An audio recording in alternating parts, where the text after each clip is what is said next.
Protected by the Black Widow. Protected by the Black Widow. I speak loud on the mic, knowledge to the people. I speak loud on the mic, knowledge to the people. Never following youngsters, they pull desert eagles. Never say this line again. I'm sipping Heineken. Always on my mind to win. I'm where I supposed to be. Black Widow protect me, feds lose again. Them nigga cheat to win. Dope fiend never win. Dope fiend never win. Dope fiend never win. I speak loud on the mic, like knowledge to the people.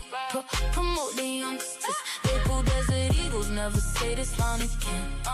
I'm sipping Heineken. When niggas break wild, no slack. I'm cutting like an axe. Kick door policy, cutting the tracks. Never been in a gang, but stay crewed up. We answer beepers, can't be tracked, computer hack. Protect the weaker, don't wear tattoos. But if I did, it be the Grim Reaper.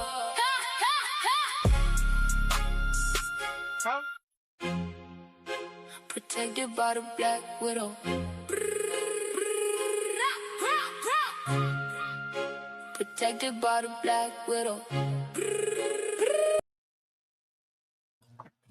Black African power. What's good? What's happening? A well-organized lie. Defeats a disorganized truth every time. Woo-hoo-wee, man. Y'all already know what it is, man. It's God killing the house. We come to do what we got to do, and we're going to do what we got to do. We standing tall. We standing strong. Hey, man, y'all know what it is, man. Bobby banging this bitch, man. Man, it's one of them Fridays, man. Big up to Cedric, man. I see you, man. Pseudo Kill Official, Cigar, Pseudo Killer Army, man. What it do in here, up in there early, man. Keenan Wright. What's good, man? Let's the people gravitating to the building, man. Let's get this thing started right, man. Yes, indeedy, man. Where we at, man. It was a great conversation on Sarnetta. Believe it was Black News 102. If you ain't subscribed, man, subscribe over there, yo. It's the dojo where I beat up the pseudos. Yeah, where it's uneven. It ain't the referees, depending on who on, you ain't gonna get the call. Right? You know what I'm saying? I like the spot where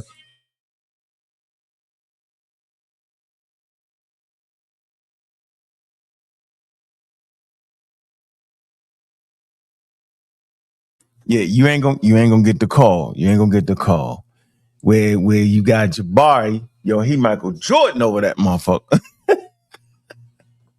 You ever heard players say, hey man, Jordan was the best basketball player ever, right? But man, them calls used to get, they said if you looked at him too hard, they called him Black Jesus. If you look at him too hard, that whistle was coming out. You know, the league got to make sure that, man, don't let nothing happen to Black Jesus, boy. Foul? Nah. I think Detroit was the last team that could beat up on him. Now, I'm not saying that Jabari is Michael Jordan. I'm saying the way that the refs is slanted over there. But I guess that's part of the program. I ain't a hater. I'm a participator. I don't need no calls. Pseudo killers don't need no calls. It is what it is. We make it. But goddamn, the rescue squad. And Son, no, this the thing that get me. You know, Sonetta keep the show going.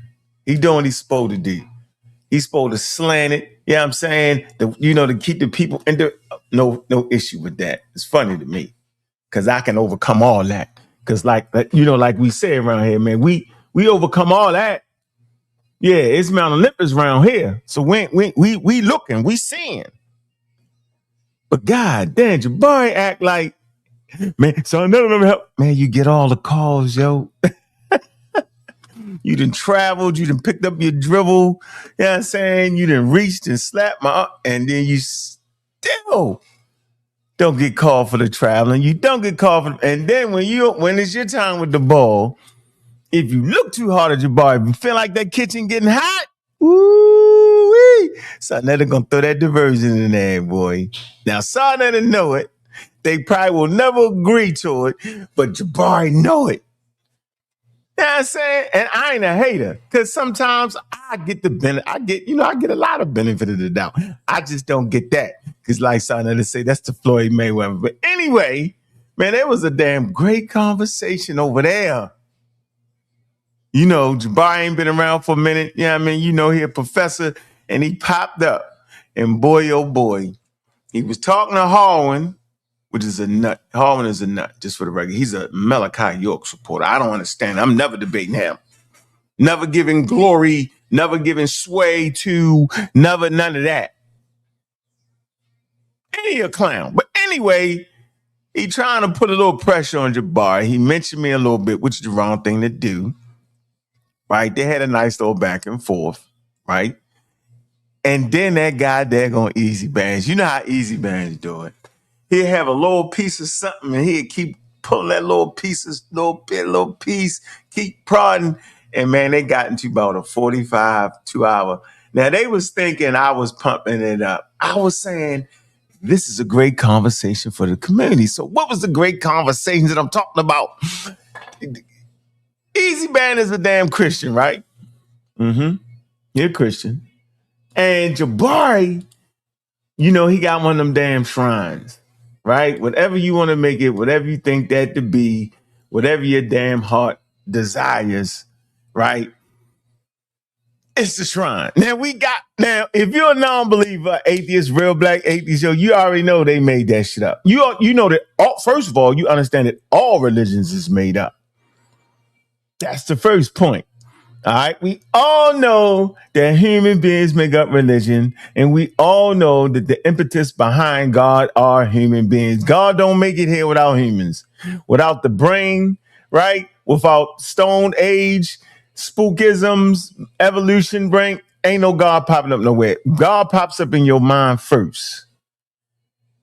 And then you orchestrate the idea based off your culture containing your area of influence, based off how the environment influenced you, whether it's a river, whether it's a forest. If it's a forest, the trees and the animals inside the forest becomes the God. If it was on an open savanna, the grassland animals, the grasses, the grains, all that becomes the God. If it's a river, the river becomes the God. A.E. Hoppe. Right? If you study the Nuwaupianism, I say they slanted a little bit towards atheism because they venerate the force, kind of, sort of. They don't necessarily believe in a particular God. But people may fight against that, but their sources on the material. I think they have like an atheistic God. Right? So depending on where human beings, plant their feet, they develop ideas and produce a God. So we all get it. But to hear a Christian guy go against a shrine guy, and that conversation was wild. Now I want y'all to listen for this word, reconstruction. Jabari claimed that he said he was a reconstructionist. And when you really look into it, yes, they reconstructed their own Egyptian religion. Now, is that fake? Nah. It is what it is. Now, first of all, don't nobody know what the hell the Egyptians was talking about. They don't even know their language. They don't know what they sound like. So anything that you're doing, you're literally making it up. My input into the conversation before they hear it is, we understand Christianity be made up. We understand the shrines be made up. We understand New Age religion to be made up. But I'm saying that Islam and Judaism and Christianity are far more coherent than the New Age thing, which incorporates all religious symbols all over the place. No particular text, right? Use all the text. Interesting. The shrines, they don't have a text. They probably need to write one, right? I could be in error and I don't speak in absolutes. But they don't have a text. We can all go to the store and get it. Everybody got their own set of rules. You say, well, Christianity too. Yeah, there's like a box though. Like there's a there's a lot of different types of Christianity, a lot of different factions, but there's a basic template, right? And it's based off of that loosely, right? And we seen them produce different ideas around Christianity. Yeah, but that shrine thing and that New Age thing, yo, those new religions, those they call it Neo-Egyptianism. Heard Richard Carrier say that. Look it up, Neo-Egyptianism. We'll look it up later. Listen, there is no one way to do it. You say, well, okay, one way to do Christianity. Wait a minute, man. We all went to church. You could at least read the Bible and interpret it in many different ways. This is what I'm saying. There's no easy way to play the shrine. The shrine is the person that started it. He can make the rules and do what he need to do. Yep, neo-paganism. Yep. There is no easy way to get to it. That's why people are super all over the place. Can't trap them. But to hear this conversation, man, is interesting to me, man. Let's listen to people getting in the building, man. Ramon Bear, man, what's going on, man? Hey, Gold, what it do? What did I say? The Gold. I said Neo-Egyptianism. I think it is something called Neo-Egyptianism too, yo. I think it is, bro. I think it is. Neo-Egyptian ism. It's got to be, right? Neo-Egyptian religion. I think it is, yo. Yeah, Kemeticism. Yeah, that's Neo-Egyptian belief. Yeah, but I didn't actually say that. I said they call it that. You saying Egyptian neo-paganism. Yeah, how about that? Yeah, how about that? Yeah, let's get on with that. Neo-Egyptian paganism. Netanism, the original Kemeticism, yoga, all that stuff in there, Michael Young. All this stuff is new, right? And so I want y'all to hear the arguments, right? Now, Jabari claimed he reconstructed, because that's what you're going to have to do. You're going to have to reconstruct that. You had to take them from different time periods. You had to do this, you're going to do that, man. In my mind, yo, I just think that is definitely made up, but it's super made up, right? Like it gives a lot of control to the person that's making it up. Like seriously, like you can't say they wrong. You can't say this. You can't. I don't know. I'm saying if I was going to be a believer, give me something that's more structured, yo. Yeah, because I don't know what you would tell the people. You know what I'm saying? I'm not quite sure. What do you tell the people? We made it up. Nobody's actually thinking that the song them came to. It's just too close for comfort. Least let the religion I'm believing in be at least 1,000. Yeah, I'm saying let it be 1,000. Yeah. Let it be 2,000. Yeah, hold on. Listen, ladies and gentlemen, if you're gonna believe in a religion, let it at least be 1,000, 2,000, 1,500. Don't let it be 100 years, yo. You still got a lot of stuff to fix. There's a whole lot of messing up, whole lot of you're right, pseudoisms. But let's get this conversation going, man. We're gonna wade in. We're gonna drop this link early, man. Appreciate everybody support, man. It's that morning show, man. It's that goddamn morning show, man. It certainly is.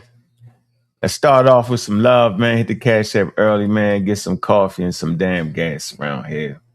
What are we doing? Show some support. Also, man, I want y'all to join the damn channel, right? Join it.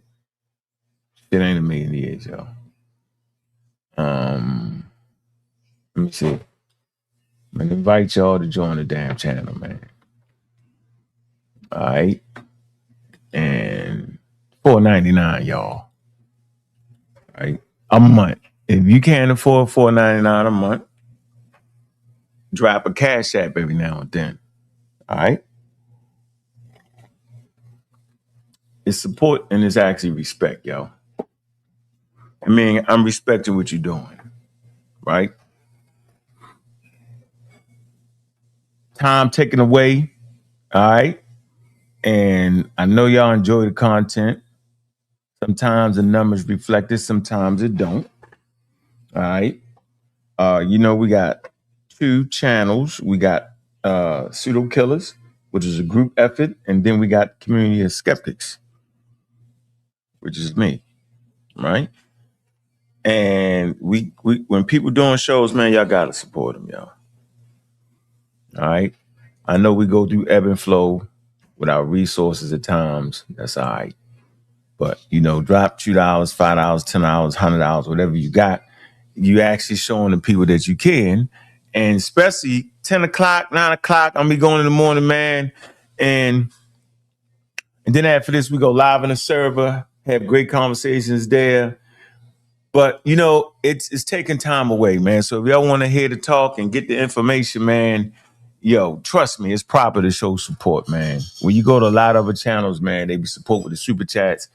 I can't even take questions out the chat no more, be honest with you, because you got to do the super chats. What, $2, $5? Yeah, do the super chats, man. And that's showing love right there. All that count, all that matter. All right? I just want to let y'all know that, man. Yeah. You say set up a Patreon. Yeah, I might set up a Patreon. Yeah. I guess I'm going to have to do it. All right. Mm-hmm. We've been doing this for a very long time, man, to the point where I can go back in the archives, show y'all my pseudo moments, and we all laugh about it. Damn, you said that. Yeah, I said that. Damn. That's what, that's what I'm trying to get y'all to see, yo. That I'm like, yo, man.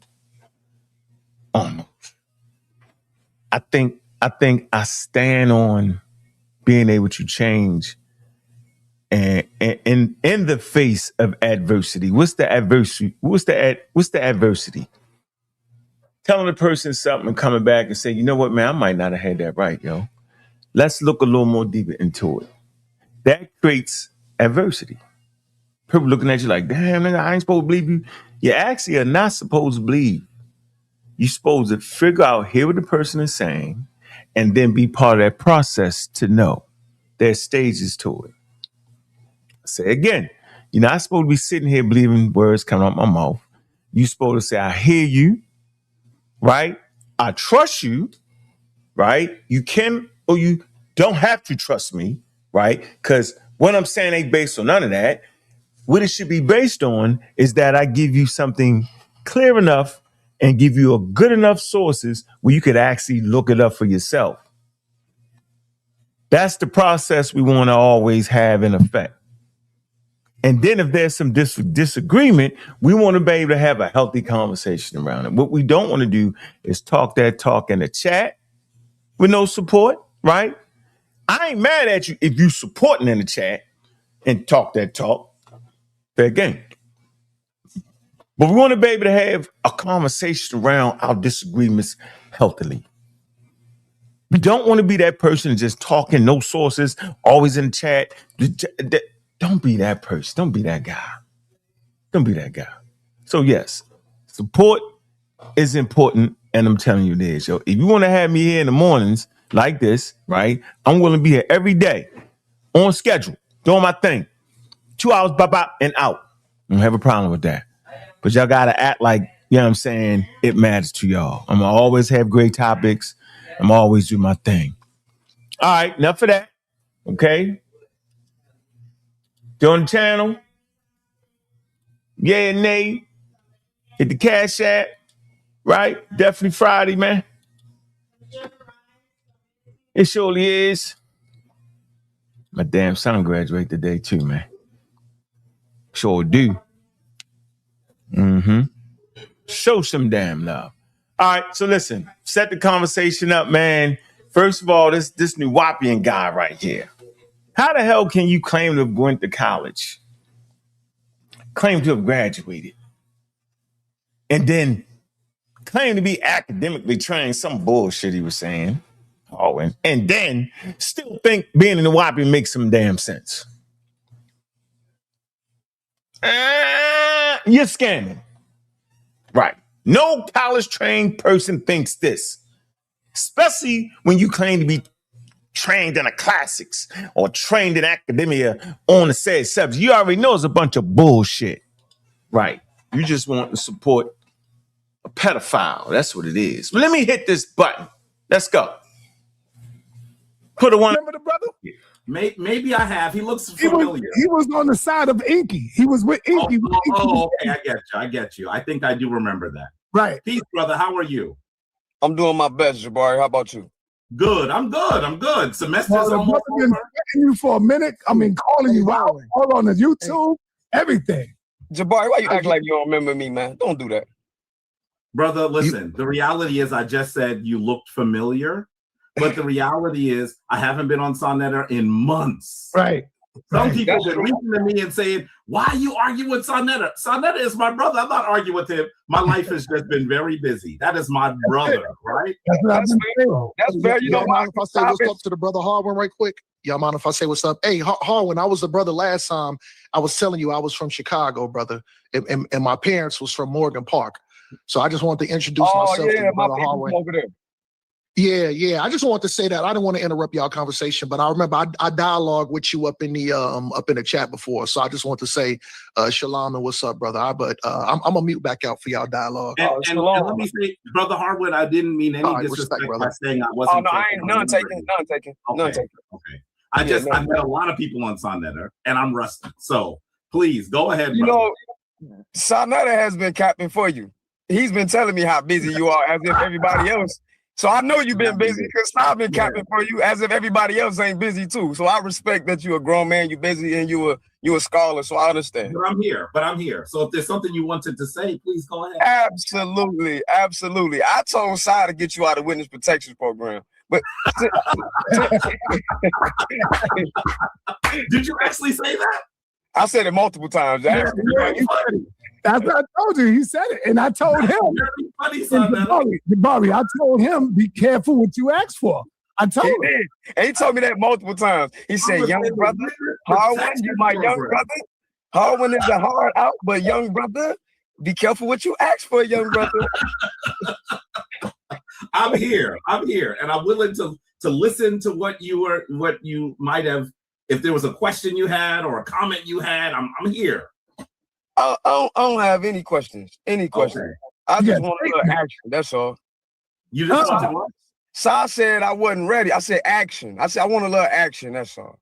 But you say you want you don't want to get right in there. He said I'm gonna get Jabari out here after I had to coax him into finally doing it.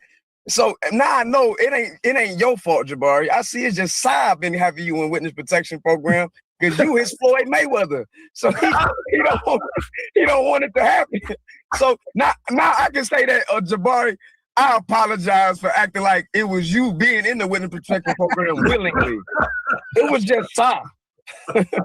So what would you want to challenge him on, though? Yeah, it sounds like you wanted to debate. Two things. Okay. One, is Nuwaupu made up? No, because you already showed that. No. I will not. I will. Now, see, that's just outright nuts. Nuwaupu is made up. Malachi York made that up. All right, made a language up. He did that. Now, whether he took a already existing word, like I did with blackology, right? It exists, right? You could say it did. Look it up. But I put my whole spin on it. All right. So we all know how I'm using it. We all know how Nuwaupu and Nuwaupianism was used. So whether you go find some obscure word in the trash can somewhere in the middle of Africa somewhere, knock it off. That ain't what Nuwaupu is built on. Nuwaupu is built on members that wrote papers and Malachi York and them scrambled eggs made up something. So nobody out here should be thinking that Nuwaupu is anything but what Malachi York made. And Malachi York did not. Now watch this. He did not write in his books that Nuwaupu come from here, come from there, come. That's the new niggas, yeah, I'm saying, that's found that bull crap saying that. So this man is up here on Sonetta TV, right? Acting like want to debate Jabari on whether Nuwaupu is not. Man, listen, man. Yeah, he's a nut. Let's keep going. Because it's going to get good in a minute. Or what? The culture in general, the word, the culture, is that made up? And let me be clear, because everything is made up. So yeah, everything is made up. I'm glad you. I like that, Jabari, because I wish you tell some of these fake former Amun Ra Squad guys who don't believe in Amun Ra that. But anyway, yeah, everything is made up. But what I mean is a modern concept made up by Malachi Z. York. He gonna. He can't keep me off his mind. In the middle of talking to Jabari, but can't keep me off his mind. You know why he can't keep me off his mind? Because I tell the truth about his fake pedophile master teacher. See? Nigga mad because I ain't finished college, but got enough sense to realize that what Malachi York was saying was trash. Took a minute. Right? Took a minute getting to them books. Once you get educated, like he's supposed to be, so he claimed to be, you supposed to know that's complete foolish shit. All right? Complete cult shit. Yeah. After seeing a man get 500 years literally, you supposed to been getting your ass on away from that situation. Let's continue. Show it on the map, Jabari. Don't go for that. See, look at him. Look at him. He said, "Don't fall for it." Look at him. Clear. Okay. The word Nuwaupu is a word that was composed, I believe, by Malachi York. Okay. And much of what Malachi York described was not based in Kemetic tradition. And often when I speak to members of the Nuwaupian community, people I care about, I mean, it's not, I have no animosity for them.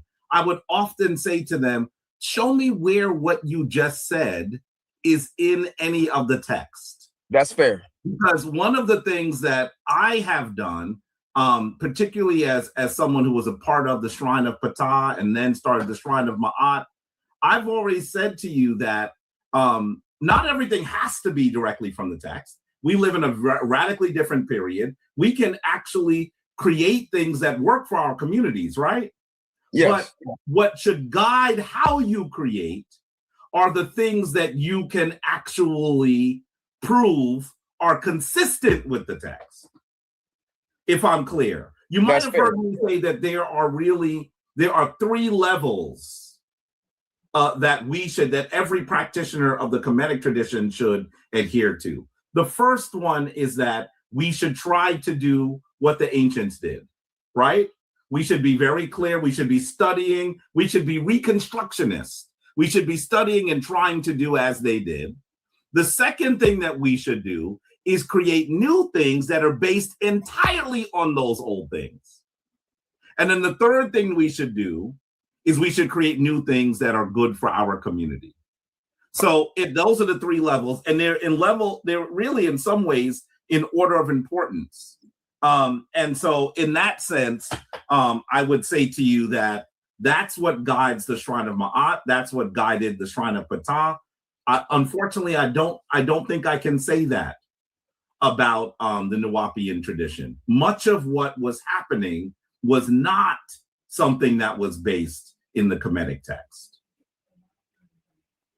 So I don't know how old you are, and it's relevant to ask how old you are because I've actually been following Malachi York's work for a very long time. I mean, you know that most of it began in New York and then moved to Georgia. I'm a New Yorker. I was aware of and met Malachi York in the 1980s. So I've been following this for a really long time. And so that's how I would answer the question. Okay. I respect the three levels you explained. I don't know if I would agree with hierarchy. I think they're all important. But I respect it, and I got a gist of it, and I think I can say I can agree with it. Mm-hmm. I think it's fair that, and I don't want to pigeonhole this to just Kemet. Mm-hmm. Because as we know, that's a civilization that has its roots in things that predate Kemet, right? I think you can agree on that. Say that one last part again. I think Kemet has its roots in culture and its origin in things that predate what we're calling Kemet. Oh, sure. Yeah, that's fair. Yes. Right. Okay. So I would argue that. Yeah. Okay. So we on the same page. Great. Yeah. So yes, that's the first thing. I said two things. Two, because you mentioned my name, my age again when you said you didn't actually ask me how old I was, but when we was on the panel in the post-debate conversation, I don't know if you remember the post-debate when you and my brother, who let me give a shout out to Dr. Inky because he the reason why I'm even here. He put me on. Sinetta thought I was a nobody till Dr. Inky brought me over here. So shout out to him. But it was doesn't think anybody's a nobody. I mean, what is that? Come on. He speaks to everybody. I didn't think he was a nobody. I just thought you was probably one of the brothers that just come and listen. I didn't know you was like, trying to do some of your own. You ain't always like that. Yeah, I didn't know you get it in like that until I heard you start speaking. Then I was fair. This brother get busy like that. That's fair. I didn't take offense to that at all. That's fair. Okay. You don't know until you know. Right. Right. You don't know, Sai. You don't know, Jabari. I thought you was a fanboy of Inky. That's what I thought. I'm not a fanboy, but I'm pro brother Inky though. Yeah. Brother Harwin, you want to hear something interesting? What's that? I've known Sonetta for much longer than you've seen me on his channel. He didn't know what I was doing either. I would speak to the brother, I'd see him in Harlem, I'd say, "What's up, brother?" He's like, "Oh, that's just the brother in Harlem." Right. And then he realized, okay, he studied with Baba Heru, fine. But Baba Heru said, "Speak to Jabari." Jabari used to walk by me and he'd be like, "Oh, how you doing?" I'll be on the street. I'll be like, "Hey, Jabari." Yeah, so I don't take no offense to what he said at all. I think it's fair. Don't take. He can only know what he knows, right? Yeah, he only knows what he knows. Yeah. And even if I didn't come up here claiming I knew this, I knew that, I demonstrated. Okay. Yeah, but then when I heard you going in with Uncle them, I was like, "Oh, okay." And then the other brother, the Nuwaupian, what's his name? He used to be a Nuwaupian. Ankh? No, the brother you was arguing with. Ankh used to be a Nuwaupian? The one you used to, the one that was. Knowledge, I think his name come from the Nuwaupic name, to be honest with you, but I don't know. Oh man. Sonetta, he might have said something that Ankh was a Nuwaupian, Sonetta. Is that true? Nah, Ankh wasn't a Nuwaupian. Hey, stop wearing, man. Brother Harwin, you tried to get Ankh to come on here and start cursing you out. Well, if he wasn't a Nuwaupian, because I can't say for a fact that he was considered information. He was about to become one, but then he found out. He was about to, Jabari. Yeah, but he never committed to it. He never committed. You could easily say that I was going to join Ansar Allah before started working. I was aware of Dr. York's work. I had actually gone to a few of his lectures, like I said, back in the 80s. That's how I met him. I was a young person in those days. And, were it not for me going to college, perhaps I would have actually been involved with it. All right. So, the pseudo pedophile follower, Harwin, right, on a regular basis, right, continues to say that, right? We had a couple experts come on the show. We talked about the understanding of what was going on. And so based off his logic, if you went to a Dr. Ben lecture, that mean all of a sudden you was in Dr. Ben's camp. That don't necessarily mean that. You might just show up, go to this lecture. We was in that phase where we trying to hear information, learn information, went to the Nation of Islam, never joined the organization, listen to that, went to the Moore Science Temple. Used to be one down there on near the bookstore. I'm talking about in Baltimore, Maryland. All right down there near what's the damn street? Is it North Avenue or something like that? Might have been North Avenue, right? And we go to Morris and listen to what they were saying. So that's basically how that was. And then, I met some good friends, right? While going to the bookstore, and I'm talking about in Atlanta now, right? All eyes on Egypt bookstore. Yo, brother Bun ran that bookstore, yo, great guy. And that's when I learned about not just Malachi York books, but like Diop's books. This is in the 2000s. Diop's, Dr. Ben and them, you know what I'm saying? Because he sold all them books too. So he was breaking the pattern. So when I got to the Nuwaupian information, I had a person that was teaching it, but he broke the pattern. Because the pattern was, don't read no other books but Nuwaupian books. That was the thing. That's that nigga Hallwin like that. Don't read no other books. They used to call him Pops. Pops got all the information. I thought that to be ridiculous. I thought that to be very ignorant. Right? 99% of York books didn't have no sources in it, but when he did, the last few books he was producing did have sources in it. I used to make the statement, I say, well, he had to read the goddamn books that had some sources. So you saying he ain't read the sources that he using? I just thought that was ridiculous. All right. And so, no, my enemies, my YouTube enemies will try to use that against me. Right. And, fair, unfair, not an issue, but I'm telling y'all now, never join that organization. Right. Went to the lectures, never actually shook Malachi York's hand. Never met him. Now, I seen him teach. We used to go up on the land and listen, and when he come out on stage and teach, then we go home. See, Harvin would have been a fanboy. Malachi, can I get your autograph? He'd have been that type nigga. I was still feeling my way through it. It was some things, it was a little out of place. Like, for instance, people living on the land look very, very broke to me. So that never was appealing. But, that. So the majority of my time was spent in an all eyes on each bookstore with my man. I think he was born in Brooklyn, Reverend Bunn. Right? Serious dude, right? Kind of helped me, rationalize and realize, right, non-belief. Using the biblical text, using the Quran, right? Kind of showed me how that ain't what that is. That's not, now come on. And so I had a person that could help me, foster my atheism in a healthy way.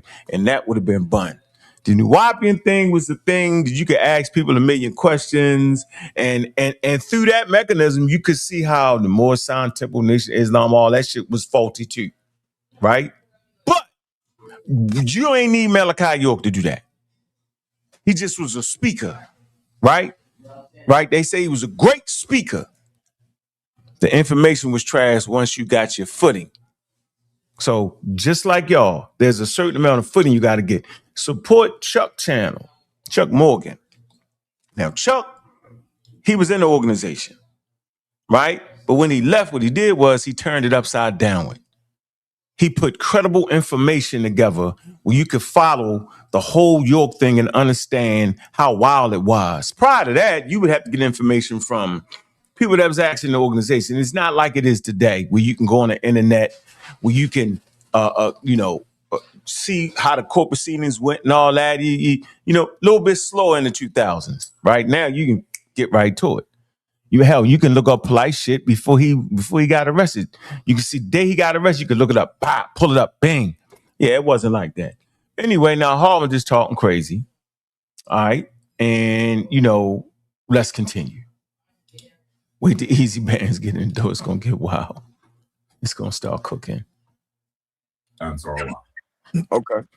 So let me continue on that. In the post debate with the brother Dr. Inky, in the discussion we had, I was talking about things in the Shabbatistan. I was talking about consciousness, because y'all were having a debate about what's literal, right? Right. And you went on I don't want to say a tirade. I think that you sincerely believe it and sincerely genuine about what you were saying. But you were saying something to the effect of, we must not look at these things from the ideology of Judeo-Christianity point of view, that these things aren't literal. And what I was saying is that there are literal aspects to it indeed, and that there are allegorical and metaphorical aspects, as you were saying, for sure too as well. I think you were being more absolute. So that, I would say, the second thing would be, is what you're claiming is literal isn't African, it's Judeo-Christian. It's not. It's in Africa first. That would be the second one. We don't want this thing what happened when you and the brother Dr. Inky, where things is a little ambiguous with what we're actually talking about. Your statement was a little ambiguous, because listen, the reality is I do believe that because of us being infected with the Western tradition, we do sometimes look to make things literal because that's what we're familiar with, right? So Right. even when we're coming away from those traditions,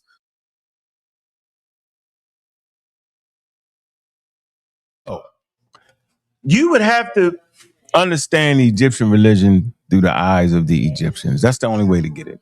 Anthropology has figured it out. Understanding religion through the eyes of the people. Only way you can know and understand the religion is through their text. All right? It's the only way you can know. And it's not even constructed that way. Remember, the Islam, Christianity, Judaism, Jews, they're the first people of the book. You get my point? Meaning where you have a cohesive history starting from this point to that point, even if it wasn't written that way. Even if Genesis wasn't written first, right? There's a certain order that you follow. God created this and go through the people, the tribe, boom, bam, boom. That's not how Egyptian thing was done. That's not how most histories was written in the ancient times. Egyptian history was written, each pharaoh starts his own chapter, his own history. It wasn't cohesive like that. And there lies the problem with trying to construct a cohesive religion. So you're just going to be cut and paste, bit and piece, put that together. It's not a full-blown understanding of it anyway. Taking old kingdom traditions, new kingdom traditions. Hell, the old kingdom tradition, I think they mentioned in the conversation, the old kingdom tradition is based in, the pharaohs, when the pharaohs died, right? They used that, the age-old Nubian thing where you go ahead and kill members, of the cabinet, die with you, or servants, or dignitaries. They die with the king, right? That's a deep a tradition, and I know that tradition comes out of Nilotic people. Or should I say, deep in the Sudan, cattle herders, right? You know what I mean? And we can clearly say that tradition comes out of that, right? The chieftains, right? That's one of the oldest traditions is to bury them. That's how we know the kingship, for the most part, would have started in Nubia. But there's more than just the kingship that would make up Kemet. So don't get that whoop. That does not mean that Egyptian way and culture comes out of Nubia. That's foolery. Right now we understand there's different parts of it. Green Saharan traditions, deep-rooted Nile Valley traditions in the north and the south, and some traditions from Sudan. It's important. All right. So yeah, we understand these indigenous African religions through the eyes of the people. We give them agency. So Jabari messes that up all the time. Harvey messes it up all the time. And if Jabari is saying it was forces, then what force? Was they talking about gravity? What natural phenomenon was they trying to identify? Right, we wouldn't know that. All right, let's keep moving. They're having a great dialogue. We still look at those things that are ours from the same perspective. And that's simply, I told you was going to get Ankh to come on here and tell you all. And that's simply because that's how we were trained, right? That's how we were socialized to look at things literally, because that's what Christians do, right? That doesn't mean that everything is allegorical. Let me make this one point, man. I see Chuck is in the chat, man. Big up the chat. Big up to Chuck, man. Make sure y'all like and subscribe to his channel, man. And the funny, I wanna stop for a second and say this. The crazy thing about, right, the way I learned the Bible, it was actually from Chuck. It wasn't even York. Y'all can ask Chuck. Chuck was on the Mo Better show. It was called Unlimited Scriptures or something, like Scriptures Unlimited or something. And Chuck was like, well, if the Scriptures unlimited, then why we just got to use the Old Testament, New Testament? Why not use the Enima Elis, the Etahasis, Sumerian text, Mesopotamian? Why not? Because they're all Scriptures, right? And he used to beat the brakes off of them. I used to listen to that show, them tapes, over and over and over again, yo. And that's how I got to learn how to navigate through the Bible. And that's how I got to learn how to understand, quote unquote, how to deal with Christians, Muslims, and Jews. Right there. It wasn't even York. Now, York took his shit literally and put his own name on it. So I can verify that because I heard it with my own ears. Chuck was so damn dynamic. That's what York do. He take the best, the cream of the crop, right? and bring them in and take their fucking material and don't give them credit for it. That's what that nigga used to do. But subscribe to Chuck, man, got the whole history of the Nuwaupians and the phony. And so at this point, Harvard know that's why Harvard don't like Chuck. Talking about he want to debate Chuck, nigga. That's who you really want to debate. Not Jabari, not me. You really want Chuck. That's who you really, really want to see. I'm going to make that happen. That's who we need to see. See Chuck. Anyway, back to our scheduled programming. Because it's about to get hot up in here. How can I say that? You said the Shabaka stone. Shabaka was a literal living person, right? Oh, so, right. Well, I'm not talking about Shabaka, but yeah, but so of course there's some things that are historical and other things that are allegorical. And so I now see why you say it was ambiguous. I can agree. So what I mean by that is the concept of the creator. The concept of the creator. Say a bit more about what you think I said that you disagreed with. If there were actual, I remember one time I asked you in the pre-debate conversation with you and the brother Dr. Inky, and in that I asked you, who was Taharka praying to? Was he praying to an actual literal deity when he was praying to Amun-Re? You said no. So that's what I mean. Maybe that's a little more specific. I would say that again. Amun-Ra is a force in the universe, but when we say literal, I think that people may get the impression that a guy with a ram head. Okay, let's be clear. We're not talking about somebody with no ram heads. Well, that's Amun-Ra. Is Amun-Ra not depicted with the ram head? He's also depicted with human heads. He's also depicted with a falcon head. You know, there's different aspects. True. By the way, I'd like for you to tell me Amun-Ra depicted with the falcon head. But clearly, I think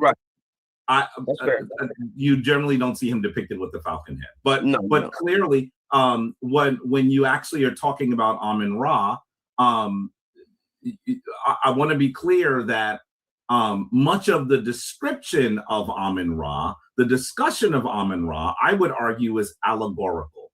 That there is no person that existed or entity that literally existed. I'm talking about literally that we could touch and feel and that was Amun-Ra. Amun-Ra is a force of the universe. And I think that if you read the Kemetic text extensively, you would be very clear that the Kemetic people thought that too. That they were not talking about. All right, Harwood, I need you right now. You got Jabari. You've been saying this and that. What are you calling him out on, brother? Jabari was not clear. He's trying to get to some of it, brothers. Oh, I was on the phone. I ain't hear it, man. Oh man. So I just come off the phone with the okay, man, let's get it cracking. Like, let me come back to you, Harwin. I have somebody else. He's a bona fide. Was talking about though. I understand directly what Harwood's saying. Yo, Muhammad, you got to hold on, brother. Is that Muhammad? I didn't know who. Let me go to the bona fide Christian who Sekou had a battle with, and he feels that he beat Sekou down to the ground. I speak of none other than my man, Ezbans. Ezbans, what you got? Peace, brother. How are you? Grievances you got with Jabari. Shalom, Ezbans. Peace and blessings to the panel. Peace and blessings to you, sir. Jabari, a legend in the community, man. It's a pleasure to actually talk to you for the first time. It's an honor, actually. So, but you still got to got, man. So, all right. One sec. Let me say this. It's important. First of all, yeah, Ra is a force in the universe, and it's called sun. Jisms was talking about the sun. Now, they could actually understand just based off of observations some effects the sun had on humans. Right? Sure, they could see that. They could see people get sunburned. They could see plants and stuff grew with sunlight. These are observations they could actually make.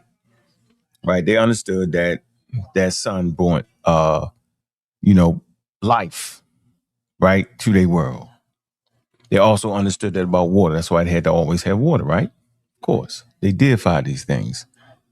But they didn't know what effect, you know what I'm saying, quote unquote, like they didn't know the why. They didn't know how it permeated, how billion trillions of suns are in the universe, the cosmos and all that, and how it produced elements. They didn't know none of that. That would be science, ladies and gentlemen. Absolutely, positively. So, okay, let's get back to Easy Band. I just want to throw that in there real quick. This when they're going to start putting them on a hot seat. This is the conversation we talking about right here, yo. This is debate that needs to actually happen right here. Let's see if you can do it, brother. Go ahead. All right, so maybe let's have like a little introduction. So what's your priesthood, and what does it continue after? So what are you continuing? What priesthood tradition are you continuing? I'm a priest of Ma'at, right? Ma'at? I'm a priest of Ma'at. I was actually. Now hold on. I listen. This is important, y'all.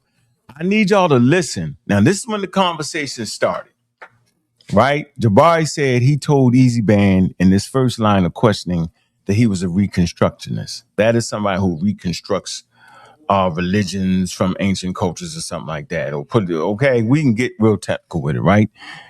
When I came on the show, I'm already on the show, right? Now I didn't hear Jabari say that. So for the first time I rewinded, y'all let me know if Jabari say something about reconstruction. All right, let's see. I just want to see where we at. I felt like Jabari got in trouble in this conversation, right? I felt like Easy Band, he's one of them new guys who use the goddamn ChatGPT real quick, real swift. See, this is what we up against now. All right, them ChatGPTs, right? He can figure something, blah, blah, blah, but he don't know how to construct it all the way. But the points he making is good. So let's see. All right. I guess you could say raised, even though I was an adult when I joined, but I was first in the shrine of Ptah. And I do my best every day to attempt to, in some ways, replicate some of the things that practitioners in the ancient world did. I gave you the 3 standards. I'm not going to go through them again. But definitely that's one of the things that I attempt to do. And I would truly hope that if someone miraculously was brought from ancient Kemet and was able to understand what I was doing, they would recognize what I was doing. It might not sound exactly the same. Obviously, we're talking in different languages and we're talking about something that's thousands of years later. But I would hope that they would recognize that there would be some semblance that they would be able to identify based on what I do in 2026. I see. So it's just a reconstruction. Now you don't have any like ties that you stand by or hold to in terms of like, you know, your African heritage. So is it like anybody from any background, you could be born in Norway and just say, you know what, let me start practicing or reconstructing these practices and become a priest? Is that something like? Well, let me be really clear that I don't think that the Kemetic tradition is strictly for people of African descent. Mm-hmm. I don't think that if you are not a person that we would consider of African descent, that you could not be part of the Kemetic tradition. I do think it would be difficult for someone that is not African to do that. But I don't think that it means that it is absolutely impossible for someone who is not of the African community to actually be in the Kemetic tradition. Now, having said that, my shrine is 100% Black. You know what I mean? So I'm speaking hypothetically in that sense. I believe that people of African descent who are awakening and looking for their traditions and looking for their presence in the world, sometimes even prior to enslavement, have become inspired by perhaps one of the most important, one of the most powerful, one of the most influential traditions on the continent of Africa. And I'm going to say to you that Africans on the continent are also inspired by the things that occurred in ancient Kemet. And that's perhaps one of the ways that many of us found ourselves looking to replicate what these amazing ancient Africans were doing. That does not mean, however, that, I don't know if this is part of where you're going, but I'll say it quickly, and if it's not the direction, then it's fine. That does not mean that I am invalidating the fact that my family has recently been come from the West African section of the continent, right? I'm also West African, right? I'm very clear about that. My name is Jabari Gamba Osaze. That's literally my legal name. That's that's not a name I just use online. That's my name, right? I changed it, as you probably know if you've been watching Sonetta for some time. All right, hold on real quick. Let me shout out Immortal Dragon Review 4666. Thank you for the 15 donation. Appreciate that, brother. Harwin, this is not the smoke you had in question for Jabari. How is your Metal Netra study? Have you gone deeper into non-religious texts, stele, etc.? All right. Tell Jabari to accept the debate and he'll find out. Okay. All right, Easy Bands. Now wait, let me say this, Sonetta. You should know I have debated lots of people on your channel. Right. I would even argue I've probably debated more people on your channel than anyone else on your channel, right? Correct. Because you have a problem debating anyone. Right. In order for me to have a debate, I need to feel that the topic is worthwhile, right? Right, so right. I agree. What we would debate, Harwin. So it's not like you're getting me here and I'm gonna say I'm gonna take that debate. Oh no, that wasn't for you. That wasn't for you, Jabari. That was for the guy that wrote that comment. Okay. Yeah, but come up with I came up with 2 topics. I gave him 2. What's the topic? Me too? Yeah, the first one was. Yeah, the first one was. We can rewind it. We can rewind this video. You mean the first one was, look, the first one, immediately when I mentioned the first one, Sonetta stepped in and tried to save you. He said, don't do it, Jabari. He gonna show the map. So what I said was, that map won't even be. What's the first one? Go ahead. Tell me what they are. I'm sitting here now. Number 1, is Nuwaupu something that is a made-up ideology, or is it actually indigenous to Africa long before Dr. York? That was the first one. Brother, even you backed away from that before I even spoke. You said, well, everything's made up. And I said, yes. No, I didn't back away from that. What I said was, let me be more specific, because everything is made up. And that's why I put Dr. York in there specifically. Is that something that was made up by Dr. York? And you said, yes, to your knowledge, it is. Right? Much of what Dr. York was teaching is not something that you will find on the African continent prior to. Great. That's the first one. That's number 1. And I want to say this to you, brother. This is the reason why I asked your age. Be very careful. I was watching Dr. York. If I can look at your face, I think you're a younger brother. I was watching Dr. York when your mom was still suckling you. How old do you think I am? Don't make me pull some stuff out that y'all ain't seen. I have the scrolls. I showed one of them on Sonetta. This is a long time ago. One of them when you were talking to Ramses York up here. I did. I did. And I was just one of Jabari. I seen it when y'all actually recorded that live. I watched it. Okay. So what I'm going to say to you is, I'm really aware of what he was teaching. And I want to really be clear. Fundamentally, much of what he was teaching is that he was the divine force that others should worship. Fundamentally, that was one of the things he was teaching. That is not the Kemetic tradition. That's not 0% Kemetic tradition. That's not something else. That's not what he's teaching.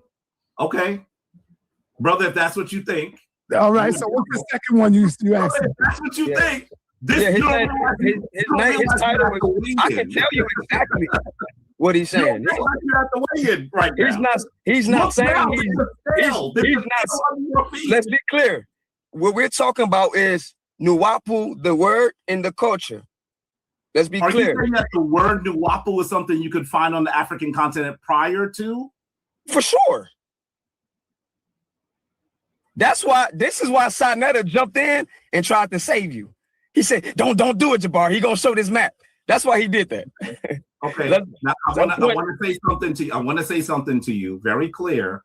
Yes, now, sir. First of all, I love my brother Sonetta, but I have been studying this longer than Sonetta too. I know. That's why he needs to stop speaking. Be really clear with you. If that's your argument, listen, if that's your argument. All right, so wait, let's go back a little bit where Jabari talks about Egyptian traditions for a minute, right? And he makes the point that Egypt has the greatest traditions in Africa. That's a bunch of bullshit, right?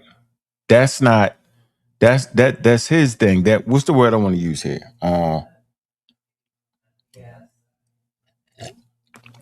Subjective. It's not objective. It's subjective. It's based off how you like it.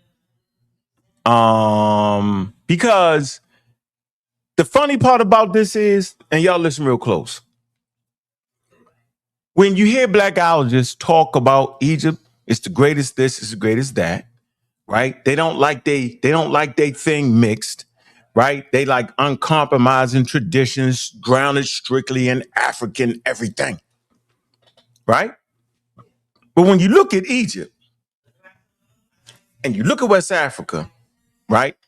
West Africa would have more mixed indigenous cultures, meaning all indigenous cultures, no outside influence at all.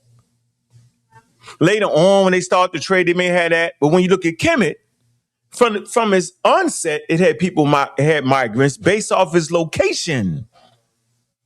3 continents intersecting, right? Don't get it twisted. The majority of the population is indigenous African, right?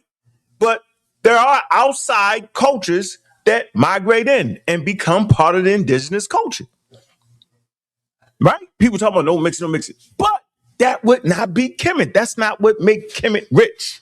What makes Kemet rich is its indigenousness and its ability to incorporate outside things into it. That's the same thing that makes America what it is. It's its ability to bring things into the fold. And that's what Egyptians did. Very smart, right? Its communication to the outside world, outside of his kingdom, helps bring it to total dominance. So it's weird for me when the very people that claim they want things black all day, every day, all die, boo, boo, boo, boo. But yet you pick a society that was actually picked by Europeans because they was in awe. Right? So African Americans should rethink this. Just because they built some big buildings and spent all their damn resources on some tombs, is that the thing that make them great? That makes them great engineers. Watch this. It makes them great mathematicians. Right? They invented a written language. Yeah. But what about the moral codes? Deities, you got some foreign deities in there too. So what are your value? They married a lot of outside women. I had the conversation with Jabari telling them that these African males had a lot of outside wives. How about that? What about that part? Is that part of the equation? Not for me, but I'm saying, hey man, I'm saying the standard they standing on, Kemet don't actually stand on that same standard. You know, the floating across the savannas and all that nonsense, the pure black, unmixed, untouched. You know what I'm saying? That's African American Kemet. That's not Nile Valley Kemet. Difference. Total different thing. Whereas though West African traditions is steeped in Africa completely, right? Completely. Now, whether you think it's a good thing not to have no people coming in, right? Okay, or a bad thing, that's how you see it. All right. We're gonna drop the link, Hummer. Don't worry about it. Let me get you in here. All right. All right. But I'm just saying, and the reason Kemet is great because Europeans wrote a lot of books on it. That's why we hyper focused on that. You should never hyper focus on something running past your own damn thing. You ain't even get a chance to see how great your own thing was. Since most African Americans, 99% of them, right, and don't quote me on the numbers, are from Western Central goddamn Africa, then all the inventions and all that we have in America that are quote unquote black, they from Western Central Africa, they're not from Egypt. So the thing that make America great is the West and Central African presence in goddamn America. Y'all never thought about that. The thing that's in the scientific revolution, right, is coming from West Africa. Remember, we did the show. That's why I do these shows, so when I make these statements, y'all can catch up to it. Yeah, we you know what I'm saying? We can go straight to the Royal Society, right? Guaranteed that the thing that made the quote unquote scientific revolution serious in its medical practices, one of them things was those plants coming from West Africa, West and Central Africa, sitting down with those medicine practitioners, swapping notes. Don't take me literal, just giving out information right. Colonialism, they colonized it and brought all that into the fold. That's what helped keep this thing Onesimus we didn't talked about, I'm saying at the very base of vaccinations in America is those West African traditions of violation or an inoculation. That's at the base of vaccine technology and science. That's at the base of the first generation vaccines created by Edwin Jenner. But he has these notes coming from the Royal Society that came from North America, right? Boylston, who was a trained doctor in Harvard, he writes to Royal Society and talks about how these indigenous Africans bring this certain treatment to the Americas, right? And watch this. This is also what helps the whole scientific revolution. So he can write to the Royal Society. The Royal Society can check other notes in other countries. See how that global network is there? He can check the global network and say, yeah, in China, they had a certain thing where they take the smallpox scabs and grind them down and blow them in the nose. In India, they have certain techniques too. So this may be a valuable thing. It might just work. So they did their little, quote unquote, they did their medical, their what I want to say, they do their testing on it, right? Their clinical trial on it, one of the earliest, right? And they figure out that thing makes sense to do. That when we give this, when we take that pus, a little bit of it, and put it in the arm, scratch the arm, and put it in the arm of a healthy person, that they get immunity to the daggone disease. And they had a ratio of how many people would die, how many wouldn't, how many people would not get the smallpox, and there you go. So all this chemist shit is really the pseudo thing. It's a pseudo idea produced by Europeans, and we sucked it in. That's the truth. The way it's reconstructed, the whole pseudo judo Egypt, boom, Madame Blavatsky, that's how we got that. Right? And man, it is what it is. But the only way you can move forward and grow from it is take the best from it and keep it moving, keep it pushing. Yeah. All right, here we go. But Easy Bands is on them. Here we go. Now, the only reason you love Kemet because white people love Kemet. And you was running from Christianity. Yeah, you weren't studying the deep. The thing that really the thing that helped you understand, this what Diaz was doing. The thing that helped you understand Egyptian religion, folklore, culture, and tradition, right, is understanding this African roots. They couldn't necessarily understand it because they was looking at Mesopotamia, Western Asian roots. Remember the invading race theory? They looked at it, they called it the Oriental Institute that studied Egypt. Outside things. But if you really want to get a foothold on that, you got to deal with Chuck Morgan because Chuck Morgan studied Western Asian culture. That's another thing. The best people we have in this community aren't stuck in Egypt. I moved away from Egypt. Early in the game, you had Asar, Wuja, Sanjati, Smash Rockwells. They was all Egypt all day. I was Green Saharian. I was Pinnacle Point, 160,000, 350,000 guy. Chuck Morgan, boom, here in Western Asia. That's what we gotta do. That's how we bring this thing together. Why Western Asia? Because there's the lie. The black-haired ones. It permeates in our communities. So there's outright lie. Sumerians did this. They did no. So he can read the text. He sat down and did something that most African Americans ain't doing. He learned how to read the Sumerian text, the cuneiform.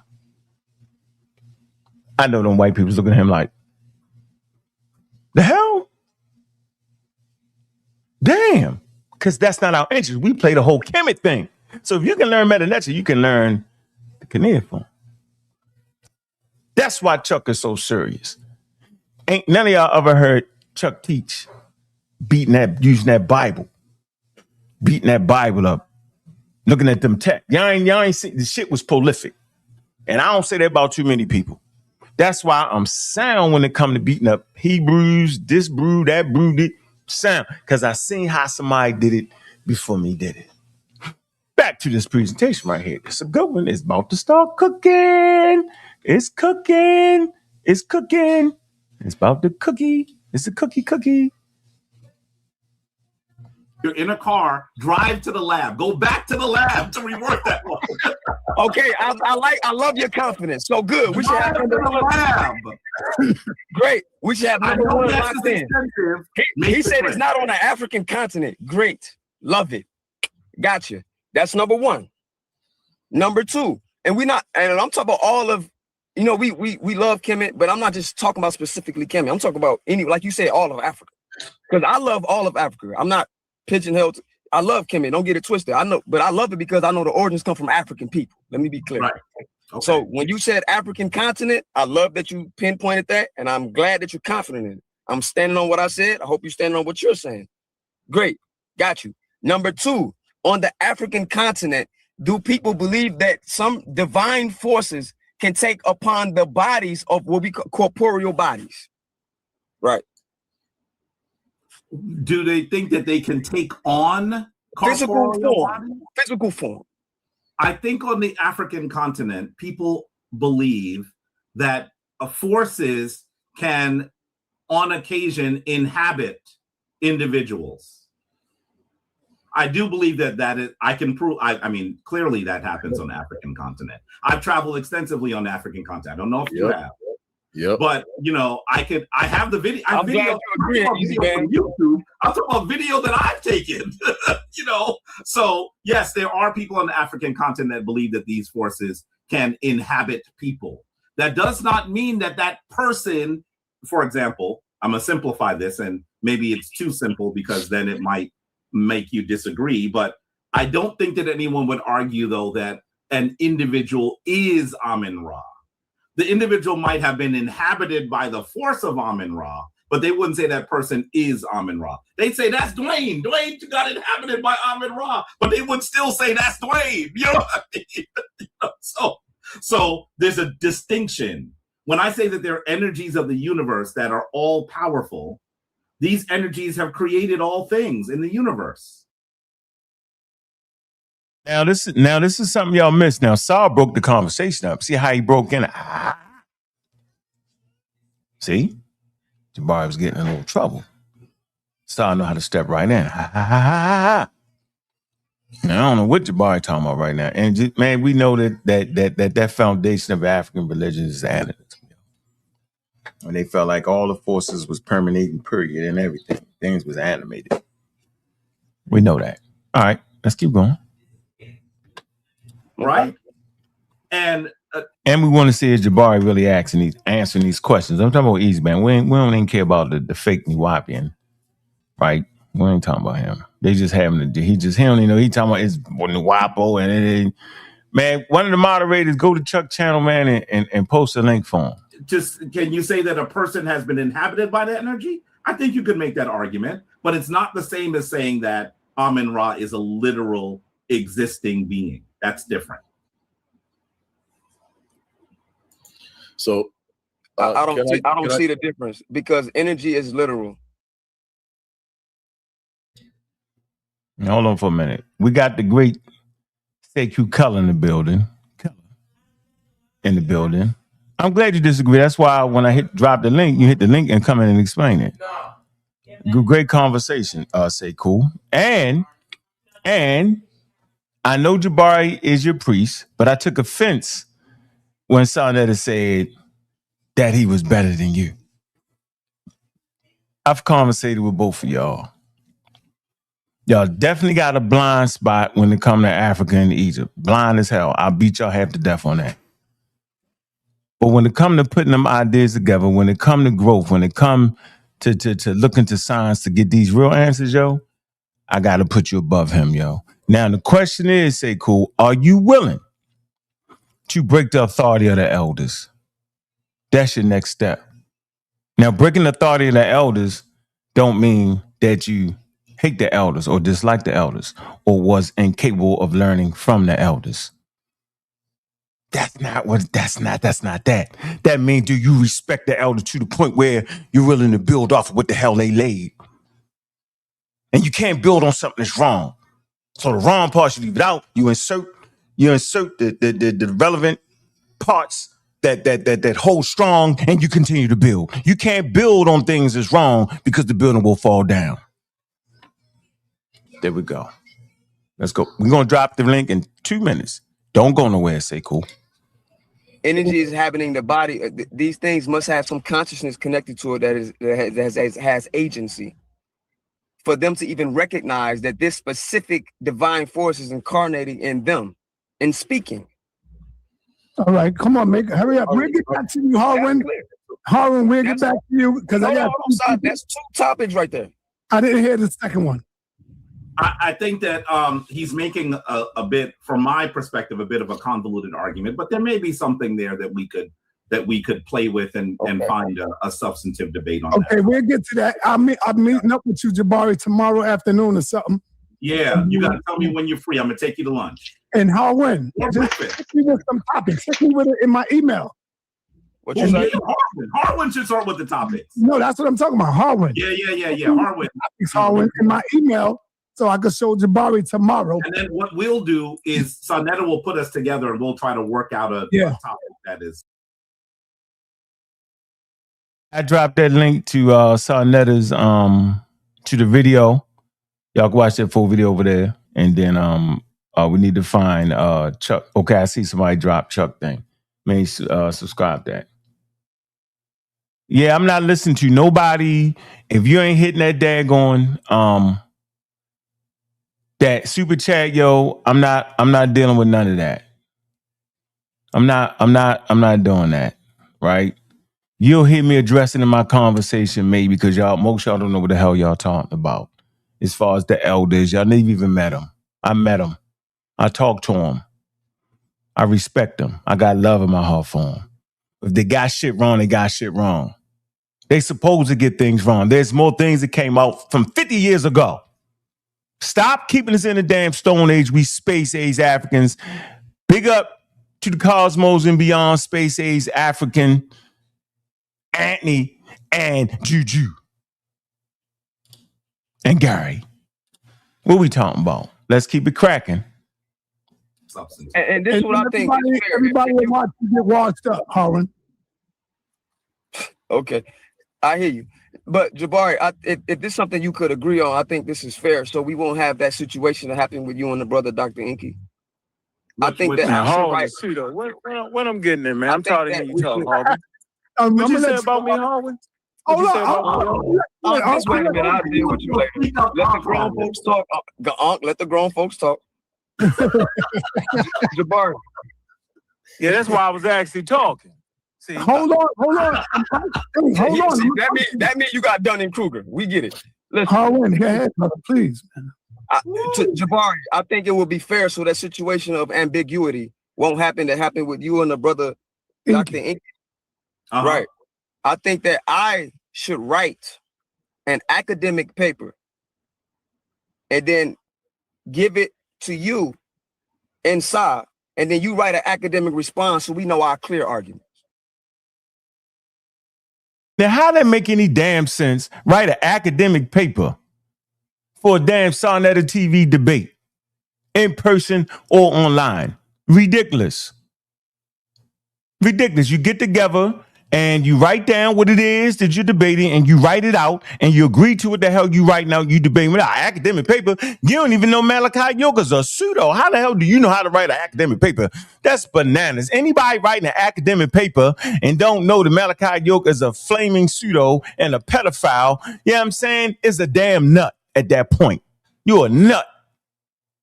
Not only a nut, an outright nut. When I say outright nut, meaning they didn't crack the shell and you fell out on the pavement. We can see you as a nut. Yeah, keep it going. Let me fast forward this right a daggone. Can you write an academic paper? Jabari, that's not an insult. I'm actually asking. Not everyone can write an academic paper. I'm off. My professor, Ankh, show some Don't decorum. worry about Ankh, man. Just go with Jabari, man. I'm still here for 45 minutes. Yo, listen to the Show numbers. some decorum. You barely can read, brother. Listen. Yes, Yeah, but Jabari, I can write Ankh, an man. academic paper, and I have written papers graded by PhD. Yeah, I might barely can read, nigga, but I can read you. You scamming, you're a flim-flamming, and you support a pedophile. We don't know what college you think you went to. But I know who your damn professor was, though. Malachi York. Let's keep going. Oh, my man, just respond to Jabari, brother. I'm talking to Jabari. Okay. I think it's not necessary for you to write an entire academic paper. I would prefer that. Okay, I mean, No, if you'd like to do that, it don't got to be super long. But I want you to know. But I want you to know that if you're going to write a paper, it should please do that via. What Sonetta is which way you want me to write? Brother, listen. You can do that. I'm just saying it would take longer. What he just said helps because he's helping your excuse. Come on. And then Harwin got a nerve to get up here as a Nuwaupian. Come on. Russians would come through. Yes. You there, Ankh? You'll break it up. I'm breaking them now. No, you good. I'm here. At this moment. Is it breaking up now? You good. Y'all can hear me now? Am I clear? Yeah. Yes, you good. All right. I'm saying, let me get it out quick because I'm about to hit a bad area. I'm saying I'm glad to be a functioning, non-believing atheist because y'all up here struggling. You got the wild Christian asking Jabari if the Egyptians would recognize what the hell he was believing. The damn Egyptians would come through and say, I don't know what the hell Jabari talked about because Jabari ain't speaking their language. Right? Ain't sacrifice, don't know none of that. That's an African American thing Jabari's doing. Yo, chill. One mic, man. Come on. And then Harwin got a nerve to get up here as a Nuwaupian, act like he gonna write an academic paper on a Sonetta TV debate. You know something is crazy as hell at this point. So Harwin, how many times have I told you are a Nuwaupian? You do that. You belong to the organization. I've never belonged to that organization, right? And I'm saying I was on the fringes of it, going to the lectures. I admitted that, but I never was in it. As a matter of fact, the fact that you are still in it after this man has received 350 years for molesting children is incredible at this point. That you would continue to fix your lips and say you follow a monster like that, bro. So you don't need to be debating. You need to get shipped off to a hospital somewhere, bro. So I'm saying stop putting my name in that, bro. Because it makes no sense right now. Nobody listening understands why you are a follower of Polite and a follower of Malachi York. Nobody understands that, bro. With you. But do that take away from the information or his knowledge that he presented? For me, I'm never participating with a person that won't admit that the person they follow molested babies because molesting babies is a crime against humanity. Yes, sir. And it's a crime against our children. So I'm not doing it. Now, I'm not going to judge you based off of if you do it or not. But then to be a knucklehead and say you're going to write an academic paper on a daggone debate is. And let's make sure we make this point real clear, right? It actually takes away from your academic accrement if you can't determine whether Malachi York was a damn pseudo or whether Polite was a damn pseudo, apart from the court trial stuff. I'm talking court trial stuff. But as far as does it affect your information, right, that means you don't know how to critique or vet information. That means you're a pseudo and you're in love with the personality, Malachi York and Polite. That's what that means. Now, as for the quote unquote pedophile part, that means you're a sick individual because you don't care about our people. The man is where the hell he's supposed to be in jail, both of them. And only men can stand up and say that, regardless of if you like what they were saying. Once you found out they did that crime against the daggone babies, right? Black African males and females, yeah, I'm saying vulnerable people, took advantage of them. Once you find that out, now it's the way you was raised in here that make you say, well, I think, I don't know if he did it. Nigga, you know he did it because he said he did it. That's enough. Both of them said they was guilty. That's enough at that point. Now it's something going on in your head. Something might have happened to you when you was young. I don't know what it is. Not making an emphasis on it, but you need to go talk to somebody. It's what I'm saying. Don't worry about debating me. Worry about what's going on in your head because you're looking at it. It's like if that type of stuff happened in your family, what are you going to do? You got to stand up on that. Man, get me hot. Wherever Dr. Miata is, I didn't do no cussing. I didn't do no cussing. I didn't do no cussing. I didn't do no cussing. Here we go. Is completely ridiculous and nuts. Academically trained. What? So why are you saying the things you say on a regular basis out your mouth if you're academically trained? Why are you a flying pseudo in the face of truth? Why is that? Academics don't say what you say ever. Jabari gonna beat the brakes off of you, bro. You are delusional and you are officially out of your mind. Be easy on your brother. Unc, you don't love your brothers? Hell no, I don't love him. Because he keep doing, after you tell a man something, look, after you explain something to a man as men, ain't no love, talk about it. And after you do all that, sir, hold on, sir. After you talk to a man face to face, you say, bro, this how the situation was. I went to the bookstores, right? I never actually met Malachi York. I never shook his hand. I seen him live doing lectures, right? But I fundamentally dealt with a person called Brother Bun. I was always on the outskirts. You know what I'm saying? We would help him in this bookstore, buy books and stuff. But we never was the people who didn't read all material, like Shikandi Diop's, Dr. Ben, because my man Bun sold that stuff. As a matter of fact, Bun was our outcast because he sold those other books, not just Malachi York books. So I never was a person reading just Malachi York books. And I never thought the books wasn't crazy hauling like you. You said Jabari gonna beat the brakes off of him? You ain't giving him no chance? Man, he's a pseudo, bro. Anytime a person say they're gonna write an academic paper and they academically trained, right? Get out of here with that. Come on, man. Am I lying? No, bro, don't nobody know what you got. You just say it. Let's don't nobody know like everybody else saying that. Can I ask Uncle a question? Let me respond. Listen, wait. As someone who has probably as much or more gray in his beard as I do, and this is just for men, y'all.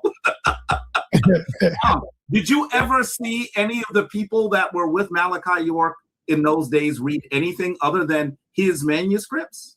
That's it. That's all you was reading. I thought it back then to be the most ridiculous thing. That's all they read was that. Nothing else. Nothing else. True. Right. I never was that man like that. That's the reason why I asked Harwin how old he was, because for those of us who were aware of him in the 80s, I'm sure Ankh is talking about the 80s probably. No, hell no. I'm talking about 2000. Oh, you're talking 2000? I mean, listen, in the 80s, that's what he was doing. And I was becoming someone who was becoming scholarly, right? I was a young person, but I was reading as much as I could. And I recognized that the people in that tradition weren't reading anything else. And that was strange to me then. And when I went to college, then I really said, okay, something's wrong.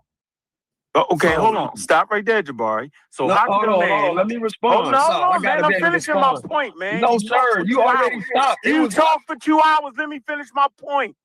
Goodness gracious, bro. You said enough. We heard you. Jabari. So did you hear what you just said? It's very germane to the conversation. Mm-hmm. You said you are academically trained and you said you went to college. Pre-college, you seen the brothers Malachi York in it, right? Post-college, you went out. Harwin, go quick. I mean, sorry, how you gonna mute me? And it was my turn. Everybody, go ahead. Listen, he muted me too, Harwin. It was Ankh's turn to speak. Yes, you need to know that. See, I don't know. Jabari got some integrity. He just admitted it was my turn to speak. That's not what I said. Oh, you didn't? I said it was Ankh's turn to speak. Yeah. No, Ankh had stopped, and then don't worry about that. Say what you got to say quick. We understand that's your man, Si. I know you don't want him to get beat up. I muted Jabari, brother. That's what he was telling me. I'm talking about Ankh. I'm talking about Ankh when I say your man. Listen, to answer your question, Jabari, I'm 36 years old. I'm a 90s baby.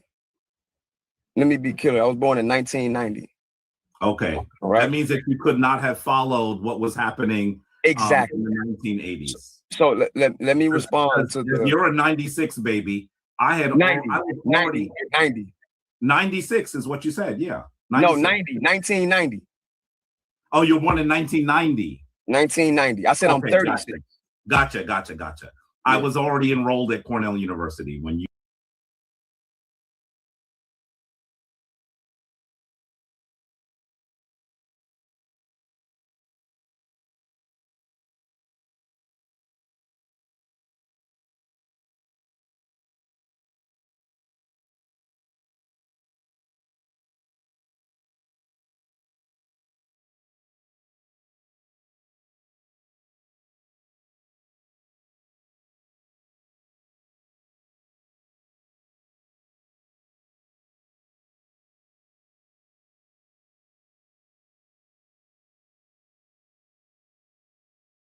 All right, I know y'all can't hear nothing. All right, okay. So, man, I did not hear Jabari say anything about he said something. Hold on. Damn, let me get this back in here, y'all. I want to be able to get this. Damn. 1 second, y'all. I want to get this back in here because he makes a point. He claims that he said he was a reconstructionist, and I didn't hear him say that nowhere in there. So goddamn, I'm messing it all up, man. What's going on, Muhammad? How you doing, brother? Welcome to the show, man. Hopefully Say Cool jumps on here. Hey, shalom, Unc. Shalom, Gideon. Hey, Unc, thanks for bringing me on, man. I was on that panel yesterday, too. Mm-hmm. I want to get right to business. Mm-hmm. So I'm looking at my notepad. So when Jabari was talking yesterday, I specifically took notes. So now what I was trying to clip it. I didn't, but I do have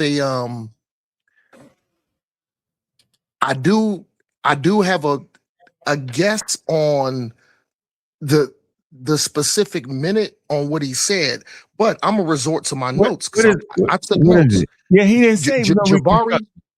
No. Jabari did say it. I'm looking at my notes. All right, what time stamp? I didn't get the timestamp, Bobby. My bad, G. I didn't get them Jones. You ain't hear him say it in that first thing I played, though. Am I correct? So, Bobby, I'm looking at my notepad, and I'm not retarded. I know I speak a little bit of broken English. I might not be super articulate, but I took notes, and this is what my notes said. Read it. I put, quote, this is Jabari, quote, Jabari specifically said he reads the text and reconstructed. Reconstruct the text? Yes. Nigga, we saying he said he reconstructed the religion. Man, he basically said it to all. And that's where Ezbans jammed them up at. Because right, hold on. So it should be here then. It's not in there. Hold on. It's in there. You'll make me replay that again. You'll make me do that on look toward when Ezbans first started speaking. I know. Hold on. Because I thought we just listened to it. We ain't here. I mean, we could make mistakes. Yeah, we ain't gonna say somebody just said something they didn't say. No, he said it. I'm looking at my notepad. Did you hear me say, bro? I ain't hear you say that. You heard me say that, right? I did. All right. Why you ain't say something then? No, because like you said, I want to be exact, right. And like I said, I was trying to clip it. No, here you go. You mean right here? All right, let's get the easy bet. Nah, we don't want to do the whole Harlan thing. Was nuts. No. It's when Ezbans first started speaking. Within maybe 3 to 4 minutes. 3 to 4 minutes. Debated more people on your channel than anyone else on your channel, right? Correct. Because you don't want debating anyone. Right. To look at it, and just because you agree with one to the debate, two things. I've been following this for one, but then he found the Falcon Head. But clearly, right, it's absolutely impossible. When your mom will say that's Dwayne. Jabari, listen. Come on.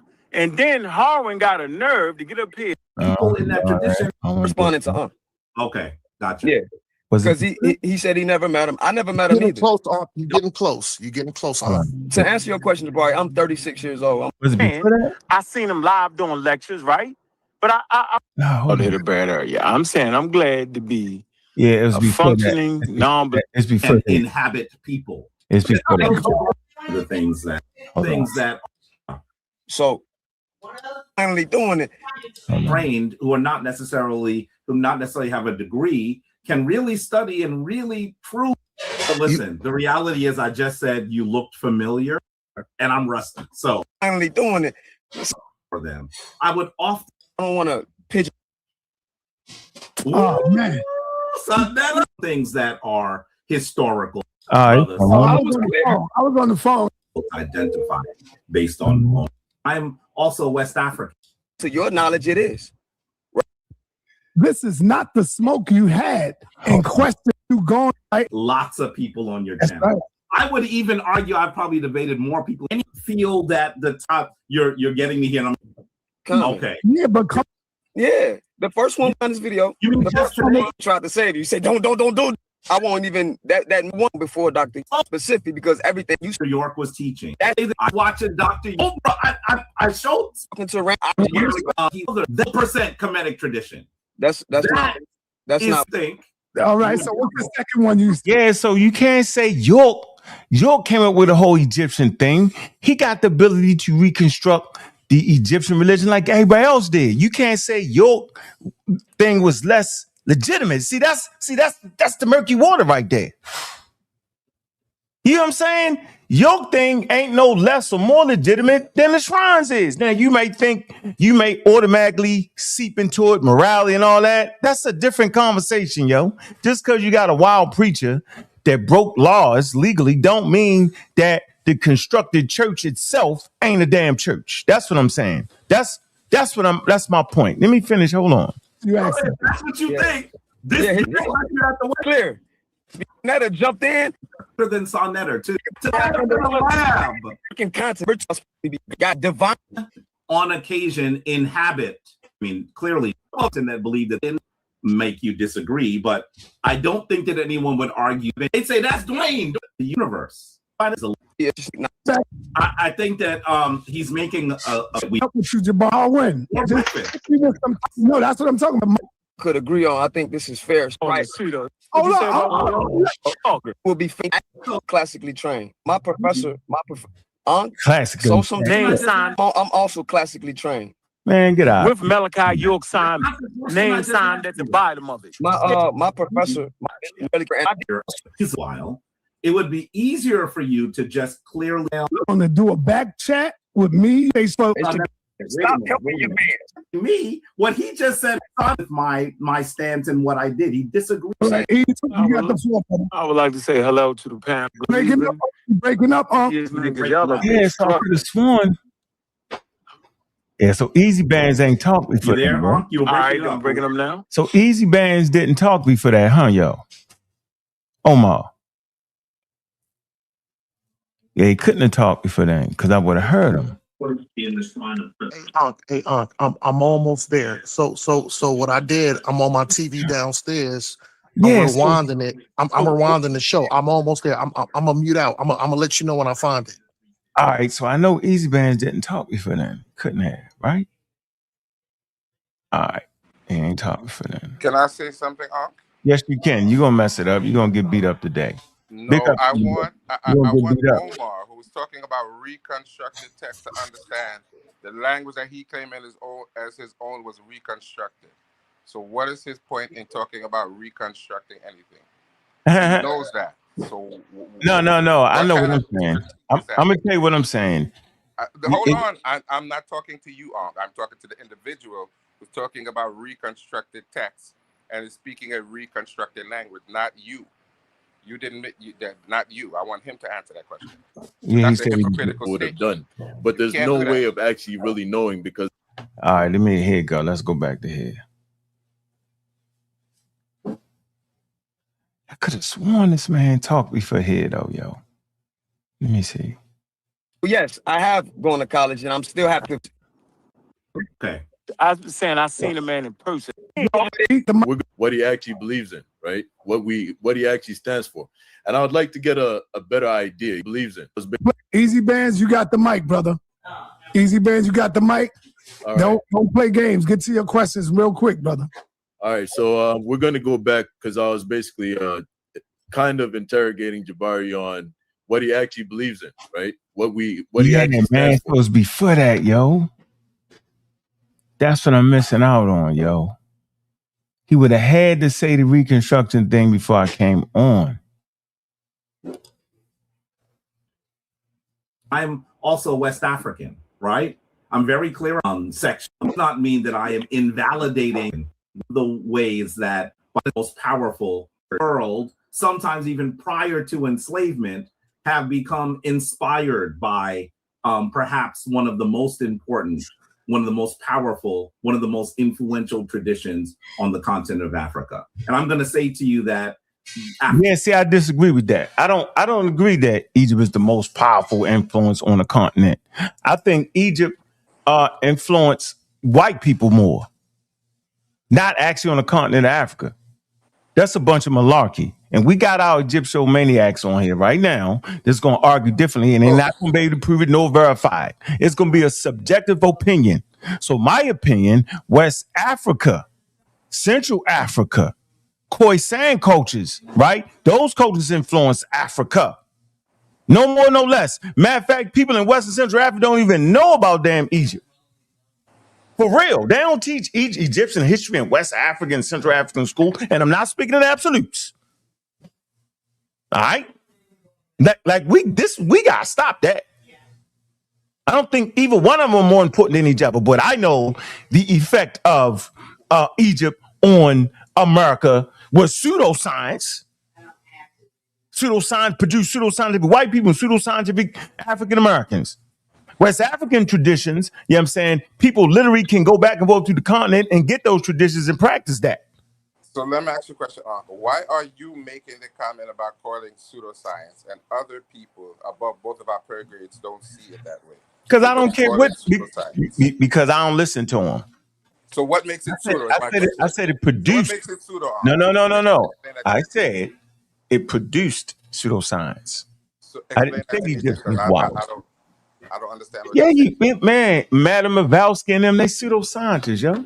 I want to come on, man. Stop that foolishness. No, yo, so we can't have a real conversation. Blavatsky and all of those nutcases. Oh wow, I'm gonna stop the video. Can't even read the language. So what are you talking about?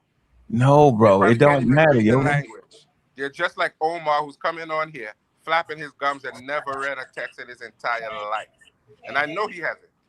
So don't tell me Blavatsky is quoted anything of our ancestors, because you never read a damn text on the platform neither.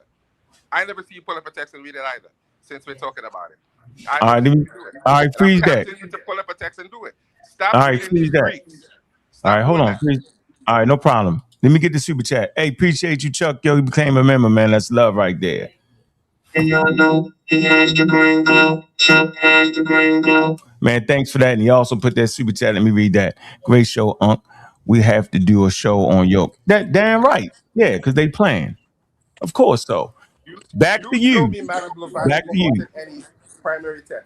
Hold on. I can't start talking and you start talking. You said what you said. I'm not doing that. You did. No. Listen, I want to respond to you. I don't have a problem with you responding. We don't want a pseudo lecture. We want to be able to respond. So I didn't say one that Kemet was pseudo. What I said was it made. No, I'm good. What I said was, thank you for cooking that breakfast. Oh, you're very welcome. Appreciate you. What I said was that Kemet has produced more pseudos. You know, what do I mean by that? Meaning people like Madam Mavalsky, what's the white guy's name? It's a few other guys, all of them, New Age societies, all of them, right? Misconstrued authentic African culture and mix it up and alien up. That's what I mean, bro. African Americans did the same thing. There are very few people, and I think the great Sekou Killer is going to be one of the ones that will really push for real authentic African history. And he's going to want to do it because he on that scientific literature. So he's going to be the one to do it. Everybody going to look at you like crazy. That was my point. What's the timestamp? I found it, bro. Timestamp. I found it. I'm gonna turn it up. No, what's the timestamp? Okay, I'm gonna give you the timestamp. It's 3:34:19. 3:34:19. I told you. I got you. All right, you got me. I found it verbatim. Oh, that's after me. Okay, I'm on the panel. 3:34:19. I got you. So he did talk. Hold on, didn't he talk before that though? No, listen, real quick. No, you gotta work with me. Don't jump. Just listen. Okay, I got you, brother. It's a time period where whatchamacallit with Easy Band coming to the conversation. Am I correct? And he said, "Yeah, but I gotta get you." Remember that? Jabari, the great Jabari. Yeah, I did. But I got to get you, right? I did. Right? I remember. Yeah. In that particular dialogue, he didn't mention it. That's my point. Yo, now, after I got a panel, Ankh. 334-19. You ain't hear me, yo? 334-19. Hey, and Jose. When I was looking, Jose, when I was looking for it, I heard you mention my name, nigga. I did hear that too. So I'm gonna address you later on, Jose. Hold on. No, you mentioned my name. Hold on, Joe. Hold on. Putting you in the back. Hold on. Putting both y'all in the back. Listen, bro. We is not starting off our day with high blood pressure elevated. I'm not doing it. We're not calling each other Negroes and niggas. I might slip one or two in. Y'all might can slip, but I don't like the aggressive behavior when y'all actually got your words to deconstruct any corny idea y'all think they got. All right, we got some esteemed guests on the panel. All right, pseudo kill official Cedric and the great Sekou Keller. So I'm gonna let y'all cool down a bit. Don't go nowhere. I'm gonna let y'all cool down, rethink your concept on what type of conversation is going to be. We got the intellect on this joint. Elevated conversation, use your words. Do not be cussing each other out. I'm not going for it. Right? That means you scared to express yourself eloquently. Say cool. Don't get beat up with the rest of them. Don't feed it. Say cool. Look me in my face. Hey, say cool. Bro, I am telling you, you officially have the tools to reconstruct authentic African history the way we've done it. And I'm telling you that don't do it because we're having another debate. No. Go ahead, what you got to say? Because I know you want to. Here's the thing. I have, first of all, I need to say very quickly that I have just 45 minutes to an hour to be here. All right, so I want to give you, go ahead. Let's say 1 hour. So first of all, thank you for bringing me on. And great discussion yesterday, I believe, but I didn't participate because I was rushing. And what I want to say is that when it comes to this discussion, I'm very open-minded. Yeah, appreciate that. My journey through life, like I always said, is that I'm not afraid to change, and I'm not afraid to shift my position. There are many people who do not like to change, who see that when they make a position, they try. Sorry, let me put my charger on it. Okay. They only like to shift a little bit, but they retain the same position because of there's a dogmatic way of living. So I'm not afraid to change. I come from a conservative Sunni Muslim family growing up, and then I went through that journey and abandoned it, which is not easy as people think. In America, you have religious freedom. You can just leave anything. In some part of the world, it costs your life to do that. So I never took that into, hold on. Talking to you all these years, I had actually never took that into consideration, bro. But keep going, because that's deep. Right. That's deep. So in America, you can just wake up on the TV and say, hey, I don't believe in Jesus or crap. That's not easy for someone who lives in certain parts of Sub-Saharan Africa or somewhere in North Africa. You can say that and be cut off tomorrow morning and be dead. So it's not easy like that. So that's why you see people are very slow to get out of religion. There's a persecution that comes with it. The entire society, it begins with your family, then the society, then your job, everything. You are excommunicated. So it's as dangerous as that. So, but some of us took the initiative. We risk family, friends, and everything. And then we say, look, we want to be on the side of truth. So why would I be up here now and see fact and say, hey, no, I want to be on the side. If I'm wrong, I could be sincerely wrong. But I'm not doing it with ulterior motive to maintain an ideology. Yeah, I agree. You got me. But I heard you say Jabari was your priest, and my eyeglasses saying, Yeah. So Jabari. Hold on. Yeah. I was saying, your priest. Yeah, I kind of like, man. But I understand it though. I'm just looking for the cracks. I'm just looking for the crack. I look through the crack. I'm looking. The water is seeping right there. That's all I'm telling you. It's not tight sealed. But go ahead though. Yeah. So So, as first of all, I'm an African, okay, and we have a polite way of talking to people. Sometimes it's misconstrued. Some people, because from you guys from the American side, there's the way you speak direct, and we from the African side, we respect elder. It doesn't mean we don't disagree with them. Right, like, right. I disagree with Jabari on so many things. Yeah, I done one of them one time to Sarnetta where he said the man is not the head of the family. I'm like, no. I'm from Africa. We have a conversation. The man is the head of the family. I'm not preaching patriarchal. I'm preaching institution of family. Right. I'm not saying a male is above the female. I'm not saying that male is on top of the female. No, when we meet on a neutral ground like school or anywhere, we are equal. But the institution of family is like a boat. When you enter a boat, there's a captain. He's not your head when you leave the boat. He's not always your superior when you meet in a restaurant, but when you get in that boat, he's the captain. The family is an institution, it's a boat. When you get in it, there is a Supreme Court in that family, there's an appeal court in that family. So the dad is the head. So I said I disagree with Jabari on that. It's a neoliberal idea he pushed. That doesn't mean I still don't respect him. I respect him, his scholarship. Jabari is a spiritual, he presented as a priest, but he also respects science. If you listen to him most of the time, he seldom conflicts scientific facts with his spiritual beliefs. He tried to make a distinction, always. And that's my position. Now, we should have spiritual belief, but we should not conflict scientific facts with our spiritual belief. I disagree. His bias came in the way, don't make me play it.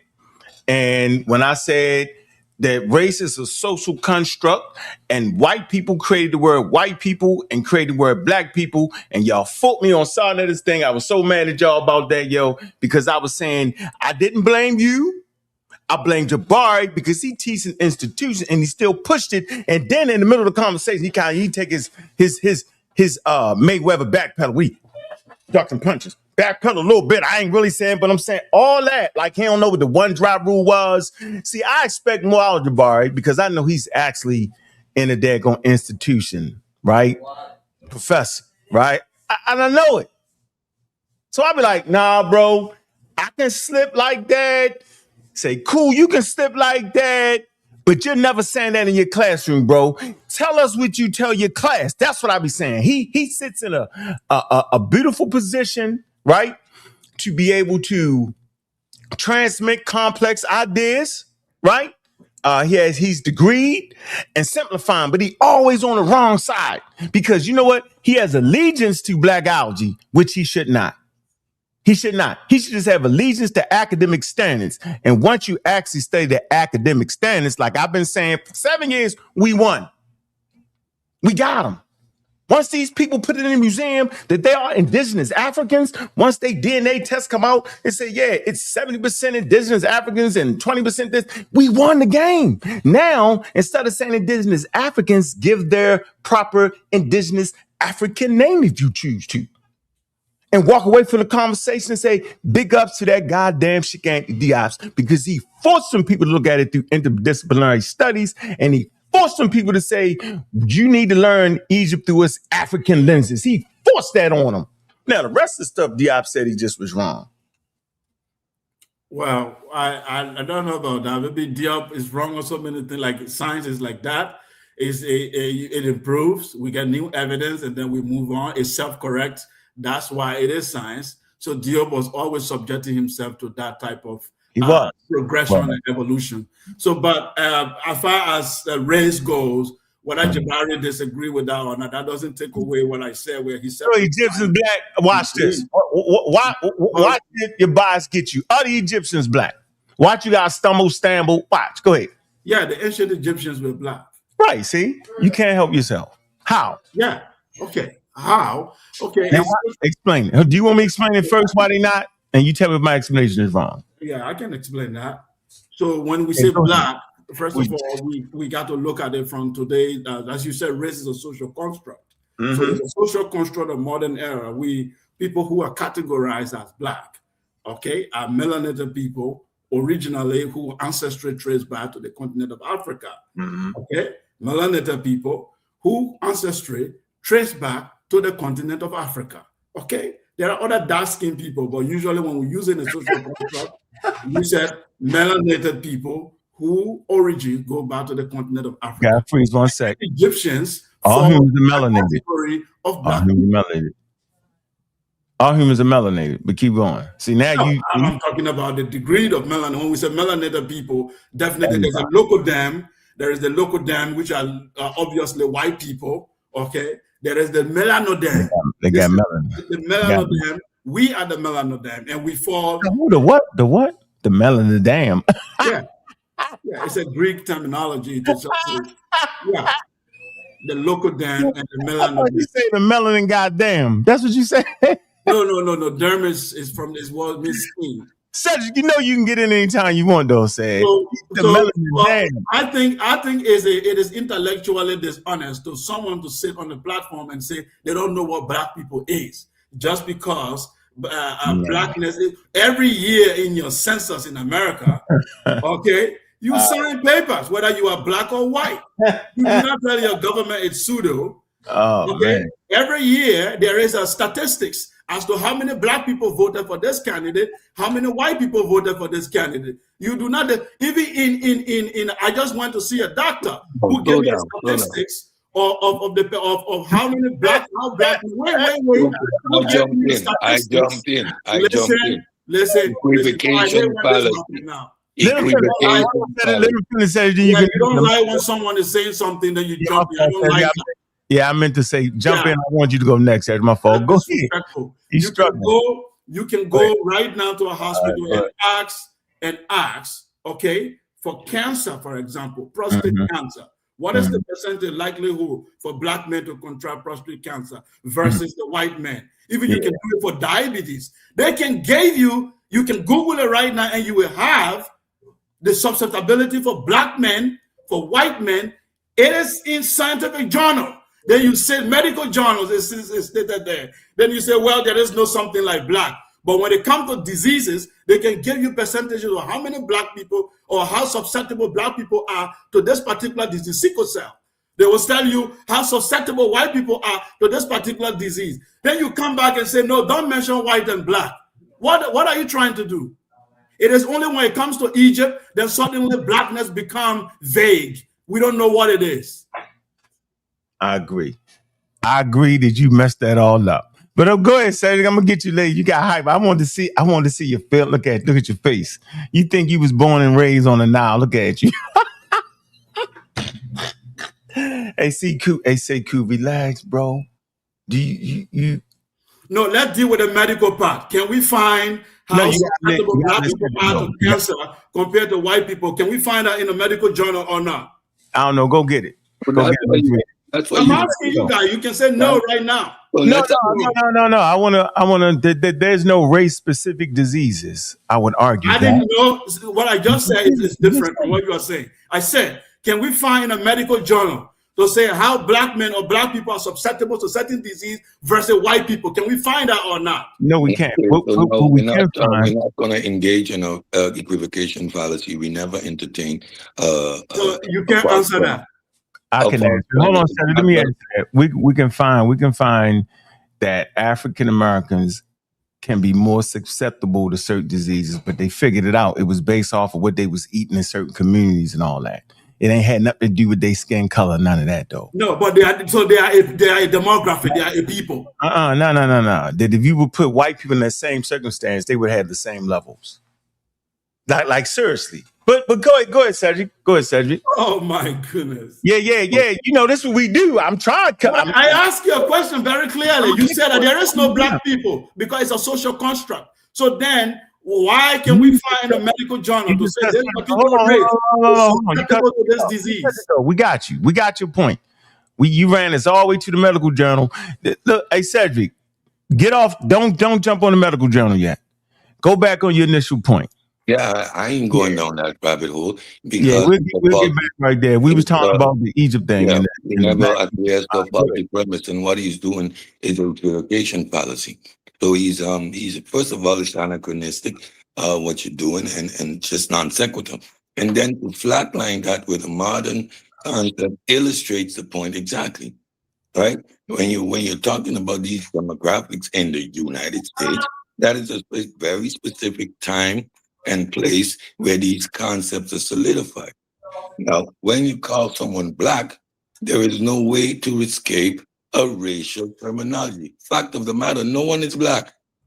No one is the physical color black. So from a physical standpoint, that I would look at myself and call myself black is just simply not done. People refer to concepts around them, right? The great mountain, the deep sea, or the high hills, or whatever, the green land, the black land. The association is almost never made to the people's phenotype. And then to resort to the term black as a phenotypical description of yourself, and you don't recognize the anachronism, and to validate that, you engage in a collapsing of concepts that is an equivocation fallacy, all to make a point. You want to call them black? Go ahead, but understand that's an anachronistic position you take, and it's not one that is historically accurate. Now, to just identify someone as black says nothing about their culture, their history, their connection to the land, etc., etc., etc. So from all metrics, this is an irrelevant and non sequitur. That's an imposed term on the people that never use it to identify themselves. That's just it. Black if you want. Go ahead. Yeah, there are disparities in health, though. Like, nobody's sitting up here saying that they'll say cool. You know what I mean? You get to say cool. So I agree with you that there are health disparities.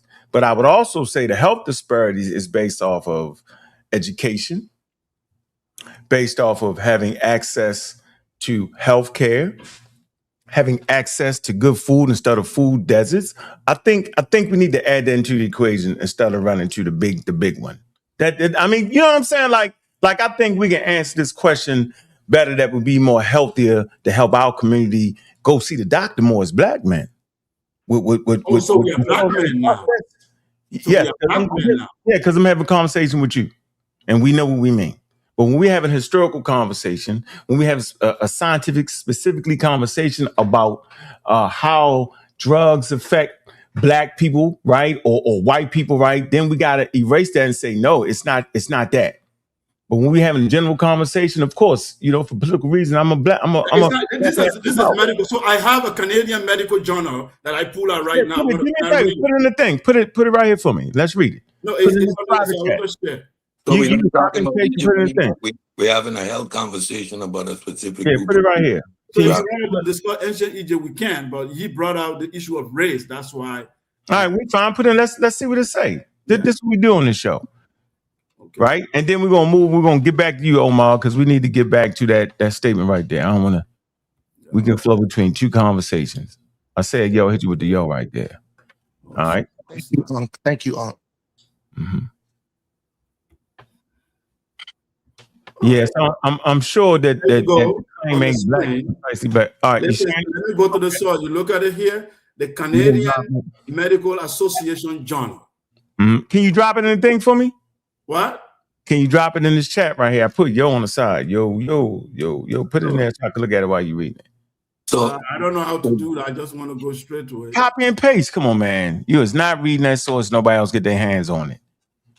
So, but you see it on the screen, don't you? Yes, I see it, but I want to be able to. Okay, let me finish doing my thing, then I will see if I can. So, ensuring equitable access to cancer care for black patients in Canada. Ooh, cancer care. You might be in trouble. Okay. All right. Go back to the key points. Read the key points. Okay. All data on race and ethnicity are now routinely collected in health data sets and disease registrar in Canada. A few data linkage studies have shown that the burden of breast, colorectal, prostate, and pancreatic cancer is higher in black patients, in white patients in Canada. Let's stop there for a minute. Prostate and pancreatic cancer is higher in black patients than in white patients in Canada. I'm asking you, when they write there, they don't know what black is. or was it a black colleges who wrote this? They identify. Wait, sir. They identify two groups. No, I'm saying they're identifying two groups. I will go back. Keep Black reading. patients are forced. Black patients are faced with several barriers that can threaten access to novel oncologic advances, such as cancer screening, molecular testing, breakthrough targeted therapies, and enrollment in clinical trials. Routine collection of race and ethnicity data in Canada can guide epidemiology. I think you said you didn't know what epidemic means. So I know. What you mean? Epidemiologist, clinical trial developer, and healthcare provider to design targeted intervention and help equalize access to cancer care. I'm just reading all the bullet points, like you said. Proven measurement to improve trial and screening enrollment include employing diversity. So it goes on and on. But what you can read this and you will find out, even when you want sickle cell alone, you can deal with that. Historically, they can trace it back and tell you how it is more in black community than in certain white population community. So for me, for someone to sit down and say, there is no population called black, what are you doing? What are you really doing? I know what are you doing? When we say race, it's a social man, y'all stop jumping in. Hey, yo, I swear I'm putting y'all off the panel if y'all start this nigga shit. He's reading the damn articles, what he's doing. That's what he's doing. Yeah. So let me just give a little explanation here. When you say race is a social construct, no one disagrees. This is a very basic thing in anthropology to understand that all humans come from the common ancestor.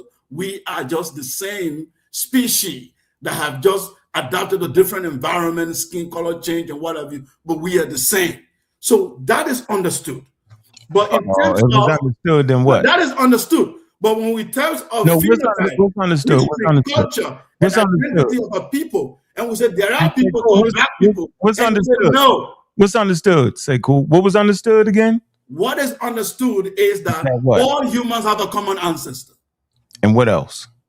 Okay, that is understood. But what we do know in terms of race also is that we adapted on different parts of the world and we look different. That is also the fact. Nah, maybe. In percentages, I can tell a difference between a black person versus a white Caucasian. How about somebody in the Adam and Eve Island? What? Yeah.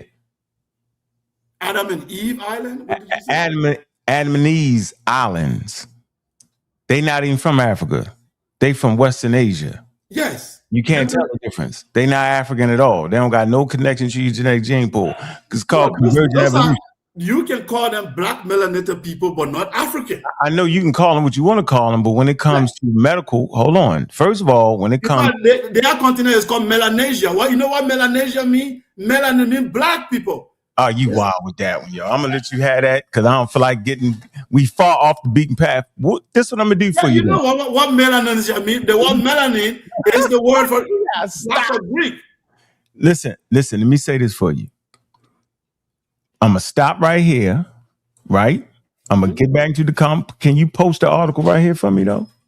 Okay, you said I should copy and paste. Copy and paste and put it right here in the back chat. Okay. No, not that. The link. Copy and paste the link. Okay, let me see. Yeah, and just put it in the back. It's called the back chat. Yeah, I will copy. Paste hey, yo, Ankh. If I can just quickly. No, we gotta get back on. No, we're gonna get back on track. I just want to get this article right here. Back chart. Okay. Private chat. But no, I understand. I understand what the people you talking about from the island, but because if I'm not mistaken, you're speaking about a certain people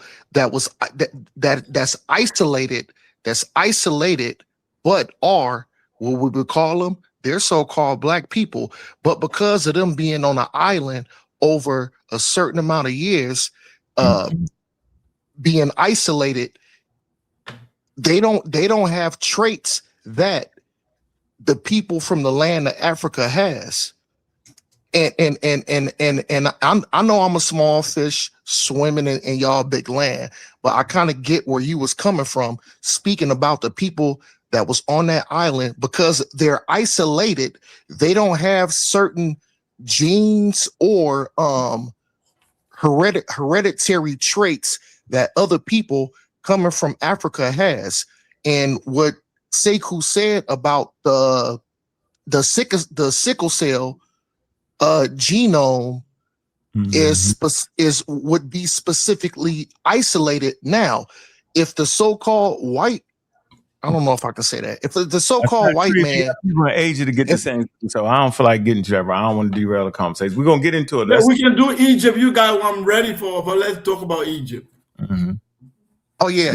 We definitely gonna talk about that. I mean, see, I got enough sense to know that when Canada is writing this article, right, that when they go look into the biology and all that, ain't gonna be no different.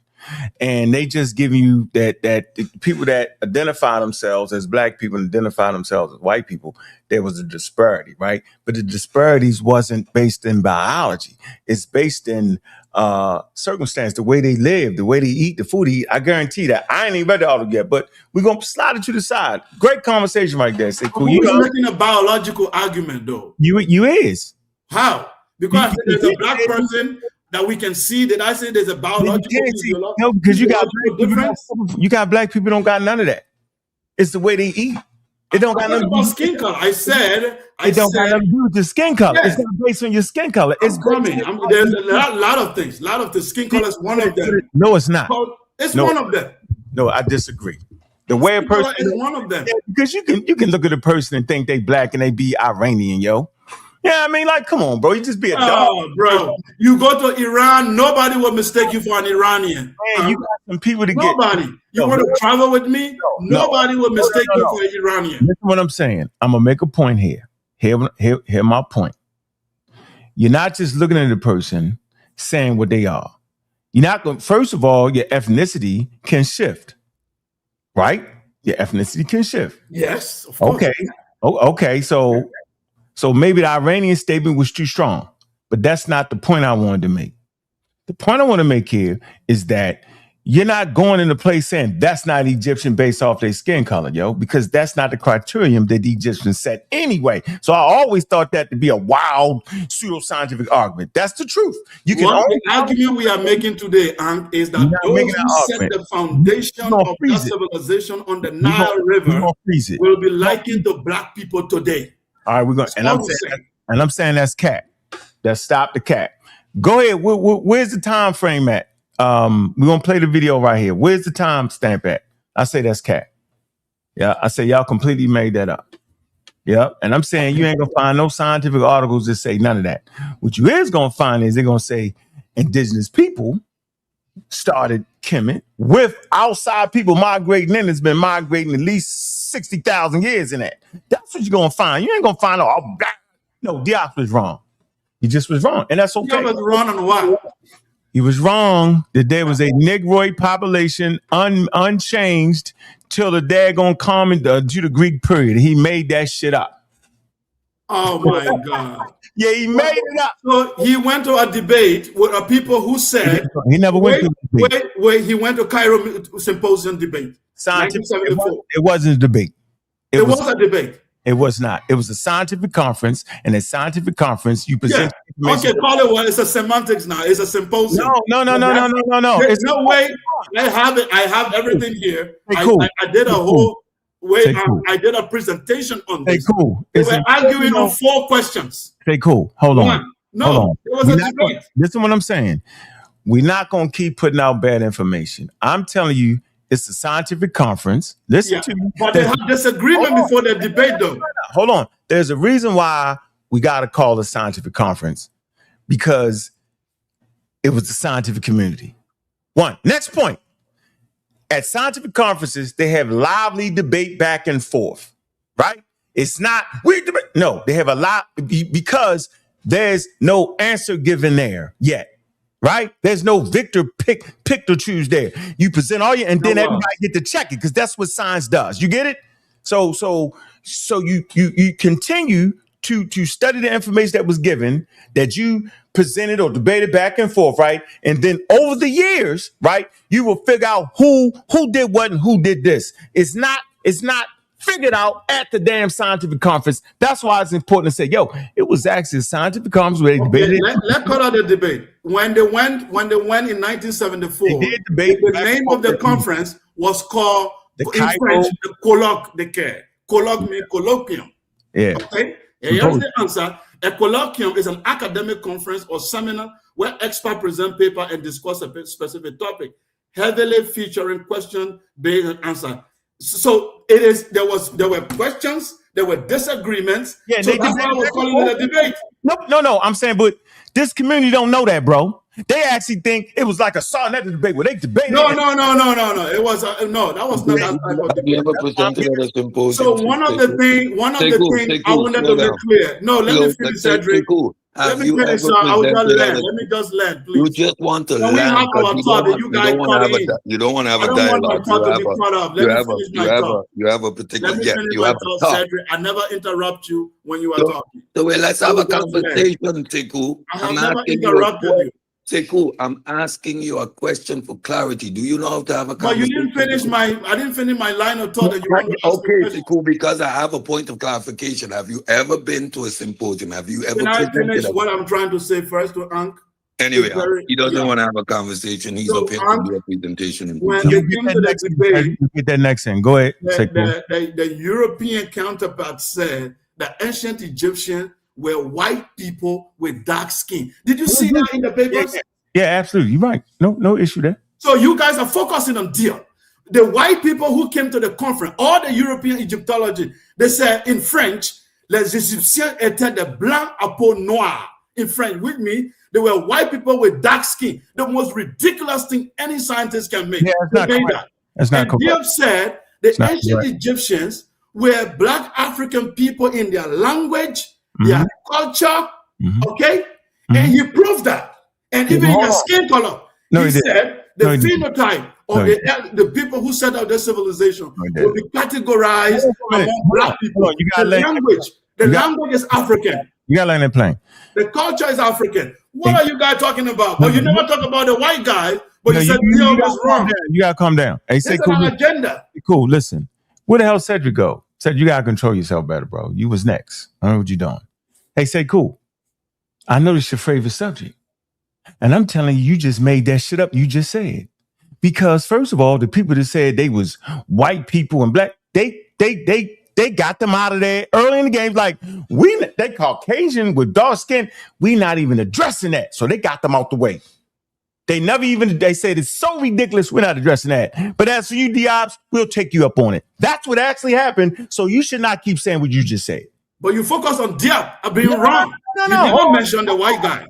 I'm taking you one thread at a time. That's how I'm gonna beat you. I'm gonna take you I'm gonna show you how you have not been scientifically literate on this topic. You've been listening to the community, and the community got us effed up. No, I'm telling you. My fast on Egypt. Hold on. Am I right? Hold on. Am I right or wrong? Did they listen to the people that said that they was white people with black skin? Did they listen to them people? Yes or no at the conference? They did. Okay, I got you. Now you're gonna make me beat you up. All of them presented their papers. No, they did not. They ain't listening. It was during at the end of the symposium, they said they changed their views on that. No. But they were allowed. Nobody kicked them out. I have the book. No. You don't got no book. I do. You do not. You got a pseudo book. Not a pseudo book, General History of Africa. You got no real book on that. Get out of here. It's a pseudo book. Now you not even seen the book. You say pseudo book. I don't got it. Because if they said that, because the general history of Africa, which compiled. I mean, the entire thing the debate was compiled. Is pseudo book. The minute from the debate. Go to the UNESCO website and find the entire minute of the debate. How is that pseudo? No.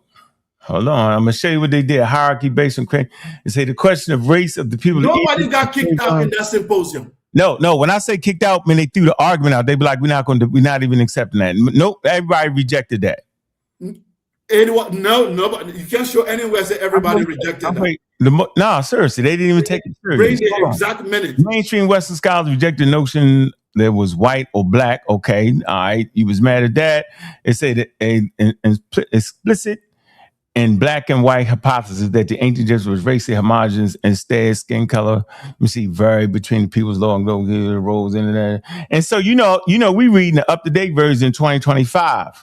See, it took them all them years to really, and it culminated now. You should read the new material on it. But let me get here and see, despite multiple, hold on, international, the history volume featured, let me see, had the Egyptian indigenous, oh man, hold on, similar, shit, man. Shit. Where the hell did they just take all the, hold on, nose, Vani? Nah, man, I got it. Hold on, I'm gonna read it right here on this Wikipedia. Oh, I know it's right here. Hold on there, bro. They're gonna tell you what the bit. Damn, do I want the scholar position? President comes to historical hypothesis. Let's see. Modern scholars have studied. Man, you know what? We're gonna have to go to the actual paper itself. That's gonna slow us down like a motherfucker. If we go to the actual paper, I'm trying to get it. Don't worry, I'm going to get it. I'm trying to get it right here. Yeah, they're gonna tell you the date. So, all right. So let's get the paper. I think I got the paper right here. Hold on, y'all. Okay. Real quick. Pulling up ancient Egypt. I found it in UNESCO. Yeah, they ain't. I swear, yo, they was like on UNESCO website, by the way. Yeah, it is. Pull it up. Say cool. And they're gonna tell you that. I haven't gotten the exact page. Let me get it. Then I want to get the exact page. All right, look for it. It's gonna tell you where it went to. Where you at, Muhammad? I'm gonna let you look for it while I'm finding that. It's gonna tell you the arguments that was gonna be presented, and they said that most people rejected the one you think that they was coming there arguing before they rejected that. Where you at, Amar? So what's the time frame, real quick? Let's get back into it. You just have fun shit to talk about, though. But get back into it was. Hold on, let me run back up here real quick. I'm running back and forth to these different rooms. Yeah, I know I got that TV. Cool. I could be in you know what I mean? I got it. Shit. You know what? Let me see if my memory served me right. I think it was 3 hours and 6. Yeah, but 3 hours. But hold on. You said 3 hours and 40. You said 3 hours and I think 40 something. 3:16:14. 3:16:14. Yeah, man, but shit. So while you and Sekou was talking, while you and Sekou was talking, this actually validates your point, Ankh. It says the prevalence of sickle cell trait in West African populations is a classic example of natural selection. What did you say, Ankh? It's not racial. What did you say, Ankh? It's environment. Driven by environment rather than inherent racial genetics. So Sekou was unalive on that note. So we ain't even gonna talk about that. No. Because you guys, you just make up stuff. You don't listen to people. We don't talk about that no more. Brother. I asked a simple question. What did I say? Omar, hold on. Stop. Everybody freeze. Omar, knock it off. Find the timestamp. Shit. Okay. That's a whole nother story. Answer a simple question. My comrades like don't down the hill standing thing. I don't know what they talking about because I beat them up. On ain't no race specific medicine. Niggas ain't all. Hey baby, throw me that remote on that. Throw me that. Stop for a minute. Get in. What you got real quick? I got it on. It's 3:16:14. All right. Okay, here you go. Let me share my screen. 3:16:14. 3:16:14. I think you're gonna play the. All right. But it is. Hold on. Let me mute out to be sure. Yeah, mute out. Let me play it. Africans on the continent are also inspired by the things that occurred in ancient Kemet. And that's perhaps one of the ways that many of us fans were sexually. Brother,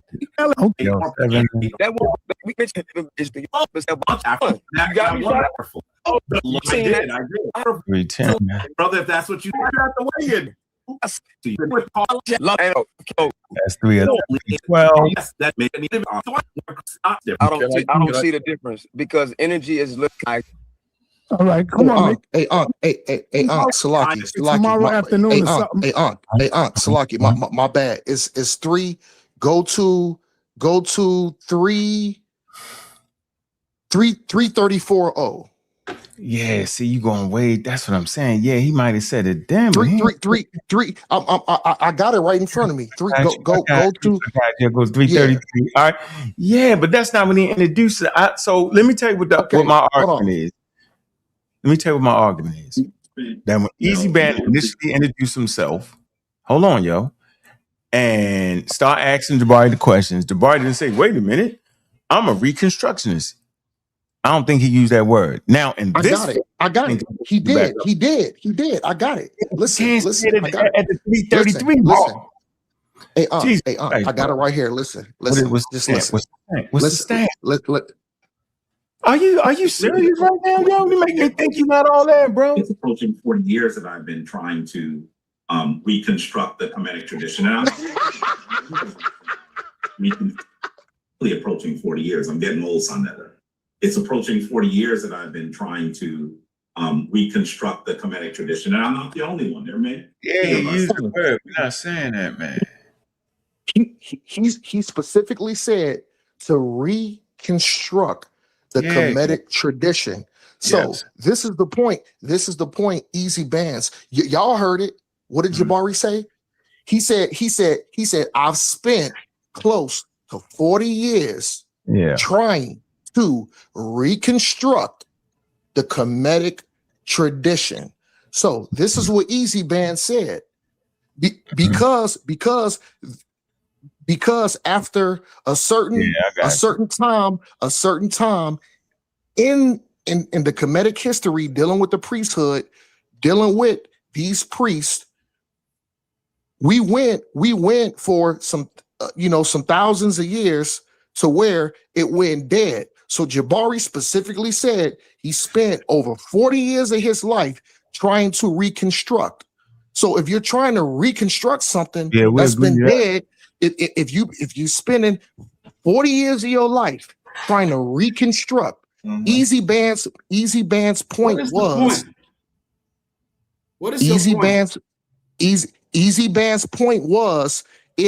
if you're reconstructing something that's been dead for over thousands of years, is it not constructed to what? Error and mistakes? And the answer is you goddamn. Yeah, we agree. Exactly. And I wasn't arguing whether you use the word or not. I don't really understand what the debate is. Listen, man. I didn't cut y'all off, man. What is your question, Omar? Listen, man, I know it hurts, man. It hurts y'all Kemetic dudes. It hurts. And I know it hurts. So listen, if you're trying to reconstruct something that's dead, wait a minute. Wait a minute. You're trying to reconstruct something that's dead. There's going to be errors there's going to be errors and mistakes. What the fuck? I know you hear me talking, yo. What is wrong with you? No, I didn't. I didn't. Okay. All right, listen. So me and you have two separate points, yo. Right? My thing was, I was under the impression that when the guy first asked him the question, that he told him right off the bat, when Easy Band first questioned him about the whole thing, I never heard him say, I'm a reconstructionist, because that's what they call it. They call it, you're a reconstructionist. When you reconstruct something that's dead or whatever, you put it together. With all the stuff you just said, you're saying, well, if he's a reconstruction, then it's this, that, and the other. I got you. We got two different conversations. I was telling Jabari, you didn't tell that man you was a reconstructionist, right? But I heard this right here, right? And it may be before I made my I said I didn't hear it. I'm listening for a person saying, because it's literally what they call it. You're a reconstructionist, right? I get it now. So maybe he did. You got a whole different thing, but that is part of the process. Where people act, you can't do nothing but reconstruct it because it's dead. So he's not wrong for doing that. You can't gig him on that. You can just gig him on how well did he reconstruct it. And that's my argument, that everybody got their own way of doing it. There's no concise way of doing it, and it's all over the place. That's my argument, though. I just want to get that straight, though, Easy Bands. We saying two separate things. So yes, right. It's your point, and then to your point, he said he used the word replicate. Yeah, in that sentence rather than reconstruct, which I think the synonyms are very close. You can't. No, that's two different things, I think. Yeah, trying to replicate something. I mean, the original is not there. You are just trying to replace it. So reconstruct, it could be another. But I'm saying that if you look at the entirety of what he said, it's not far contradictory from replicate to reconstruct. But like you said, this other guy argument is completely different. It's not even about whether he said reconstruct or not. For him, it's the authenticity of that reconstruction. That's what he's contesting. So Ezbans has not done a good job to contest that, because he has to present the original Kemetic doctrine and then compare what Jabari do and say, here is what I find contradictory. You think that's what it is? I think for you to replicate something, the thing has to be there to replicate. To reconstruct things is pieces here, pieces there, and you reconstruct it. So to say you replicated something means it's there and fully intact. I'm going to replicate the Christian religion. I take all the text and replicate it, do it again. But to reconstruct literally means to put something together that's not there. You taking pieces from this part, history, that part. Jabari said himself, he take old kingdom stuff, mix it with middle kingdom. That's what he's doing. But the point is, in other places in America, people take the new kingdom and use only new kingdom and I'm saying is it allows for wild pseudoisms into it. Look at your super easy man. He says Sekou is bitter about Sekou ain't bitter because I beat you up with your book. So my point is, I think it's easier for African American to follow Christianity than it is to follow the Egyptian thing. 3037. I found it. 3037. I found it. 3037. 3037. Go ahead. And where the hell Cedric at? Cedric need to get his ass back up here, man. No, Cedric was getting, you got him frustrated, say cool. He couldn't. Yeah, so I cannot share my screen to show you the European claim in the debate. Yeah, I want you to read. You got the document, right? Yeah, I have the document. All right, go ahead. Hold on. Before you show it, I did not say that wasn't part of it. Because yes, it was. What I said was that the scholars there was like, that's trash. We're not even listening to that. That's what I'm saying. So I don't think the scholars said it's trash. Put it up there. They ain't use the word trash. But they was like, no, we're not even going to debate that conversation. I think they listen to everyone. And I think... this is UNESCO website. All right, go ahead. Here's the name of the document: The Peopling of Ancient Egypt and the Deciphering of the Meroitic Script. This was. Hold on, put it up there again. Put it up. All right. Yeah. Is that it? Click it. We gotta read it. Yeah, I'm just showing the title. Then can you see on the screen? The theories advanced. Yeah, I see it. These are the theories that were advanced, following the footsteps of G. Eliot Smith and those of the Sergi and Eliot date. Most Egyptologists take the view that primitive population occupying Egyptian and the Nubian Nile Valley from the pre-dynastic period onward, that is the Badarian and Nagata, and up to the Fred dynasty belong to a dark Mediterranean, or again, Euro-African race, often incorrectly called the Hamitic. This population is taken to have been leucodemic. This is the word I was using in the beginning, leucodemic. Leucodemic, a white, although its pigmentation may have been dark, even black, and is subdivided into two groups. Are you hearing that? That they are white, but their pigmentation can be dark up to black. What sort of people, have you ever seen any human being like that? Who is white and black at the same time? But this is most Egyptologists who came to this debate. I'll continue reading. This population is taken to have been leucodem, white, although its pigmentation may have been dark, even black. It is subdivided into two groups. One Eastern, ancient Egyptian, the Beja, the Gala, the Somali. Imagine, they call it Somali white in the academic debate. And the Dinkas, and the other Western Libyan, ancient Nubians, North African, Berber, Tuareg, Tudus, Sahara, as well as the ancient. Hold on, what page you on? Say cool first of all. Yeah, so I'm just wait. Page 19. Page 19. Go back to what. First of all, that's why they convened the conference in the first place, because they never gave the scientific community indigenous Africans a chance to tell a story. Right. So yeah, Egyptologist did think what you saying. Right? That's what I'm paying when you dismiss Diop for destroying this nonsense. No. Let me tell you what I'm saying. I'm saying once he got to the conference, right? They wasn't even willing to accept that crazy thing that they black people painted white or white people painted black. They went and debated Diop's point. They was like, no, we're not even accepting. That's what I'm saying. So where you at? You at the third. Diop dominated the conference, but this is what they came with. No. They didn't come with that. They came with something else, and the shit was served. What did they come with? They came I'm with in the document right now. Spin the page. Yeah, you gonna make me pull that document up. Ooh, you gonna make me pull that up. It clearly says that the following argument were advanced, the theory that were advanced. This is what exactly says. No. The following the footstep of G. Eliot, those of Serge and the earlier date, most Egyptologists, what is most in approximation, take the view that the primitive population occupying ancient Egypt, the Nubian Nile Valley, a pre-dynamic period onward, up to Nagata, when the Fred dynasty belong to a dark Mediterranean. They don't even want to mention us. Or again, Euro-African. What is that?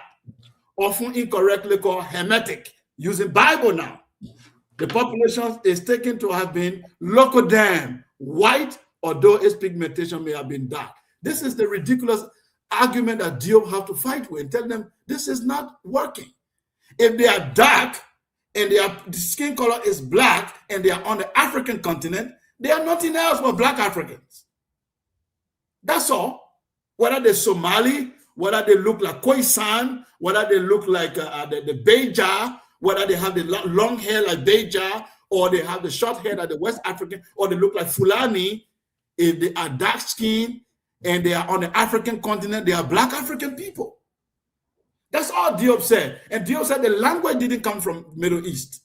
The language they spoke. It didn't come from the Middle East. The religion, the practice, the cosmology and everything, the tradition, the kingship, everything is African culture. This is how he demonstrated it. The leopard culture that you find inside the Zulu culture, of how they do the initiation. The priest of Nubia having the leopard skin in Egypt as well. He said these things are African culture. And the animals that Egyptians use in their hieroglyphs and everything in their writing, those animals are not Middle Eastern animals. They are not European animals. They don't find it anywhere. Those are all African animals. So everything they use, the flora and the fauna of Egyptian writing and culture and art, they are all found into the African continent. They didn't come from anywhere else. Nobody said they didn't marry foreign women or foreign people didn't come in. We are saying the autochthon, the indigenous who bring up this culture from the Nile Valley were black people. Why is that complicated? That's all we are saying. Hold on, yo. See, where you at, Gideon? Sorry? Hold on. I can send you the link if you want the link to the again. Yeah, I think I'm on that. Well, Gideon, you must not be on there. Where you at, Sabio? What's up? I'm right here. Can you hear me clear? Yeah, go ahead. What's on your mind? I'm trying to find this thing right here to get the point. I know I ain't lost my mind, but I never want to just be outright wrong. If I'm wrong, I want to let everybody know. But go ahead, though, because it's a mix-up. I just been sitting back listening. I think it's a mix-up in what was being fought at the conference, and I think he don't understand that you are on Sheikh Anta Diop's side. You're just okay. All right, you're just against the idea that they're black, because black wasn't a social construct that would have been used during the time of him it being founded. So placing the term black on those people, hold on, bro. I did not interrupt you one time. Oh, man, go ahead, man. You good. Keep going, man. What we doing? So forcing the word black on those people will be anachronistic and wrong. Just calling them indigenous African people will be correct. But is African anachronistic or not? Hey, there you go. Go ahead. Just keep talking. I gotta say cool. Come on, say cool. You can't cut them off, yo. You don't want to be cut off. So again, using because the continent is African, and Egypt is the place we're talking about. They will be indigenous Africans in the country of Egypt.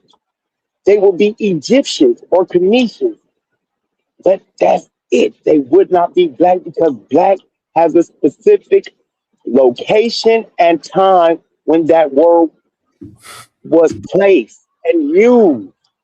You cannot force it into a place where it wasn't.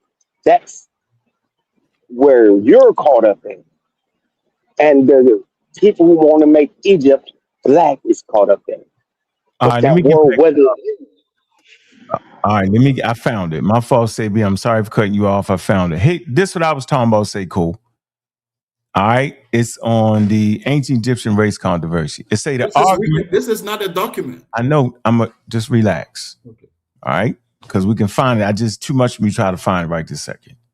It say the arguments for all sides are recorded in UNESCO publication General History of Africa, with the origin of the Egyptian chapter being written by Diop's, a proponent of the black hypothesis.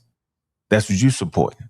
It says Diop's chapter was credited in the general conclusion of the symposium report by the International Scientific Repertoire. It say Jean Divisi, it would say, as painstaking research contribution, consequently, there was a real lack of balance in the discussion amongst the participants. And anybody that read it, y'all know what the lack of balance was. They brought a whole lot. Dale Fowbanger, Walter Rodney, and they brought a whole lot of information that the panel wasn't even ready for. He brought a lot of interdisciplinary studies, and that's the real thing we should credit him with. Listen closely. Not the fact that he proved whether they was black or not, black or white or not, but he gave us a criterion to be able to critique the rest of African history going forward. And what's that? Use interdisciplinary studies. That's the real gem that nobody talks about, but his Wikipedia page does. It says, in 1974, UNESCO conference, several participants other than Diop's and Obanga concluded that the Neolithic Egyptian population was indigenous to the Sahara. Niggas never even talked about that. I've been talking about the Sahara for damn near 15 years in Egyptians. Watch this. And was made up of people from north and south of the Sahara who had a range of skin color, right? It say the majority of the participants in the conference disagreed with Diop's and Obanga views. Watch this. Similarly, watch this. None of the participants voiced support for the earlier population that, look, the Egyptians were white with dark, even black pigmentation. See that? I'm going to say this again. Yeah, but they proved my point, not yours. It was not rejected. No. They are the one who came back and said, we don't agree with our point anymore. You can't jump out. Let me read it again. Similarly, none. That says none. You're saying they did. I'm saying no. No. Listen, what I said. I said they didn't. After the debate, you can't be the very person you're fighting against. You said they were rejected. Wait a minute. You said they got trashed. Listen, that was my choice of words. But you and I said you were wrong. They only said they no longer agree with their initial point. Dive in and do the same thing. You beat subject up for it, and you doing me like that. That ain't right. Come on, bro. Let's come on, bro. Come on, man. Similarly, none of the participants voiced support for an earlier population that the Egyptians were white with a dark, even black pigmentation, bro. There you go. It say, although Professor Galeb stated that the inhabitants of Egypt and Palestine times were Caucasoid. So what you saying and what I'm saying? What the hell are we saying then? I'm saying that similarly, none of the participants voiced support. They didn't voice their support for what you claim they did. They did not. That's what I'm saying. And it's right here. And here's the daggone thing for you. It's right here. General History of Africa, African Civilization, Barclay. Right here. We can just read that and find that. I'm going to find it. I got time on my damn hands. All right? Time on my hands to find that in that right there. There you go. That's what I'm saying. And you need to read this new upgrade on this page because it ain't saying what y'all saying. Now, the crazy part about it took 50 years for them to come to some strong conclusions after the damn conference. Why? Because things move slow in science. So I'm gonna let you know that. So now you can find some museums where they say they're African. Prior to this, no museums were saying it. Now you can find publications saying they're Africans. So y'all over jumping. When y'all say they black, it didn't fly at the conference. Can I respond, Ankh? Yes, you can, sir. Interrupting you. Okay. So the bone of contention here, when you and I started the discussion, when I mentioned the conference, you said, oh, those guys who came with a theory of white skin, with white people with dark skin, their position was trash. It was thrown out. It was rejected. I said, no, it wasn't rejected. They participated in the symposium, but after they no longer supported their own theory anymore. That's different from their theory was rejected. Oh, you made that up. No, if anybody go back to that, they will see it. What I just said was that they no longer supported their own theory because Dio destroyed it. But it's different from the referee trashing it at the beginning. I hear what you're saying. I hear what you're saying. I hear exactly what you're saying. So we had an impasse right there. So we are together. It's just that you said it happened in the beginning. I said I don't think they agree. So you saying basically because of Diop's they didn't agree with it.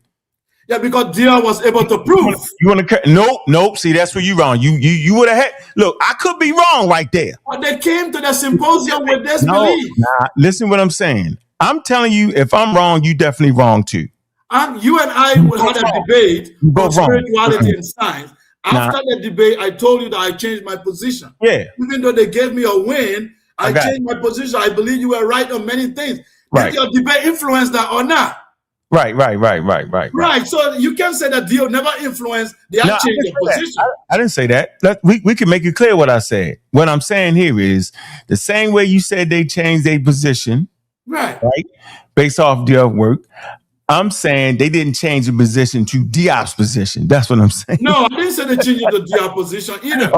But just sound like you saying that. No, I'm saying that they no longer supported their own position because they failed, because the evidence was too overwhelming. So you don't have to shift your position, but you can say my position, I don't think it was strong enough. It's right here. Here you go. The arguments on all sides is recorded. Look, with the origin chapter. Look, Diop's black. I'm saying they didn't accept the black hypothesis. That's what I'm saying.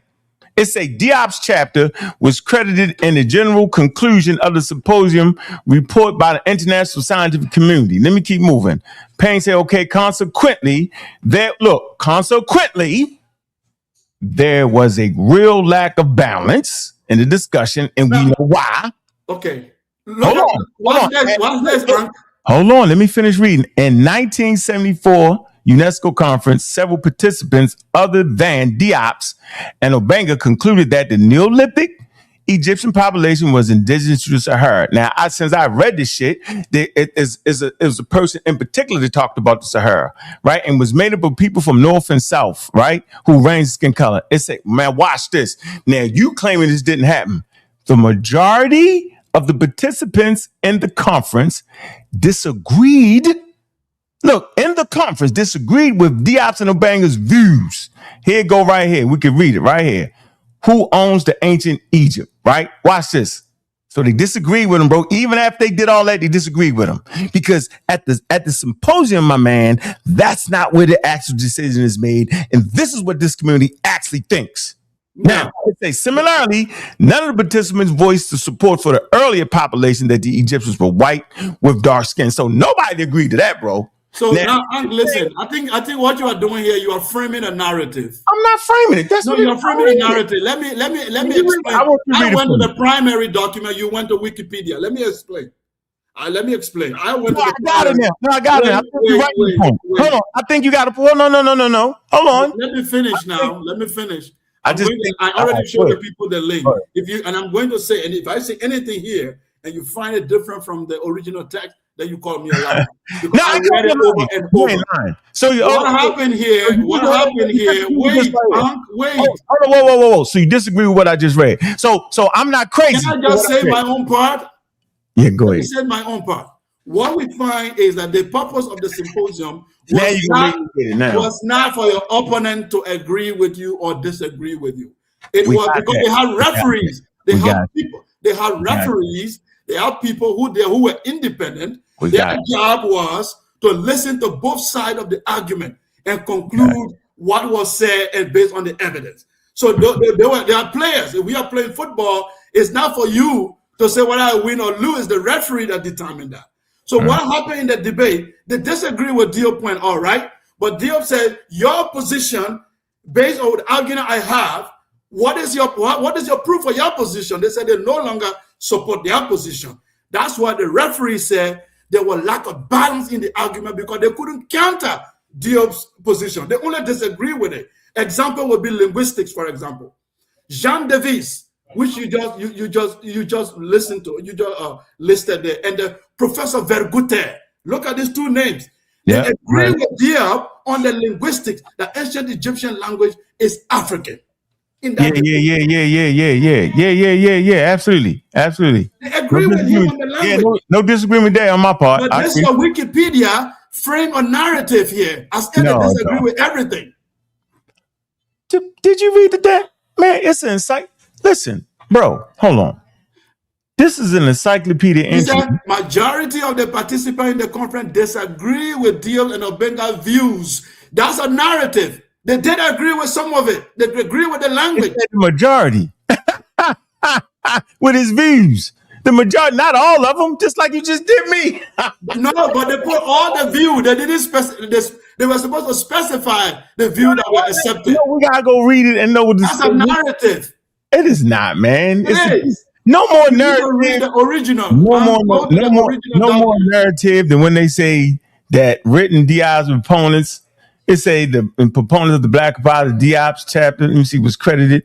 Concluding symposium and say, they used to say that ancient Egyptian was a Semitic language. That was the conference. Several participants other than Diop's. Look, and Obenga concluded that the Neolithic Egyptian population was indigenous to the Sahara. Yeah, you can say that's a narrative too. It's a narrative, but that's a Wikipedia document. I'll go to the original. We're gonna do it. I don't know if this is a show to do it, but you're gonna get beat up because I read it. I just gotta find it. I'm telling you, you're gonna get beat up. I'm letting you know right now, dude, I'm better than you with this right here. You just started reading this. I'm telling you that when we go there, I just started reading it when I just pulled out the original. No, you start reading up there, and then I have the physical copy. I have the general history of Africa. I can't just lay my hand on it. You can't lay your hands on it. Whoever lay their hands on it first. Hold on. I have the general history of Africa, bro. Let me find it. Who can get it first? Whoever get it first one. I have it. Hold on for a minute. Hold on. You don't got it. You're lying. Damn. Y'all, damn. I can't let this man beat me. I can't let this. Damn it. Got it. What you talking about? We found the other one while we at it. Got you. You're moving too slow. Now. Moving too slow there, son. Don't play with me, Ankh. I got it. Pull it up. I beat you already. I got even two. I got all the volumes. All right, I won that. Now, I won that. I got it. You think I'm a liar? Now, I never lie. I didn't call you no liar, bro. But I said I beat you to it. How about that? You say I don't have it. I'm lying. I don't lie. I ain't mean that way. Anyway, but I beat you to it. If you ever know me on this panel, I don't lie. I said things I know. If I don't know it, I keep quiet. You taking this too literal, bro. I don't lie, bro. I'm just trying to pull your leg. But I'm not a liar. Oh. I have it. I know, but I'm saying. What do you have? I know. I'm saying, bro. Like I beat you. I pulled mine first. That's all I'm saying. And yours don't like you read a page in that shit. All my shit is crinkled up. How can you say I read a page? Now you're making another claim again. First, I don't have the book. Come on, man. So, volume 2, edited by Gamal Mukhtar. Here it is. I wonder, audience, did I beat this man? Do you have the volume 2? That's where it is. Man, I got all of it. I got the I have it. When you have volume 3 as well. African Americans won. We just won. I am not easy banned. Don't hate me. You're not easy banned. You're a tick slow on the draw. I shot you at first. Yeah, I beat you, but I really think Sekou probably read that thing about 4 or 5 times. They ain't read that. I can read it. I'm you. You know me. I don't make claims. Open this up and find. Look, bro. I got pages holding it in. And you look. What you mean? I said they agree with Dio on the linguistic. Professor Verbuter. You can find out there. He agree with Dio on the language. And guess what I got it open up to? I got it open up to the grammatical semantic debate took place. Look, over Professor Diop's. And look, here you. Ooh, let me read it. Look, this is what we're gonna do, y'all. See that? Now, why you now? Now watch this. That's crazy. You got it open to what he's talking about. Watch this. Yeah, that's how serious I am. Juju, God dang it. I have it. Protect by Black Widow. Let me read it though. I got it open up here. It says, the grammatical and systematic debate took place between Professor Diop's and radical, which he reads. KMT derives from Kemet Black, considers to be the collective noun meaning blacks, Negroes, and Professor Abdulgari and Abdullah. Are you reading or not? Page 54, right? Okay. Who adopts the accepted reading of it as Kimware and translation as Egyptians. It say the plural of KMTY, Egyptian, and the Nisba formed from KMT, Black Land, Egypt. It say the latter reading and translations were affirmed by Professor Salderon. It say turning to the wider issue, Professor Salderon drew attention to the interest of the method suggested by Professor Obanga following the Professor Diop's. The Egyptians remained stable language for a period of at least 4,000 to 5,000 years ago. All right. So basically, let me show you the part that he did get right. They tried to say that Egyptian was Semitic language, right? But it's not. It's Afro-Asiatic language, but it's not Semitic though. That point he got off. The point he got wrong was it was connected to Wolof. Got that wrong. So we can go tit for tat. What you got? I have a bomb blast for you. What? Yeah, listen, this is why I said read the book and not just the Wikipedia. A bomb blast. Go to page 43. Go to page 43. A bum. Yeah, I got to get to the bum blast. Go to page 43 and go down on the second page and go to the last paragraph. All right. 43 last paragraph. Last paragraph. All right, 43 last paragraph. He went on what chronological analysis. Professor Diop's theory, where it's a Professor Diop's theory was rejected. Professor Diop's theory was rejected in its entirety by one participant. Yeah, I know. Wait. You know your Wikipedia, what it said, right? It said most. Did you see that or not? And that's bad. The Wikipedia said most. The book said one. Yeah, that's bad. I'll read again. Everybody listen. That's the bomb. Professor Diop's theory was rejected in its entirety by one participant. None of the participants explicitly voiced support for their earlier theory concerning a population that was white with a dark and even black skin. You see the most of one? Wow, you just killed yourself, so we both lagging. Oh, that's what I said. Most of one. No, come on, yo. We just call it a town, that. Come on, bro. I can see it like you can see it. Let's not call it a town. Give me a bomb. You get a bomb. I got something. I think that might be a.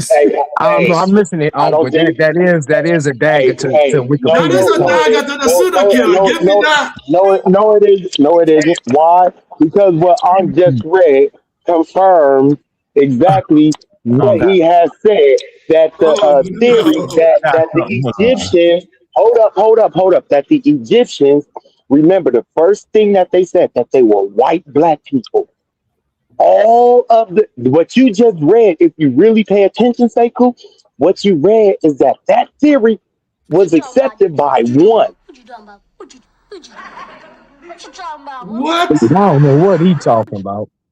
What are you talking about, bro?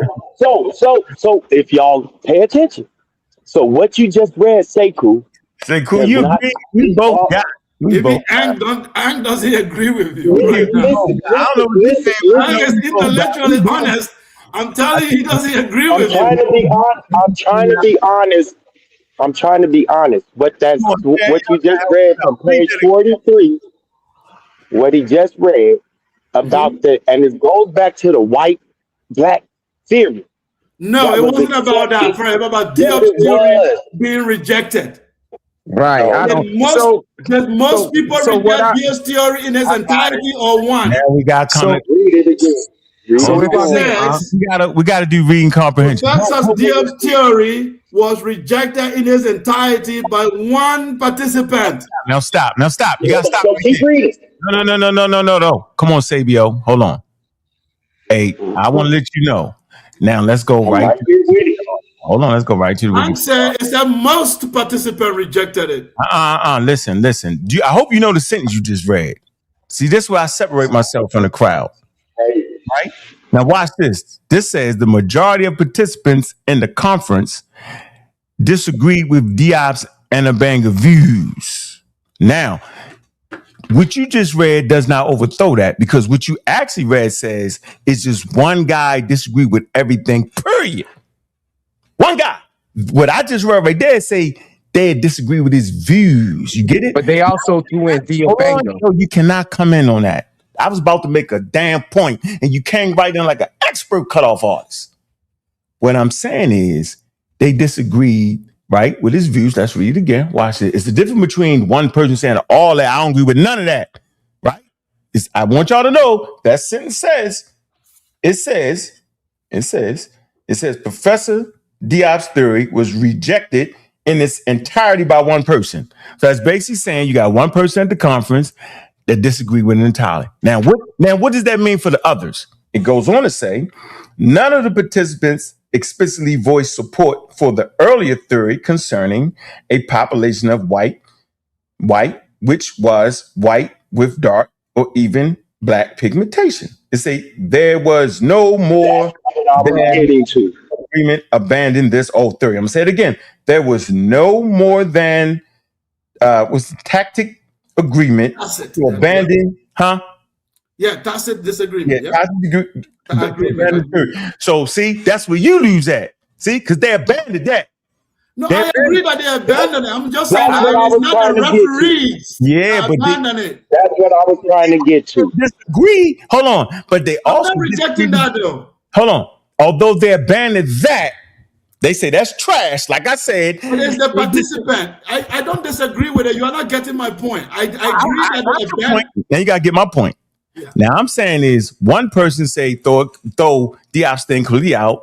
Everybody else is like, nah, we just disagree on his views, but don't throw it away. And guess what? We can just look at history and tell what parts they threw away, parts they didn't. So now I think I actually won. I actually got you on this, yo. I appreciate it. I'm not conceding to that. You didn't get the point. Well, now continue the reading because it says something else. Hold on, before you read that, go ahead. Numerous objections were made to the ideas propounded by Professor Diop. Oh, say it again. Numerous objections were made to the idea. I'm coming. Let me finish with the propounded by Professor Diop.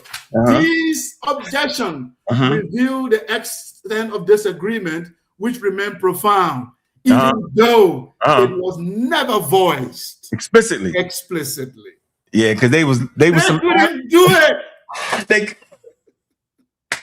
They couldn't even. So this person is even putting his opinion because they didn't say it. Because Diop was burning like fire. They couldn't say it.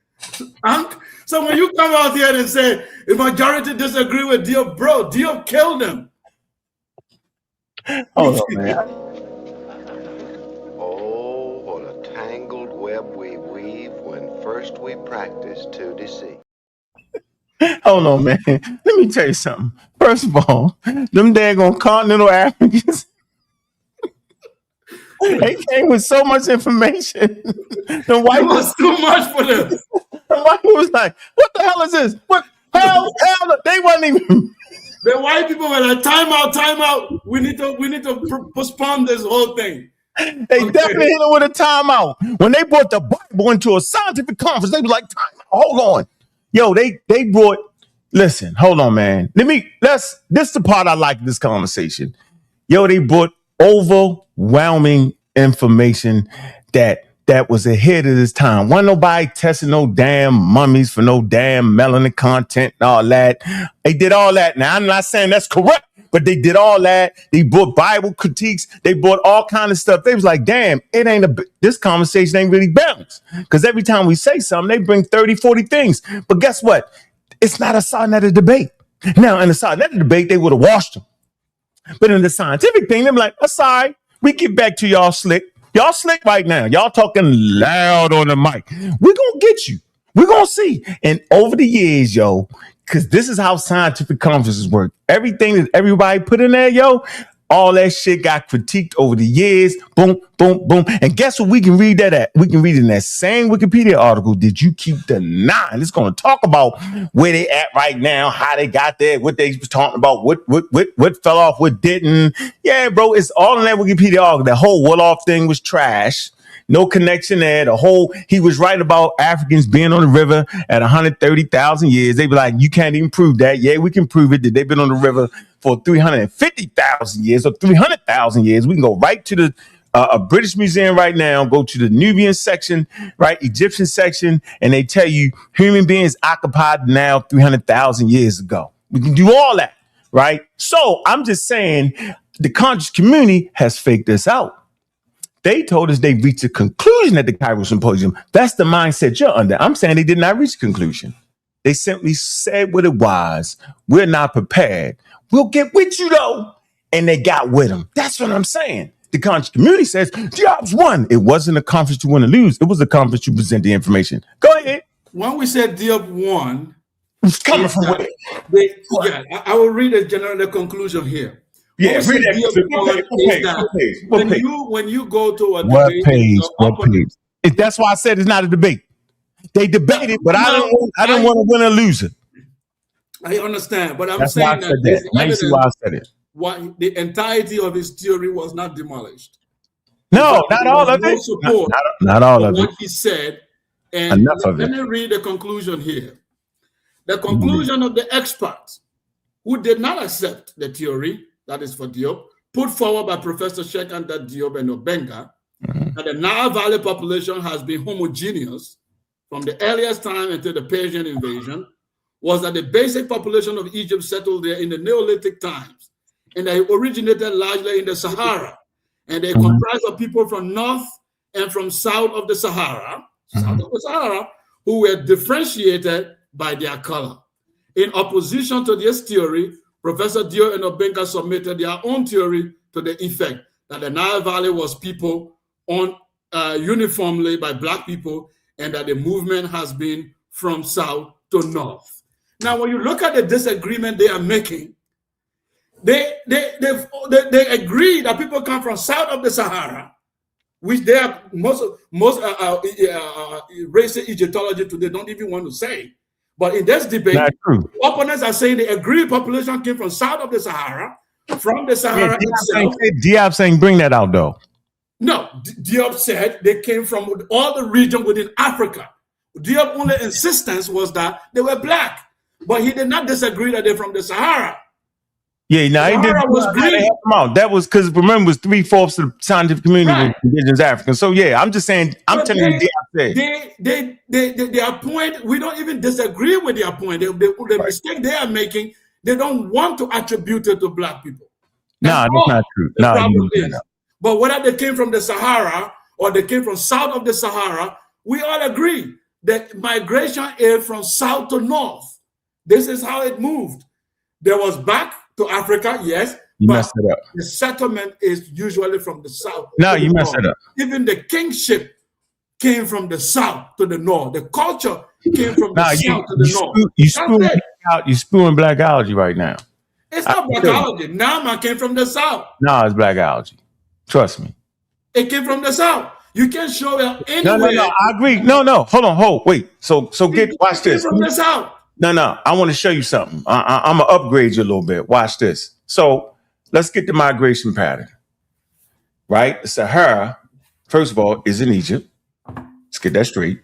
Second point, the migrations was like this towards the water in different places on the Nile. This is the Nile River. This is Sahara Desert. People migrated in the north towards the northern part of the river, in the deep south towards the bend in the river, in the middle toward they migrated in this way, right? They also the culture, I'm saying, so at this point when they migrate here, they're developing Nile Valley culture. There's no name on it yet. Let's get this straight. I'm gonna say it again. When they migrated to the Nile at different entry points into the Nile, the conscious community has this wild idea that the only way to get to the Nile is either through the Mediterranean or through the south by water, right? Following waterways. That's not true, right? I've studied the Green Sahara for the last 20 years. Entry points are everywhere, anywhere on that Nile you can entry into the Nile. Nobody's thinking that way, right? They bring culture with them out of Sahara, right? There are a lot of people deep in the south that never move off the Nile because it never desertified. It was always green. Just get that point. And these different cultures, Saharan cultures, migrate to the daggone Nile, right? They will develop indigenous African Nile Valley culture there, right? Then at a certain point, a particular piece of the culture moves in a northern direction, right? Within Egypt in a northern direction, right? And it will overtake it. We read that. Chief X messed it all up. And so the northern population, right? Although they got overran. They don't know whether it was a war or not. It could have been, or maybe not, right? But we see the houses and stuff start to change and all that to a more southern look, right? Which is still, Aswan and all that shit is still in the Egypt boundary. Toss said it's still in the Egypt boundary, right? But it's still culture in the north. Everything ain't taken away in the north because you got farming communities in the north too. So they all get integrated. But I agree, right, that culture that would become Kemet, I'm saying the episode where they unify, the unification is pushed in a northern direction. See the difference there? So we can't take away from, see, people overwhoop that thing, right? Now we can identify, right, different things, right, that would make up Nile Valley culture. There's a kingship.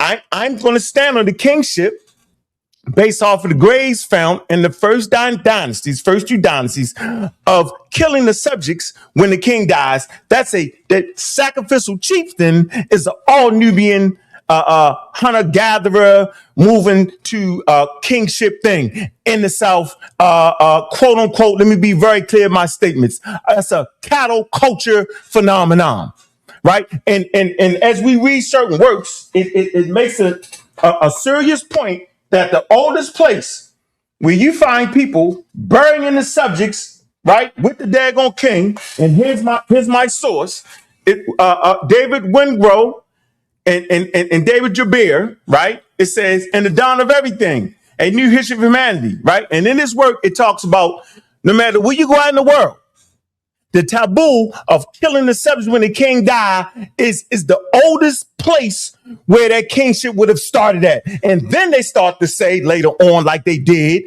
in the second dynasty, that's a little crazy. I don't think we should kill people when the king died no more.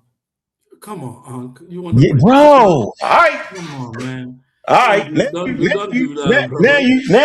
you got me cooking with the grease so damn. Let me give you something. Hold on. Wait. I'll give you Kustu. Yeah, no, Kustu too. No, that's another example. Right. Yeah, but the Kustu is not the oldest place you can find that either. Because I got the archaeological survey. You find all the material culture that you archaeological survey. You made it up. The crown, the Heru, you find them. Nah, you made all that up. Kustu, here go the archaeological survey on Kustu. Look, Kustu, look. A significant A group culture cemetery. At the time of the Fred dynasty of Egypt. Oriental Institute, Nubian Expedition, Excavation, 5,800 years ago. Okay. Now, can't hear you. I hear somebody about 3,200 to 3,000 BCE. Look, you playing. I'm playing. Yeah, look, read that. What that say? What that say, chat? No, but what do you say about the Kustu? Is that from the south or from the north? Kustu is in south or north? It's in the southern portion of the kingdom of the river. So the black Nubian origin of the culture is no longer in dispute. No, it is. Nobody argues that no more. I said the kingship. comes from. You found this cool stool in the Middle East. You guys No, Costool is not. No, they found something older than Costool, the incense burn. They found something older than that. You just move a little bit southern and go to the go to Aswan, right? And they found some more evidence that qualifies what the hell I'm saying. But I'm saying you can't take everything. Everything didn't come from the South. Our elders told us that that's not the truth. The population didn't all come from the South, and everything to make you adjustment didn't come from the South. It's an outright lie. No, there is no culture where 100% everybody, there's no country on earth that I know of, or kingdom, not even Mali Empire were 100% black people. They were I never even Mali Empire.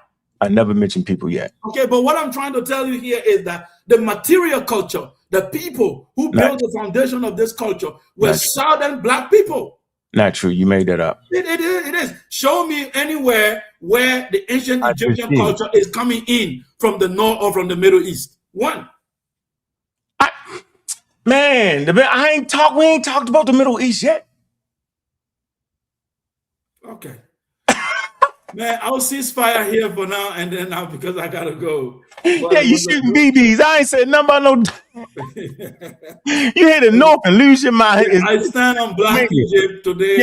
I've not seen any evidence to the contrary. The political narrative. We're gonna do a re-show. Get your shit together. We're gonna do a re-show on this. This is a fun conversation. We didn't got off track.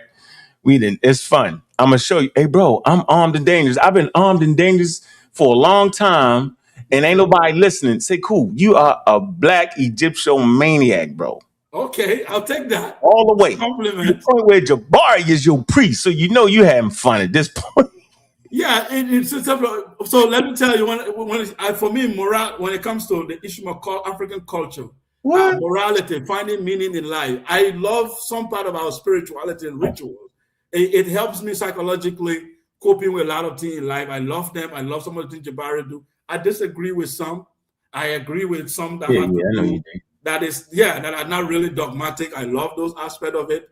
So it is in that context. If I'm having a marriage today, I would rather Jabari do my wedding than I go to a Christian priest. I get that. I get it. I would rather Jabari conduct my wedding than I go to a Christian priest or imam. I would choose him over the imam or a pastor. That's what I mean. No, I get that completely. I don't know. Y'all might joke me if I was get married and did that. I might get joked out the sandbox. I'm not sure if I would actually do that, but I get it. I don't attend no congregation nowhere. I live my life, and I believe in the application of my life. Just do what you want them to do to you. That's the way I live my life. Well, maybe one day you can explain the Kemet religion to us, because this tape that Ankh playing is going to show Jabari doing the exact opposite. Yeah, so maybe one day you can come in. I don't believe most of the things that were believed then in Kemet. I believe I'm living a different time period. There are things I found there, like Ma'at, I love it. It's a principles I can apply in my life, and I think it works. But I'm not going to believe everything the Egyptian believe. Oh, Jabari don't need it. He just can't say it. There are things I don't need. Even my ancestor in Mali Empire, there are things they practice, I don't want it anymore. And there are things that I love. I said, Madingo, I still practice, but there are things I'm like, no way, I don't want it. I evolve. I can't, we have to move from the past, the idea that I must live exactly like my ancestors 3,000 years ago. So where is the development? But see, that's why I say Ankh is one of the smartest people in the conscious community, because y'all is entertaining a fantasy. Y'all would say that, okay, we know this ain't real, but those people thought it was real, and they thought it dealt with their spirituality, like for real. So for y'all to take it and morph it into something else and then try to say it's valid, that's a fallacy, man. Like you can't say like you accept that stuff and then say you believe in spirituality and see no benefits from it spiritually. Or I'll give you an example, brother. Give me an example. For example, in West Africa, the king used to be buried with a subject. They say he goes to the afterlife, and I think the Yoruba used to do it. I don't know about the Ankh, but the Yoruba used to do it. They bury the king with some of his stuff, and then they bury him, even with the subject, and even with his wives. in the afterlife. So now, after some thousands of years, if I said we need to stop that, we will continue about make it ceremonial, just a ritual, but we are not burying the king with nobody. Are you going to say my culture is no longer valid because I made an improved position on it? No, but what I will say is your God is false, because in the beginning you said that's what your God wanted. So now you're saying what, the God lied, or you didn't hear the God? So that's what I'm saying. That's I'm a okay. theological debate. Somebody can say then that the people then maybe did not understand the God properly. They can change it anyway. If they're making changes to it, they're acquiescing that wasn't right and exact. Yeah, that's did what you I'm say saying. that the ancient people did not really comprehend how the rituals work, or they misinterpreted how nature wanted them to survive in their ecology? They had a misunderstanding of how the divine should apply in this area. We have a better understanding now. I think we can do the ritual without killing anybody. Right, which is why I say, if you're not a believer in the Most High, you should be an atheist, because all that stuff was made up. You can't determine someone to be an atheist or all not. that stuff was made up. No, I am not. The Japanese, when you ask a Buddhist does not believe in God, but he doesn't call himself atheist. Oh man. Exactly. All that's fake. All that's fake. No, the Buddhists don't believe in any any God, but they don't call themselves atheists. Why you want African to do that? The Buddhists definitely do believe in creation. They believe in a creator. Buddhists do not believe in God. You say Buddhist or voodoo? You say Buddhist or voodoo? I said Buddhism, the Dalai Lama religion. Yeah, they definitely believe in a creation. The universe is one atom. I have it here. They don't believe in God. They believe in sunyata, emptiness. They don't believe in any God, but they're not atheists. They don't say they are atheists. So atheism, it has its own Western approach to Abrahamic God. We don't want to do that. Atheism, I categorize it as a Western philosophical rejection of Abrahamic God. That's all it is for me. Now they reject all gods, all deities, all Loas, all Orishas, all Nettas. I know, but they don't speak for the rest of the world. These are Europeans who having a problem with the God syndrome in their culture, and they rejected it with a philosophy which matched. The Chinese do not believe in the God, but he can do rituals into his ancestor in a way, but he said, I don't believe in God. So he has a different approach from the Westerner. The Japanese, you ask them, they say, I'm not religious, but they go to their Shinto temple and do some ritual. He's not exactly the replica of the Western atheist of materialism. So don't put me in the Western box.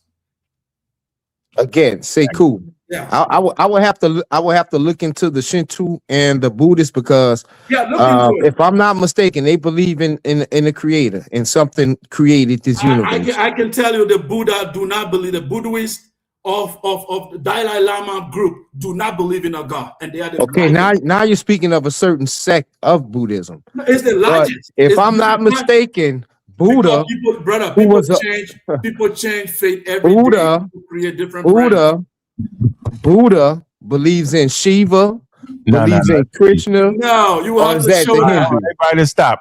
You don't know about that. That's Hinduism. Yeah, you messed it up. That's why I say I would have to see. That's Hinduism. Yeah, Buddhists don't believe in a God. Now watch this. They don't believe in a God. Gideon, hold on.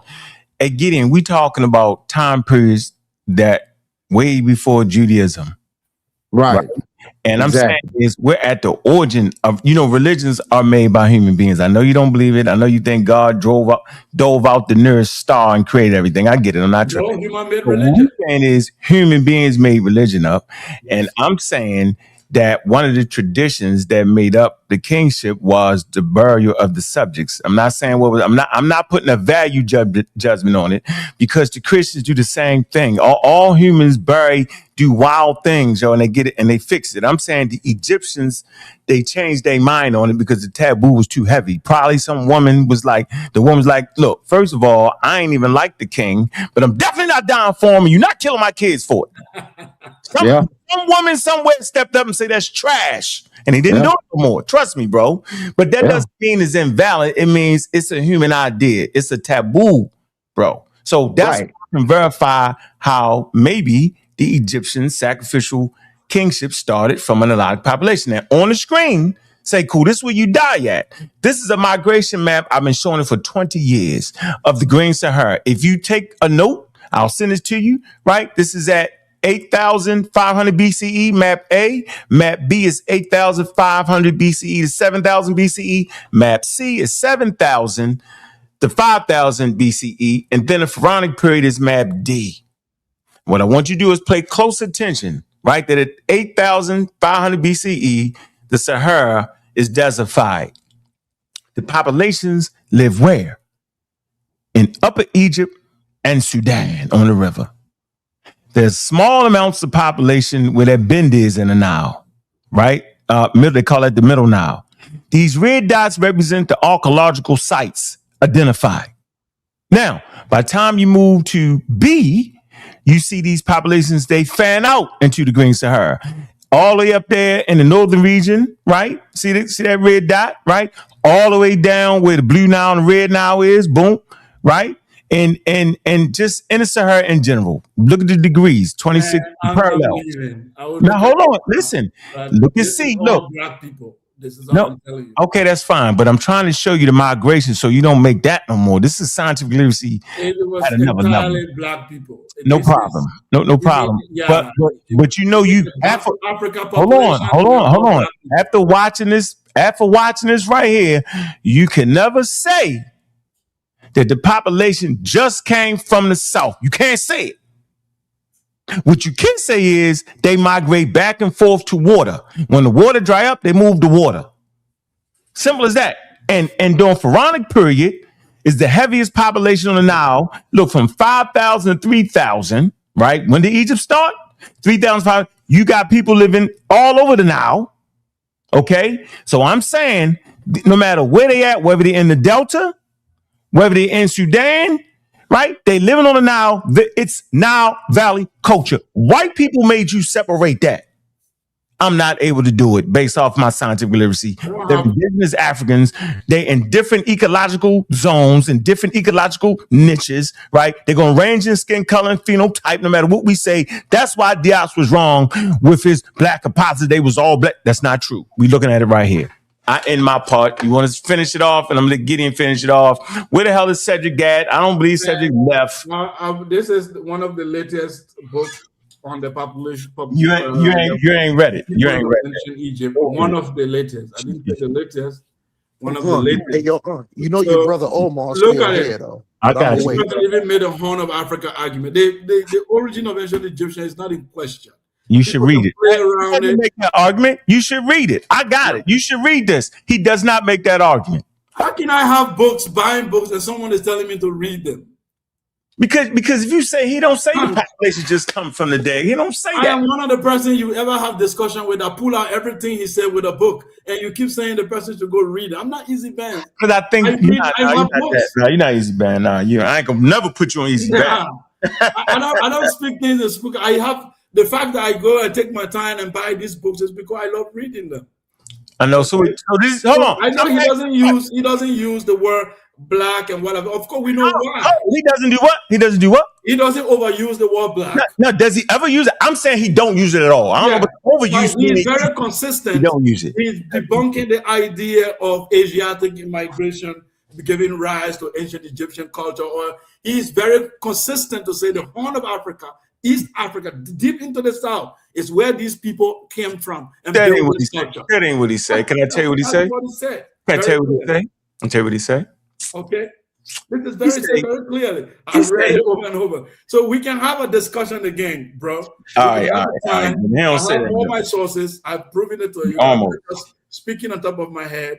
I ain't saying that, but I'm saying I think your blackology gets you confused up a little bit. There's nothing wrong politically. There's nothing wrong with me being blackology. I can have a political consciousness that supports my race. That's okay. Everybody does that. Why should it be different from me? I'm saying in this book I have highlighted. Yeah. I want you to read, God damn it, page 101, starting in chapter 5, 101. To read there that will contradict what I said. Yeah, well, it's gonna kill you. It can't. Hold on. I will say this to you. This is what I will say to you. Yeah. And I'm saying we can verify that through Wikipedia here. I will tell you. No Wikipedia. Yeah, that's important. People like me and you need it because you messing it up. Go to the primary and just read it. No, listen. This is what I'm going to tell you this book says. And Wikipedia agrees with it. That the Upper Egyptians, who are no more Egyptians than the Lower Egyptians. I just want you to know this. They're all Egyptians. They all practice indigenous Nile Valley culture. I want you to get that straight. But the Upper Egyptians and the quote unquote Sudanese people, right? They share infinities and owe none of their culture to people from the Middle East. That's what he says. Now, it's a particular word he uses to say they may not have even met, but there's a certain phenomenon that occurs where you end up having the same basic culture. I understand that if you live in a similar topography, you have to go. Don't interpret it to us. If you, it's say Upper Egypt and the Eastern Sudan. Here go. You can take things out of context. I'm gonna read it then. It says Upper Egypt and the Eastern Sudan belt constitute just such a zone. Extensive cross-cultural influence from the 16th millennium BCE on into the later millennium. It say in past publications, I have called this long south-north, look, extending region the Middle Nile culture. It say this existence of this common cultural world is now becoming a general understanding amongst the archaeologists who have contributed so greatly over the past 4 decades and widening the deepening our knowledge of those regions of the time. It's the noted Egyptian archaeologist Faram Hassam introduced this emerging perspective to a wider readership in this groundbreaking 1988 article in the Journal World of Prehistory, recently in the Journal of Antiquity, David Wingrove. See, I read his work. And this co-author brings these findings up to date. Now, he's simply saying right here, if I move to 5, see, I read the end of it. If I move to page 101, it say a not so deep time history in Egypt foundation for 6,000 3000 BCE. It say, and then there is a not so deep story in the period of 6,000, 3000 BCE, the span of lands extending across the region of modern-day Sudan, Nubia, and Upper and Middle Egypt. It's entered into a major area of cultural reformulation. To relate this history, I need to introduce a particular concept, the concept of a cultural area. So learn what a goddamn cultural area is. Anthropologists, as they build their discipline in the 19th century, encountered regions in which people of different historical origins and had come to be involved for centuries in extensive cross-cultural encounters with each other. Because of their long history and cultural interchange, the societies of such regions, despite their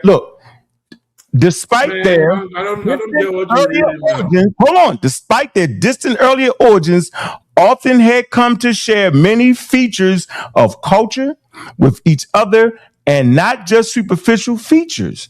They formed an interactive region of cultural interchange and cultural commonality. I said, read page 100 and page 101 and come back and see me. Big boy, because this is how we do it. Look, we do like go into NAFTA. There's so much here to destroy. Nah, you ain't destroying nothing. That's it right there. Checkmate. We call that checkmate. Good conversation, though. At no point does this not make them indigenous African people. It actually shows you why they are indigenous African people. Upper Egypt. But who is making the argument that they are not indigenous Africans? You say they black people. Black people, any guy. Black people are not indigenous Africans? No, can I go black people are everywhere. Can I go, brother? Yeah, black people are not indigenous Africans? No, black people is a colonial idea of wild confusion. Okay, it's colonial idea. Are they indigenous or not? No, black people ain't indigenous nowhere because there ain't no land called the black land unless you lie. Oh my God. Stay cool, brother. Black people are not indigenous Africans anymore. Indigenous to America. No, you're not a brother. You're not a brother. Hold on. Black people are enslaved people that was colonized by colonial powers in the 1600s. God damn it. That's black people. or under the influence of colonialization. That's black people. That's not an ancient idea. That's not a Nile Valley idea. It's wild and out of order. And black people. You are playing semantics. No, So no, I'm saying, I'm not semantic. Here you go. And you don't even look like this, say cool. I think you look like this. You don't even look like this, but this is a black person. This is a Negroid right here. Seeing that bottom left register, that's a Negro. Oh my God. Are you showing a racist picture? Oh, I quit. He's done. Let me bum. Do you know what this picture was meant to be? Oh, you sure? Don't say it. Don't say it. Don't you say it. Are you for real? Go ahead, explain. Explain that to us. Don't, hey, Muhammad, I swear to God, I'm at this point where I got him. Go ahead and explain the picture and beat yourself up. We're listening. What is this picture, sir? You put out a picture that now shows that this is how all black people look like. And what they call him? Or what? What's his name? No, I'm just asking you. So you are saying that anybody that does, this is how the entire black population in Africa, this is how they look like. No, that's pseudoscience. And what they call him though? What they call the one? I'm gonna do a soft for you. What they call you right here? Because I'm asking you. This is what you are putting up with a man in a suit in the 21st century, right? Ancient, surrounded by ancient people, right? Okay. Right. First of all, the picture on the screen does not show people in the same generation. Huh. We have a man in a necktie and bow in the 21st century. Then we have people dressed maybe 3-5 centuries ago. Well, you cooking. What is going there? Well, yeah, that's a Chinese man dressed like people during the time of Tang Dynasty. You have a man dressed up with a tie that looked like a modern European man in George Washington time. Yeah. So what is this? Okay, it's the same thing when you say we black people because they no, call. It's not the same thing. Can I talk? Why don't you bring black people of the same, can I same time period? Can I Why talk? don't you bring a black man with a necktie of the same 21st century? Why don't you bring him up? Can I talk? Can I get my point? No. Can you explain why you brought people from different time span in history? Because I thought we was trying to explain your idea of black people, which goes back to Negro. Negro means black. Colonizers made that word. Nobody used the word Negro here tonight. I never used it. No. Let me finish. Right, because this picture fits with the time frame of the Negro. Do these people look like people from the same century? Let me finish. You got to let me finish. You know you did. You know I put you in the cage. I locked it. Now the cage is coming down, and now you know you can smell it. Your scientific literacy antennas is going off right now. Watch this. This whole time I've been trying to tell you for the last 7 years. Hey, bro. Black people is a racialized thing that white people made up in the 1700s. The black people was the Negroes because it's a Spanish word, negro. So in this left corner is the Negro. That's semantics. I know you wiggling. The death blow is done, but you know how you are a black atheist. Do you look like this man? No, I'm an African American black guy. But watch this. You say you're a black atheist. I just want to finish. You can get that off. Let me finish. I know you shaking like this. You shaking. I get it. Let me say it. What you post here makes no sense. I know you racist caricature depiction. I know. Let me say it. Let me say it. People of non-European. The essence of this picture is to show the European is superior. Now it's a caricature description of people. This is not an actual representation or scientific piece of information. This is a caricature depiction of people to show Europeans as a superior man. That's what it is. You know, I'm nice with this, right? But that's what it is. Okay. It's supposed to show the European as a superior race. So you understand? Why are you using that? So do you understand it? Why are you using? I'm about to show you. Hold on. So you understand the racist, biased piece of information. Right. So listen, I'm telling you that everything you said is right. Now, this is what I need from you. I need you to be able to apply that same thing to what I'm about to say. The word black is an attempt to erase a person's culture the same way this picture is made to erase a person's culture. There is no land called black land, nothing. It does not attach you to any goddamn thing but to racism, white supremacy, colonial periods called the Negro. You are playing right there. I'm talking. I'm semantics, bro. Let me finish. No, it's not. I'm saying that black white people, do white people exist? Say cool. I don't want white people exist. I gotta listen. I gotta mute you out because you know you're dying. I'm gonna unmute you. It's a gentleman's game here. I feel the same way you feel about the picture, but what I'm trying to do is I'm trying to get you to see that when you say the word Negro or black, because in English, you don't have to. If you say black, it comes from Negro, because this is what they first say. They say Negro. The word Negro is black in English, and since we're speaking English, right, it's black. And I'm saying in this left register, you feel like that's a wild picture. Yes, the Negro. And I feel like the name Negro is the wild name because it don't fit nobody. It's out of place, it's out of time. In the right-hand section at the bottom, that's the Mongoloid. I think that's wild, right? In the upper left, in the upper right-hand corner, that's Oceania population. In the upper left-hand corner, you know what I'm saying, that's Native American. And in the middle, that's the wild, crazy guy. They make him look like Prince Charming in a suit 10 decades before anybody else, right?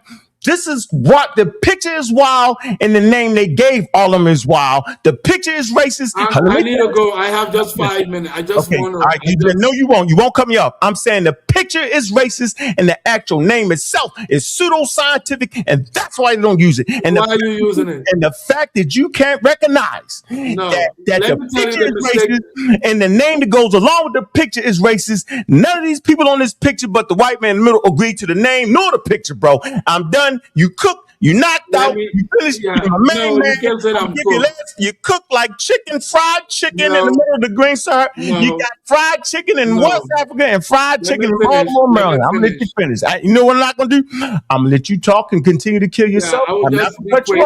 I will be quick because I gotta go. No, you gotta go. I started, gotta go. Go ahead. I show a medical journal today that show cancer, about cancer. I show an article from a medical journal of Canada. I'm gonna get you. Talked about how black people and susceptible to cancer in certain area, black population versus white population.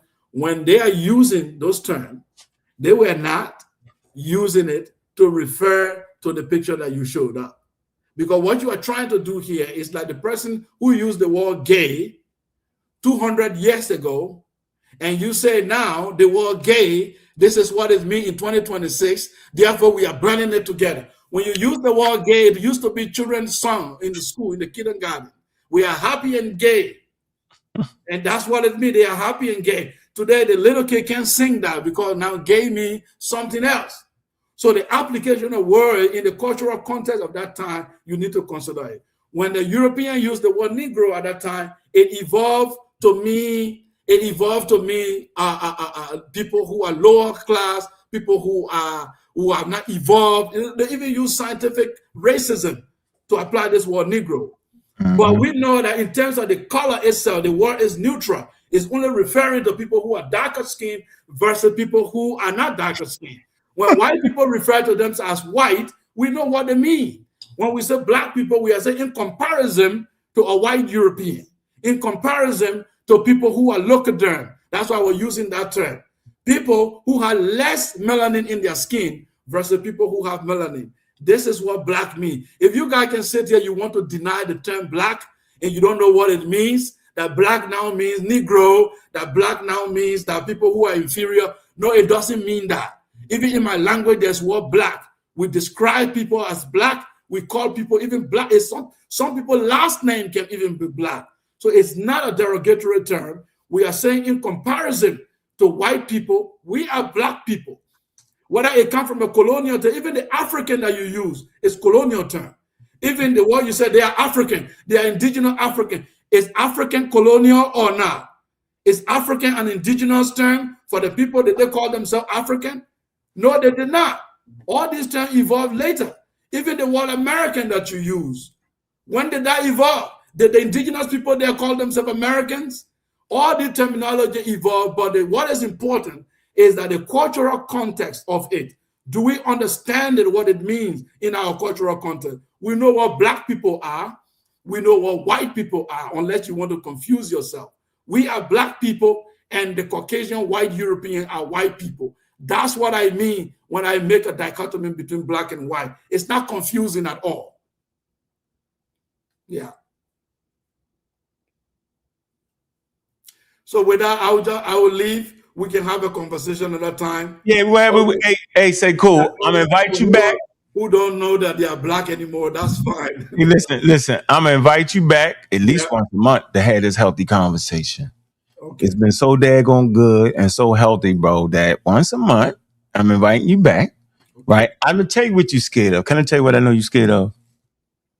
You think I'm not scared of anything. Watch this. You think that I give a damn whether you believe or not in God. I actually don't. At no point would I push the way I say it. Ask me that, I can answer it. Let me say it and then I'm gonna let you answer it. Yeah. I'm not trying to push my real black atheism on you. I'm not trying to push my view that I think God is a made-up idea about him. I'm not trying to push that on you. All I'm ever pushing is really scientific literacy and let you make the decision. So I'm gonna ask you then, so are you an atheist? Say cool, or are you agnostic? Are you what are you? That's a good not point. An atheist, 100%. I would never be an atheist.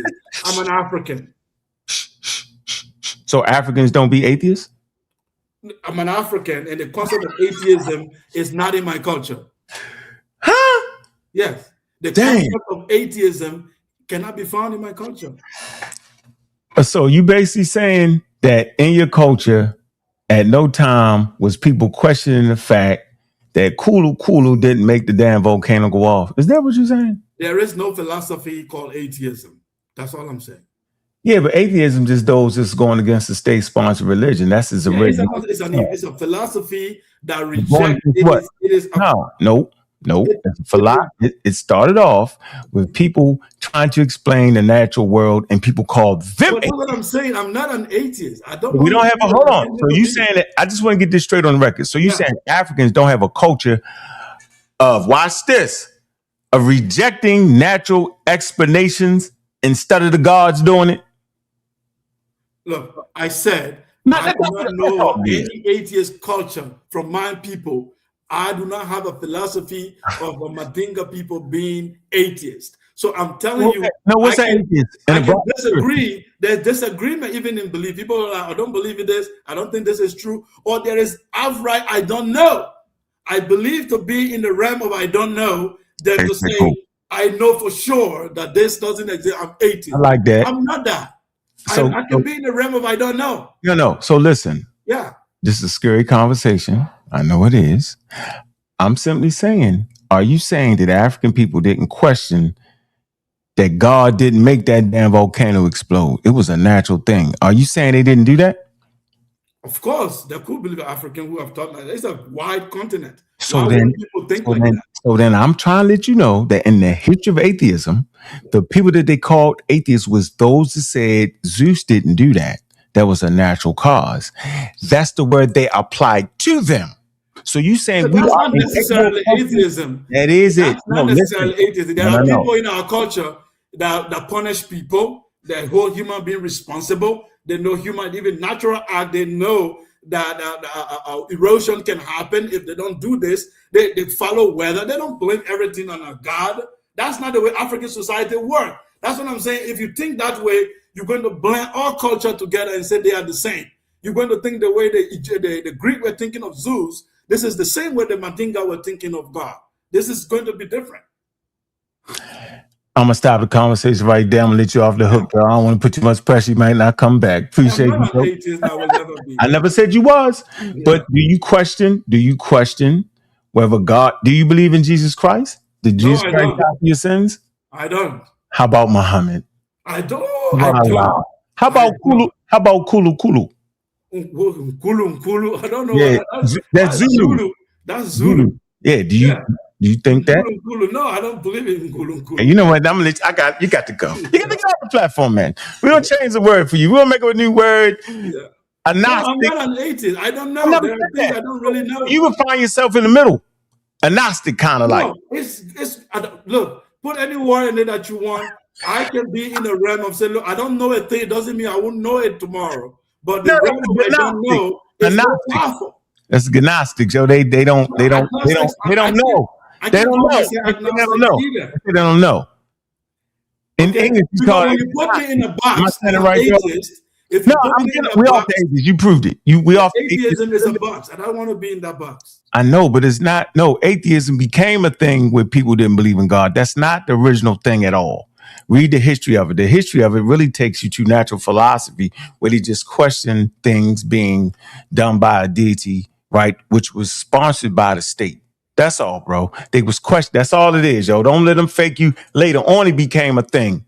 The same way I would not be a liberal, I would not be conservative in the European political philosophy. That's the same way I would not be an atheist. I'm a black nationalist. I believe strictly in black African consciousness. Okay. I can't be an atheist. I can't be a liberal. I can't be Democrat. I can't be Republican. That's all I'm saying. You can't be what? I can't be Republican. I can't be Democrat. I can't be a liberal. Yes, because I can't be put in any of these boxes. I get it. No issue. I can't be the one to put you in the box. How about that? No. I like where you at. Hold on, say cool. I'm just gonna say it right now. Say cool. Does Allah exist or whatever, bro? You have any evidence? Because I don't know. I didn't see any Allah. Do you? We'll say this, yo. That's what I can ask. We'll say this. You're a healthy non-believer. How about that? I'm just an African. Yeah. You're a non-believer. Is that cool? He's scared to die. He don't say it. You're a non-believer. Bro, I'm an African. No, that's not a... No, I have beliefs. I believe that my mom died 1998. I feel like sometimes I hear her. I feel like my mom is somewhere. I feel like her consciousness is somewhere. Yeah, I pour libation sometimes to my mom and I say hi to her because I know she did exist and I have a memory of her still in my brain. So I can't show her objectively and say, here's my mom. But I have the belief that I pour libation when I drink water or something. So you can say, hey, what you're doing is spooky because we don't see your mom here. She's dead. Who are you talking to? But it's a belief. But when you call that religion, what will you call it? That's what I'm telling you. I'm not an atheist. I didn't say that. We off that word. I ain't said the word that I can't explain. But when someone come to me and said, God wrote a book and told me that, I'm telling you, where's the evidence? If you don't have an evidence, keep it to yourself as your belief, but do not polysterate or kind of like share it. I say it's an objective truth because it's not an objective reality or facts. Okay. My dream affects my mood in the morning, but it's not a fact. It can even make me scary. I had a bad dream. I don't want to drive today. Is that a fact? No, it's my consciousness playing with me, but I believe it and I decide to stay home that day. Does that make sense medically? Does that make sense to any psychology? No. They will tell you, wow, there's no evidence something will happen to you. But it's my instincts. I just decide to stay home. So I'm telling you, I'm in a realm of I know and I don't know, but I'm not a believer and I am not an atheist. And I accept that, and we also will not use the word science on traditional African practices because that too easy ban has nothing to do with African culture at all. That word science did not exist in their culture, so we're gonna keep all of it even, Steven, and we really appreciate it. Look, say cool. I gotta get out of here, man. Great show, bro. I'm not trying to make you nothing. You're a funny guy. Right. Go back and listen to the show, though. You're gonna find some interesting things gonna come to mind. Peace. Peace, man. I won't get you out of here. You save yourself. You said you had to go. I don't want to kill your time. Man, we appreciate you coming down. We got Savior on them left on here, man. It's always a good one. Next time, bring Easy Band on here. Yeah, Easy Band. No, he's loud in the comments. See, hold on. And I'm gonna finish this. It was two statements made yesterday. One, Easy Band was the quote unquote Imam Bashir of the community. I disagree with that. I think Easy Band is a young brother, right? Supporting his religion. He's an continental African and he learned like everybody else, but he ain't letting y'all trick him though.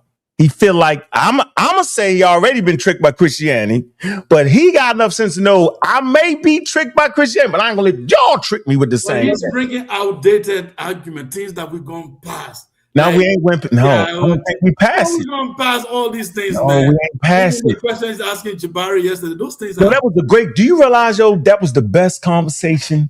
No, and we passed those things. No, we didn't. No, we never had a conversation on whether the shrine is slicker than Christianity. We tried. Oh, no. Captain has asked all those questions about those traditions. He did a great. No, yo, he made us take a look at that shit. Like, damn. No, man. But Christianity is the most easier religion to destroy because it stands on nothing. The shrine is too. The shrine don't stand on nothing either. So, in African context, Christianity is the simpler religion to destroy because the historical context in which we came into contact with Christianity speaks volume.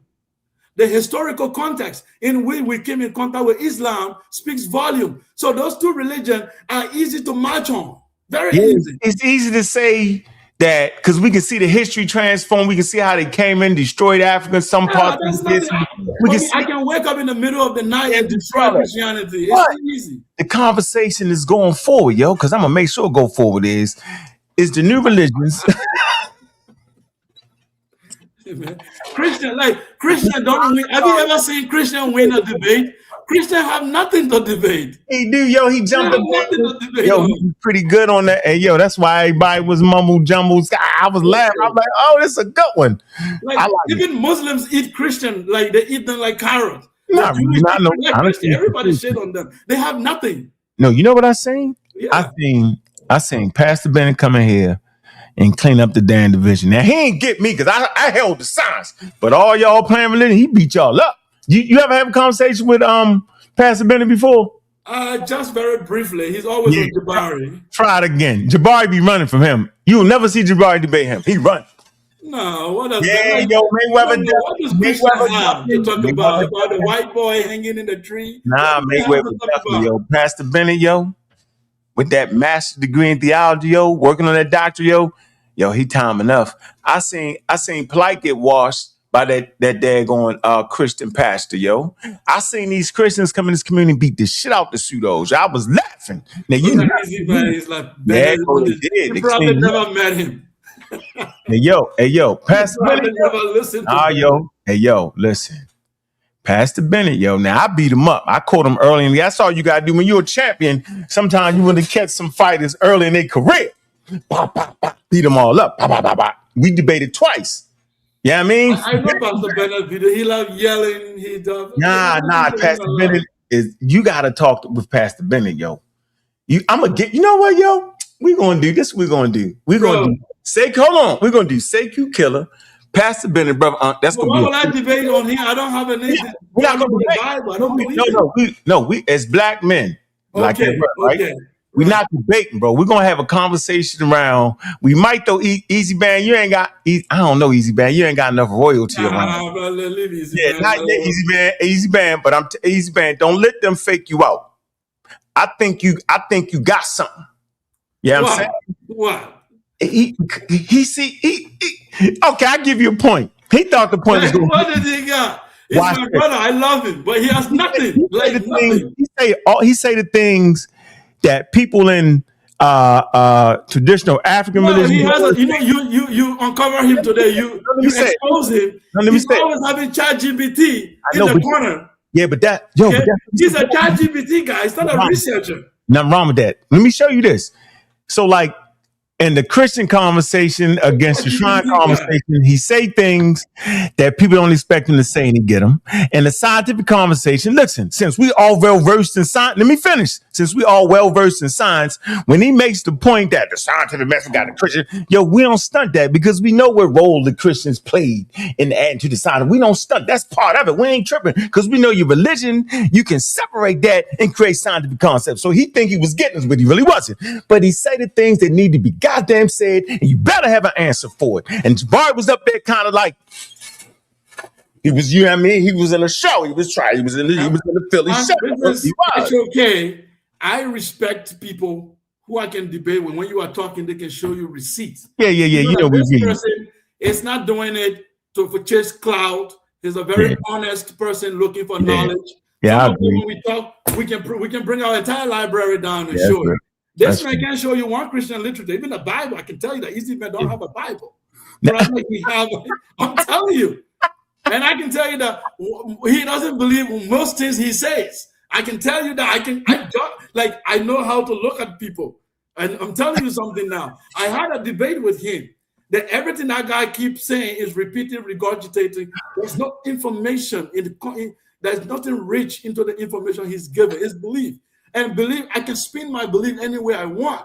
The simplest thing to debate with is belief. Right. But you can't question my belief. I can just keep telling you that Jesus said it, God said it, Paul said it, and we can be here till tomorrow morning. That's not constructive.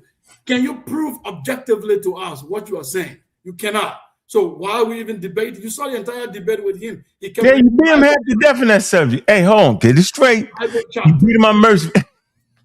You know, I show him manuscripts of the Bible. That's because he wasn't ready. Yo, he wasn't ready for that. Yeah. Yeah, he wasn't. The Quran makes a claim that it's a divine revelation. The atheists make a claim. Let me say this though. See, this is where everybody get it twisted, right?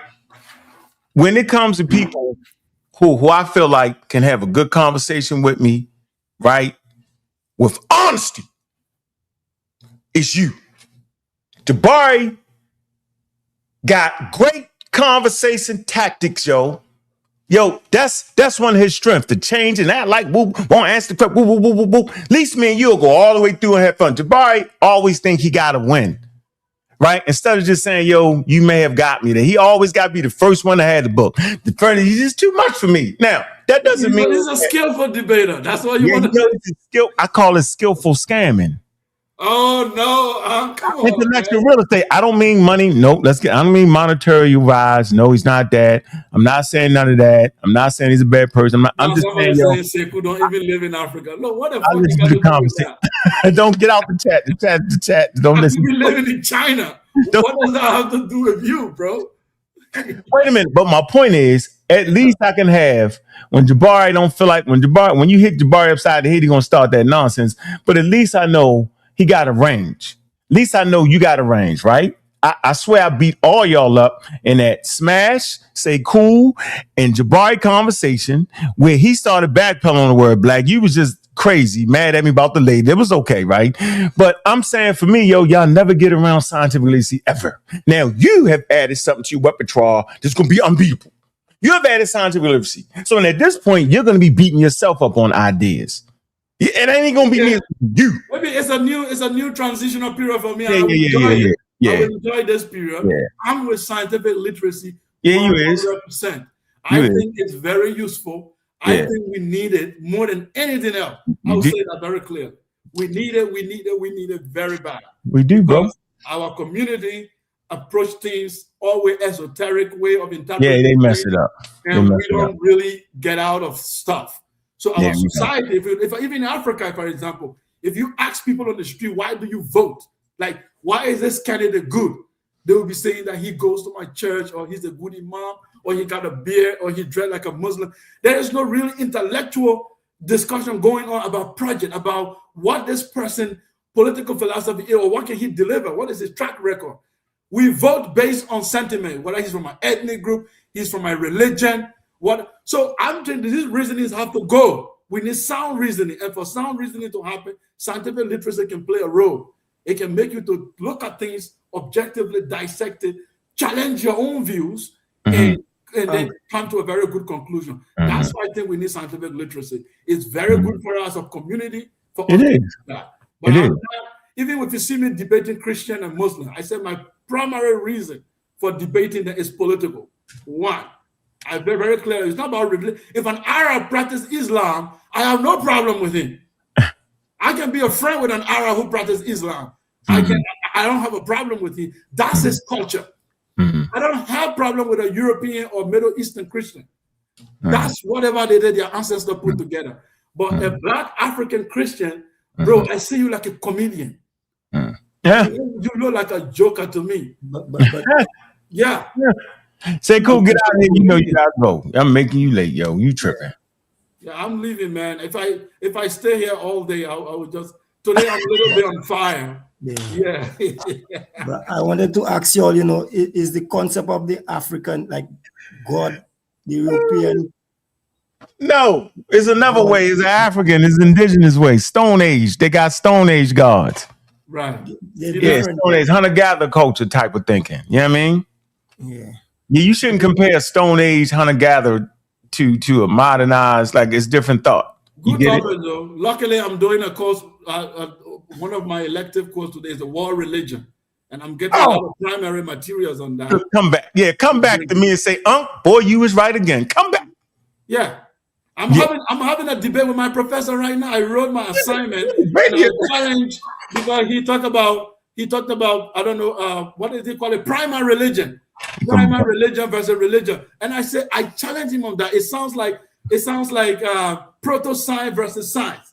They brought the same thing in religion, primary religion versus religion. I told him, Professor, I don't know if I get a 0, but I'm challenging. Yeah. No, you want to see about this. You don't want to. We are having a debate on it. I don't want to debate because don't let the black algae get you. Yeah, don't let the black algae. Hey, man, don't let the black algae mess up all your religion.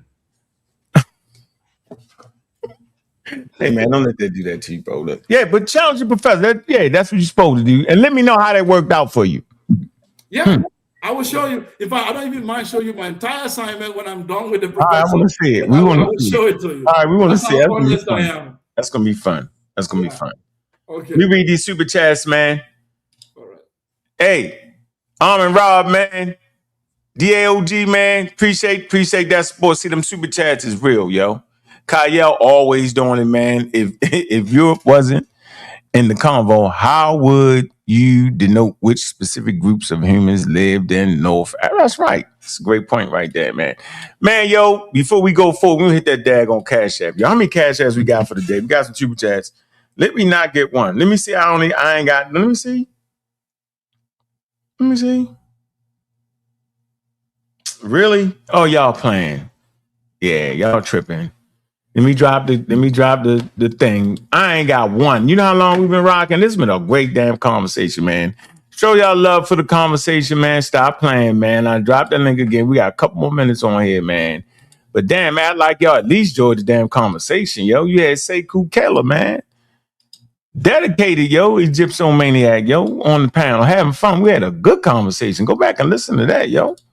What y'all doing, man? Y'all just sitting here enjoying the conversation? Man, hit that. Join the channel. We got Chuck Morgan. He joined the channel. Want to show that again. Appreciate he a member, yo. He putting his $5 a daggone month.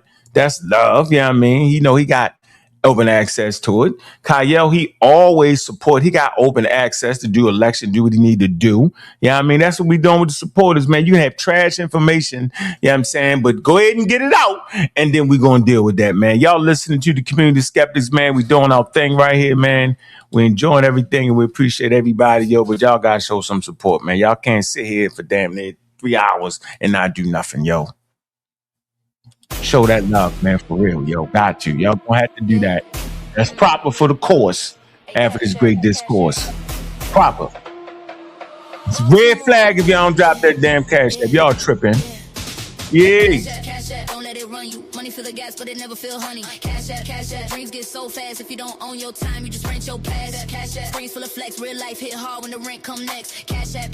Tool not God. Use it, don't lose it. Keep your head on. And let's talk about it. Land a bill, and pay me now. Everybody yell, get it like a sacred house. Timeline full of blessed, but the stress still lurks. Same folks posting gas, still drowning in hurt. Explosions of cash in the camera flash, but the lights cut off when you can't make it last. This ain't a trick, but it move like a spell. Type in the amount for that dopamine swell. Quick tap, quick send, quick high, quick drop. Then you back in the cold when the real don't stop. I done seen love turn transactional quick. Send some in the DM like that's all it is. Cash out, don't let it run you. Cat. Don't let it run you. Cash out, don't let it run you. Don't. Hard work, yeah, I respect that. But rest ain't weakness, I protect that. Cause money earn me nothing if your soul get thin. If you're always up next, tell me eat when you win. They sellin' hustle like it's peace in the pack. But peace don't come from a green little stack. So send when you can, look out for your kin. But don't let the app decide how you Hey, yo, Ankh, you get them Jones, Z? What joint? Nigga, check your cash app, nigga. I ain't rich. Oh, yeah. You in the middle of the song. In the middle of the song. Hey,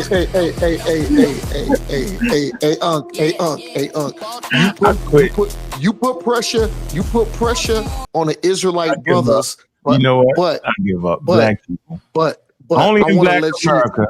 Hold on. Only in Black America, in the middle of the Cash App song, do a person that gave you a Cash App say, "Just get the damn Cash App." We got it, bro. Hey, Unc. Check it out, G.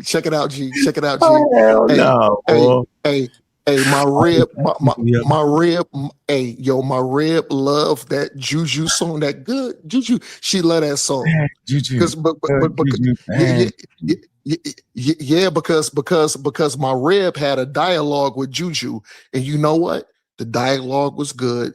They didn't cuss each other out. They didn't call each other bitches and hoes. The dialogue was fucking Salaki, it was superb. Yo, my girl loved that. She said, "Who is that?" One day when you was playing it, because I was, you know what I'm saying, I was getting dressed for work, and she was like, "Who is that?" I said, "That's Ankh." She was like, "Who's the Juju song?" She love that shit, yo. She love it. But hey, Ankh, man, I appreciate your work.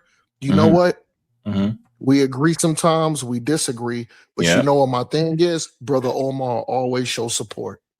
No, hey, that's real, Omar. I appreciate you, bro. If you had a channel, I would do the same for you, yo. That's love. You don't just talk that talk, yo. You walk that walk, regardless. You might start cussing people out.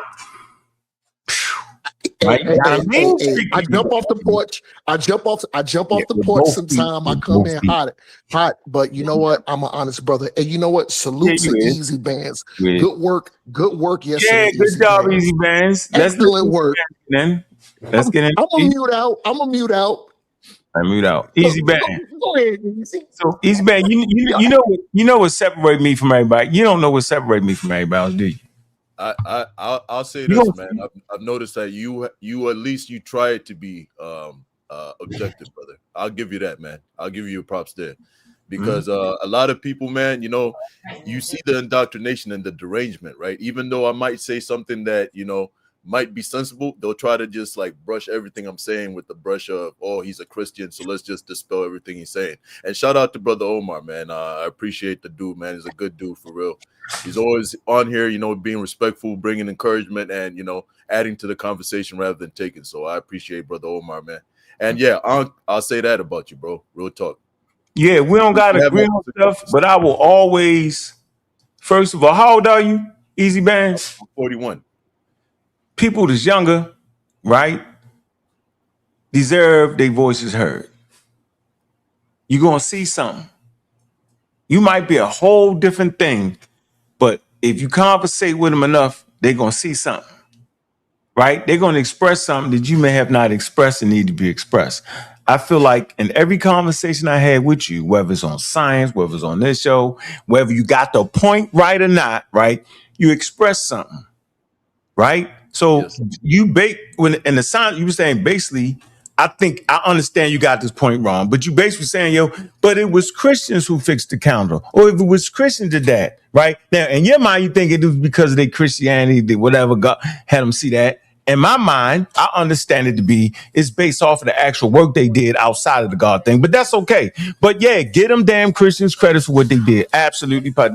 And I accept that point. Ain't no beef on that. Now, the fake Egyptian man, that's why like, no, that's bullshit. That's bullshit. The Egyptians, they had to fix the damn calendar. So if we're gonna play the what religion did it, they would act, it'd be a wild conversation. So I get it. But yesterday's conversation, yo, is one we need to have. Yes, sir. See, I heard what you were saying. See, I got what you were saying. I got it. They would jumbling. Then the refs always get in and help out. I don't mess up the conversation.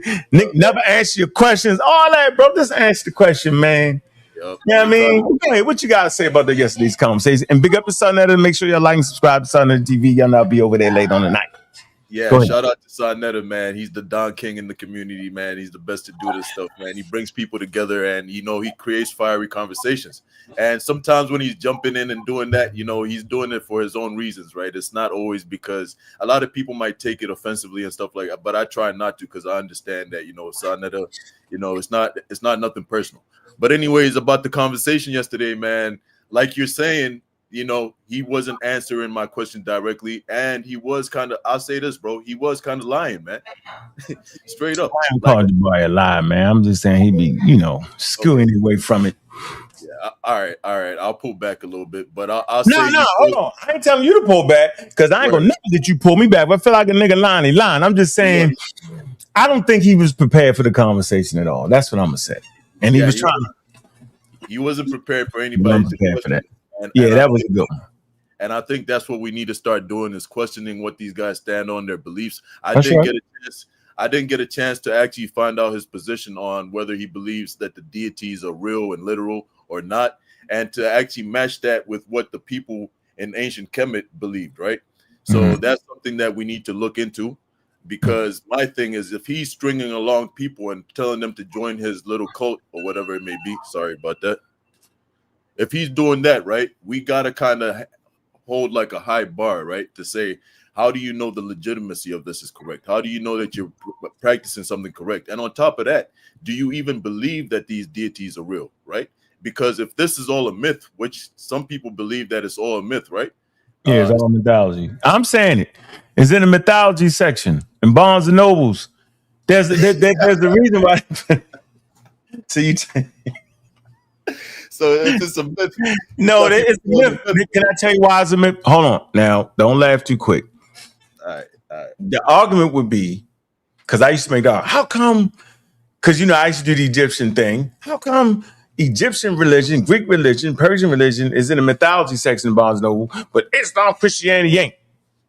Now, there's an academic reasoning behind that. The reason it's not in that section is because it's still there's people still practice it. When a religion is dead and no longer practiced, not in absolutes, but for the most part, it's relegated to the mythology section. That's why, right? Okay. But go ahead. Okay, and I thought kind of like they kind of like looked at the religion and kind of like decided that it was myth. Nope. Okay, all right. But then you ridiculous because people walking on water, coming out the ribs and all that. Then you be like, yo, y'all, but that's not. I just want to look it up. You like to look up shit. I'm talking about Kemet. Yeah, they saying it. No, they're gonna put it on the same level, but it's just not practiced no more. That's why it's in that quote unquote. Watch this. This is a good one for you. It's not practiced the way it would have been practiced in ancient times no more. It's dead. Yeah, you get it. You get that right. 100%. Yeah, right. And I made that. Your point, like, hold on, yo. That's what I'm saying. So they don't got all the construct. Come on, bro. And white people first did that first. Madame Blavatsky and all them reconstructed hermetic texts and all that shit. And then you take. Listen, bro. It's really a white boy thing. Yep. I don't like to say it, but I'm gonna bring. Guess what? I'm gonna bring a Meta scholar on here that's gonna support us in that conversation. Watch. Hey, man, let me know. I'll be up here, man. I'll be up here for that one. You can't stand Christianity though, so I don't know. It's gonna be hard, man. But anyway, go ahead, make your point. Yeah, man. So it's a myth, right? And so you're actually bringing people from our community and introducing them or stringing them along and getting them into this myth, into this cult that is actually a myth.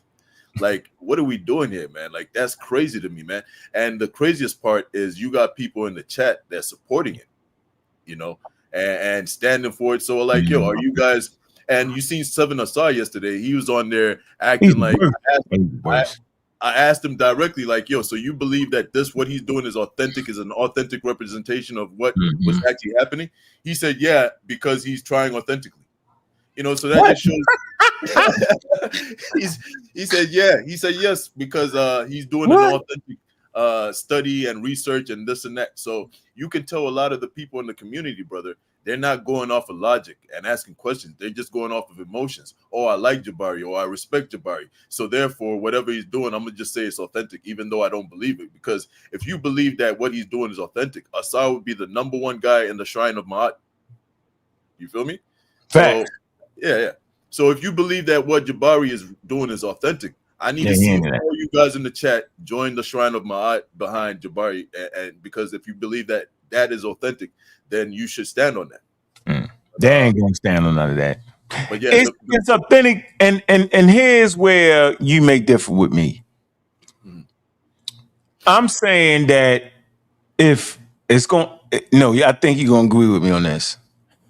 I think if I had to give black people a choice of something to follow, right? But I tell them to follow the conscious community and all their different wild beliefs, or would I tell them to follow Christianity? I would say follow Christianity, because Christianity is more. Christianity is part of African American culture, and to say it's not is a lie. Yes, sir. The new thing introduced into it is the shrines, the Hindu, all the other stuff and all that. But fundamentally, your African American part of African American culture is Christianity. And when you serious in your Christianity, you go ahead and make the Jesus black. You go do that, and you believe in God. You believe in God through the religious text. That's how we got God. your tradition, they ain't even allow you to practice your traditions, right? So all that got screened out.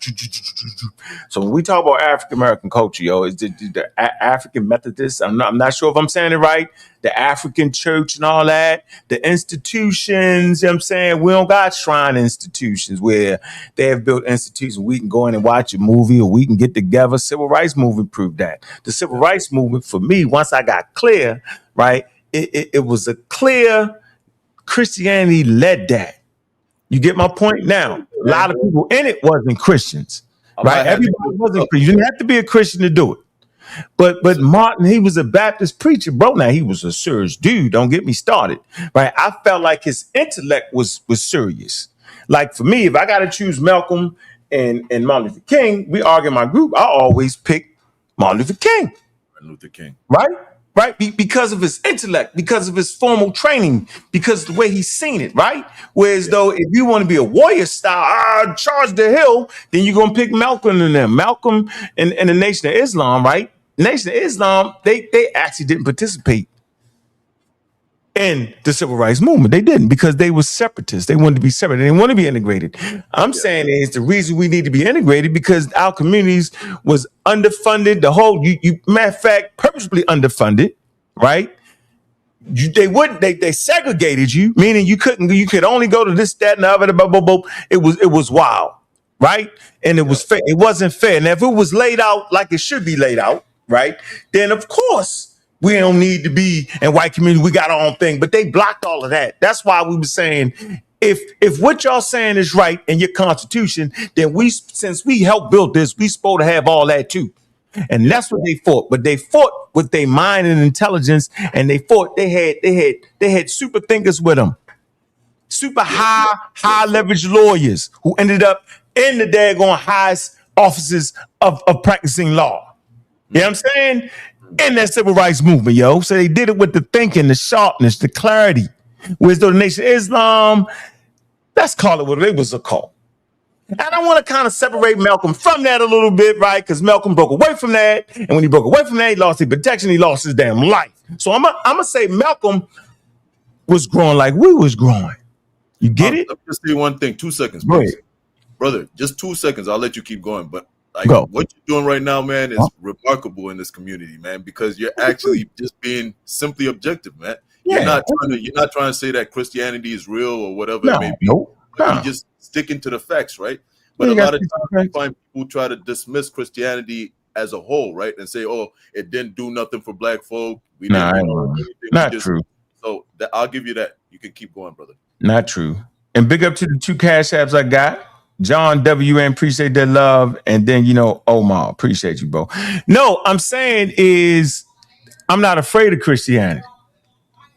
Right? I understand the mental pressure that it put on us, but I understand the pressure as human beings to have something to lean on. And if you make your thing illegal, then they ain't had no choice but to do that. And I know the early Africans that came over here, a lot of them was Muslims because Muslims had done a lot of colonization in Western Central Africa, right? Yes, but it was illegal for them to practice their own custom and traditions. Africans will practice more than one. Indigenous African people will practice more than one religion. Ain't no issue in that.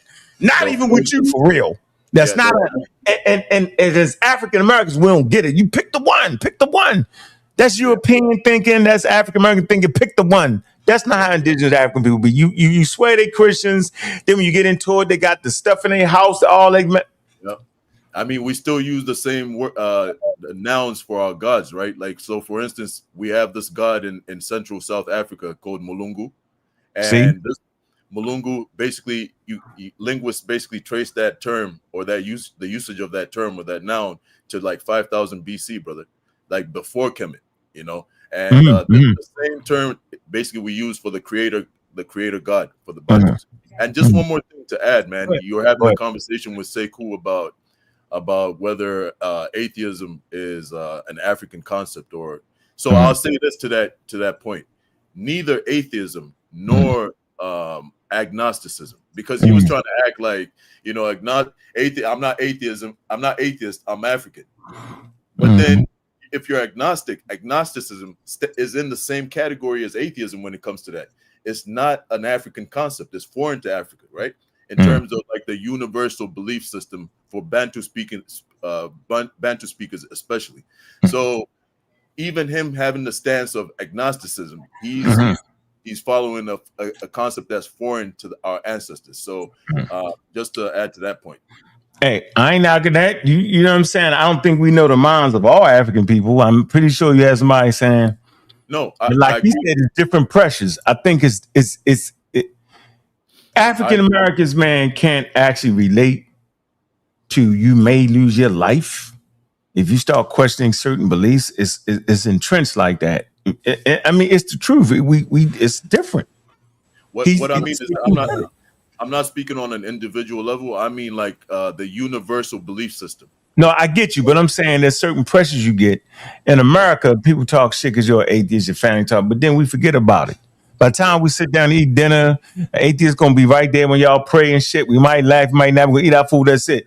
But in certain African places, though, you like you said, it's pressure on your jobs. You might get disavowed. You might get put out your community. You know what I'm saying? And so it's serious backlash that you might just keep that quiet. And I'm saying that backlash has always been there. And I'm saying we don't actually know because the atheists, the people, the non-believers, wouldn't have spoke up in ancient times. That's all I'm saying. Like I think they have the ability to say, I don't agree with that. That's all I'm saying. So I'll agree with that. I'll agree with that, right? On an individual level, right? There might be people that feel a certain way, but don't want to come out about it for the reasons that you just made.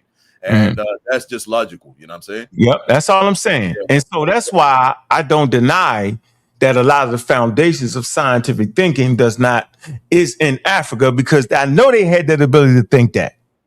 Yeah, I mean, on an individual basis, yeah. But like in terms of our system. Not an institution. No, that's not been verified and proven, yo.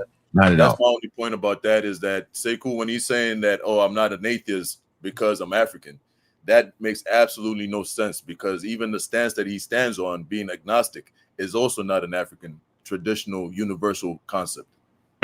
Yeah, so it's a little bit different than that. Omar, you want to get in here? Salute. And one more thing, on. All right, what you got? Can y'all see it? Holy Bible. With the gold writing. You got the gold. Hey, yo. So that's just to come on here and prove Sekou wrong once again. Brother. No, yo. That's funny. Salute Easy Bands. Salute Easy Bands, man. Hey, yo, Easy Bands, man. You did an awesome job, bruv. You know what I'm saying? Straight up and down, man. No sweat, brother. But I don't want to overtalk it, because Wolverine, black male. And then Gideon only spoke once, so you know what? I want to take away from the dialogue. Like I'm like sometimes.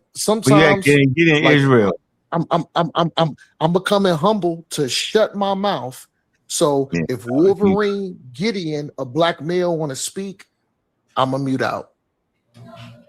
They probably did. Gideon dies on this thing. He ain't be around for real. Hey, man, salute to Gideon, man. Salute to Gideon, bro. It's been a minute. Gideon on and off, man. Black Mill gonna talk. We got Salam. What's good, Easy, man?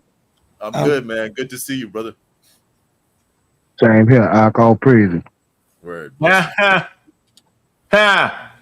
man, brother.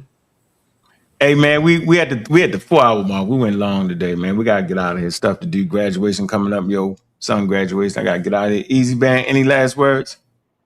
Hey man, I'll just say prepare for that conversation. Don't let them catch you with your pants down, bro. Word. I appreciate the support. I'll say this. I appreciate the support, and just keep doing your thing, brother. You're obviously a plus to the community. You bring up these topics, and we have, good discussions about all these topics, and I appreciate what you do, brother. Because I'm neutral. I don't believe none of it. and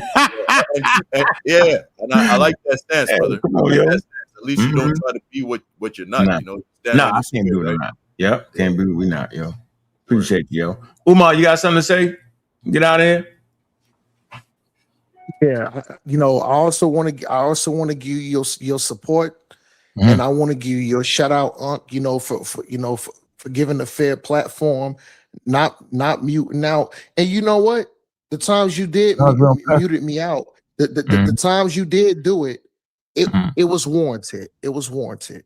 So I always come across as trying to be fair, giving equal opportunity to everybody. Salute to the channel. Salute to Ezbans for putting that work in. You know what I'm saying? He was Ezbans. Like, I was trying to get my point across, but I'm not as articulate as a lot of brothers, you know what I'm saying? But I do my best.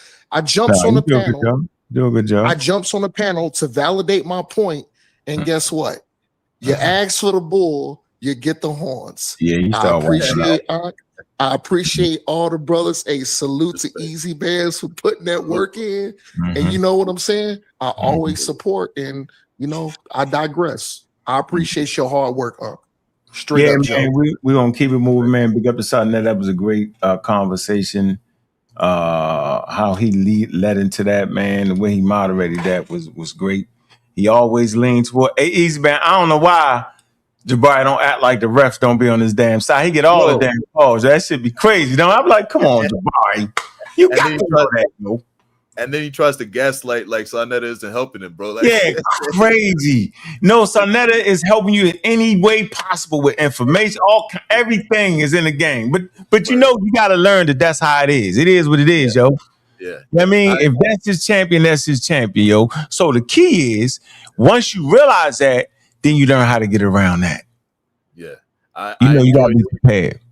I enjoy seeing that, Ankh, because it just shows that, you actually have something that, he's afraid of. That's why I laugh a lot of times when I see that, You seen that crack. You kind of seen that crack a little bit. Yeah, I see he was squirming. He was squirming. But just know this, he's going to be better prepared the next time y'all bring that conversation up. That's that's what we do. I got to do my homework. Yeah, we see how good a person handled that conversation where we was uncomfortable, and then we make adjustments from round to round. That's the key. But you definitely made it out the first round, yo. He know you made out the first round. I know you made out the first round. And at that point, that's all that count. Y'all was in there swinging in that first round. You had him running around the ring. Now, don't run out of energy because he coming. Don't underestimate him. He coming with a clear. It ain't gonna be clear to me. It's gonna be some interesting thing on that. Anyway, man, look, we had a great show today, man. And that conversation's in the air now, y'all. The shrine, you know what I'm saying? And Christianity, yo. You know what I mean? You talk about which one better for our people. That's a good one. How about that one? Yep. The cult of what is it, Mod? Cult of Mayat, yeah. The shrine. They call it the shrine. The shrine, I said the cult of Mayat. Yeah. But they called them Egyptian cults. That's not the same thing as be confused with the cults today. Two different things. Yeah, okay. Yeah, that's true. Proper language. And that's the sense. That's actually the sense that I was trying to. I wasn't trying to use it offensively, to be honest with you. I know you wasn't. But when he started getting offended by it, I said, "Okay, this is something I can actually use." Right? Yeah, man. All right, man. Look, we gotta get out of here, yo. We coming back late on the night, man. Stop back through. You know what I mean? All right. All right, man. Appreciate y'all, man. Peace, man. Peace, everybody. Black Mills, appreciate you, man.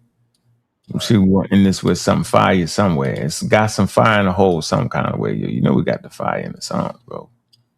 We always got that, man. Because I got to get out here. I got somewhere to go, man. I got to get this together like right now. Like right now, yo. Peace, yo, man. I appreciate all the support. Hit the Cash App going out the door. Show some love, man. Stop playing. Y'all got 4 hours of fire in here, man. Appreciate everybody doing that. Hit the super chat. Yo, it was a good Friday, man. Appreciate that. And let's see. Yeah, we got one more, man. Yeah, man. Yeah, Raymond say good build, man. Yeah, we're going to keep these good builds, man. As long as y'all keep supporting me, man, I feel entitled. I feel emboldened to keep producing good material. Yo. I feel like y'all show me some love. Yo. It could just be anything. Yo. I feel like y'all show me some love. You know what I'm saying? And I'm going to keep having these good shows, right? I'm going to let y'all talk to a certain point. I ain't going to never let you dominate the show with the food. I ain't going to be able to do that. I'm sorry, man. We're going to keep that cool vibe, yo. I'm going to hit something real easy, man. We're going to go out with a cool vibe, yo. I don't want to hit y'all with no hard banging. Something cool.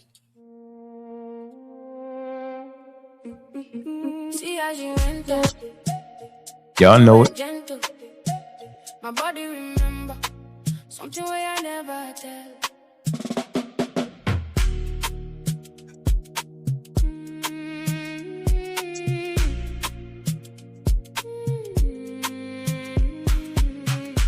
Everything's competition, so those be wishing Bobby Banger.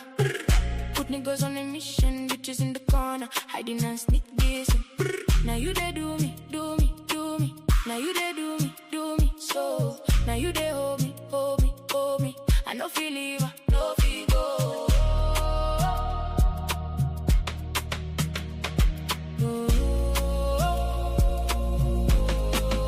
We getting money, yo. Getting paid for the missions. Doubling down on them bitches, first taking pictures. You laugh, my legs shake. Voice deep, but it still break. From hard guy for their face. For your front, I they downgrade.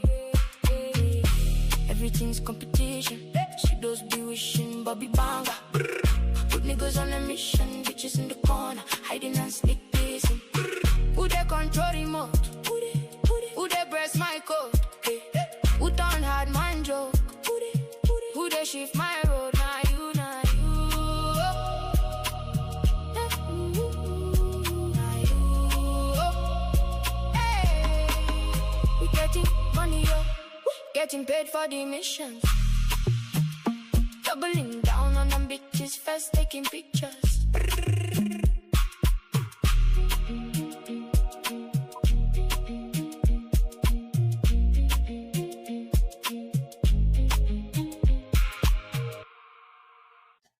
Look, I'm your host, Bobby Banger. I see y'all later on the night, man. Make sure y'all tune in to Sad Talks, man, over there on the Pseudo Killers, man. Like and subscribe to them channels, man. Also, man, be looking out for the...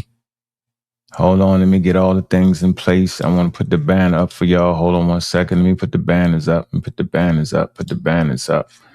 Get the banners up for y'all, man. Make sure y'all hear the Galaxy and Beyond show.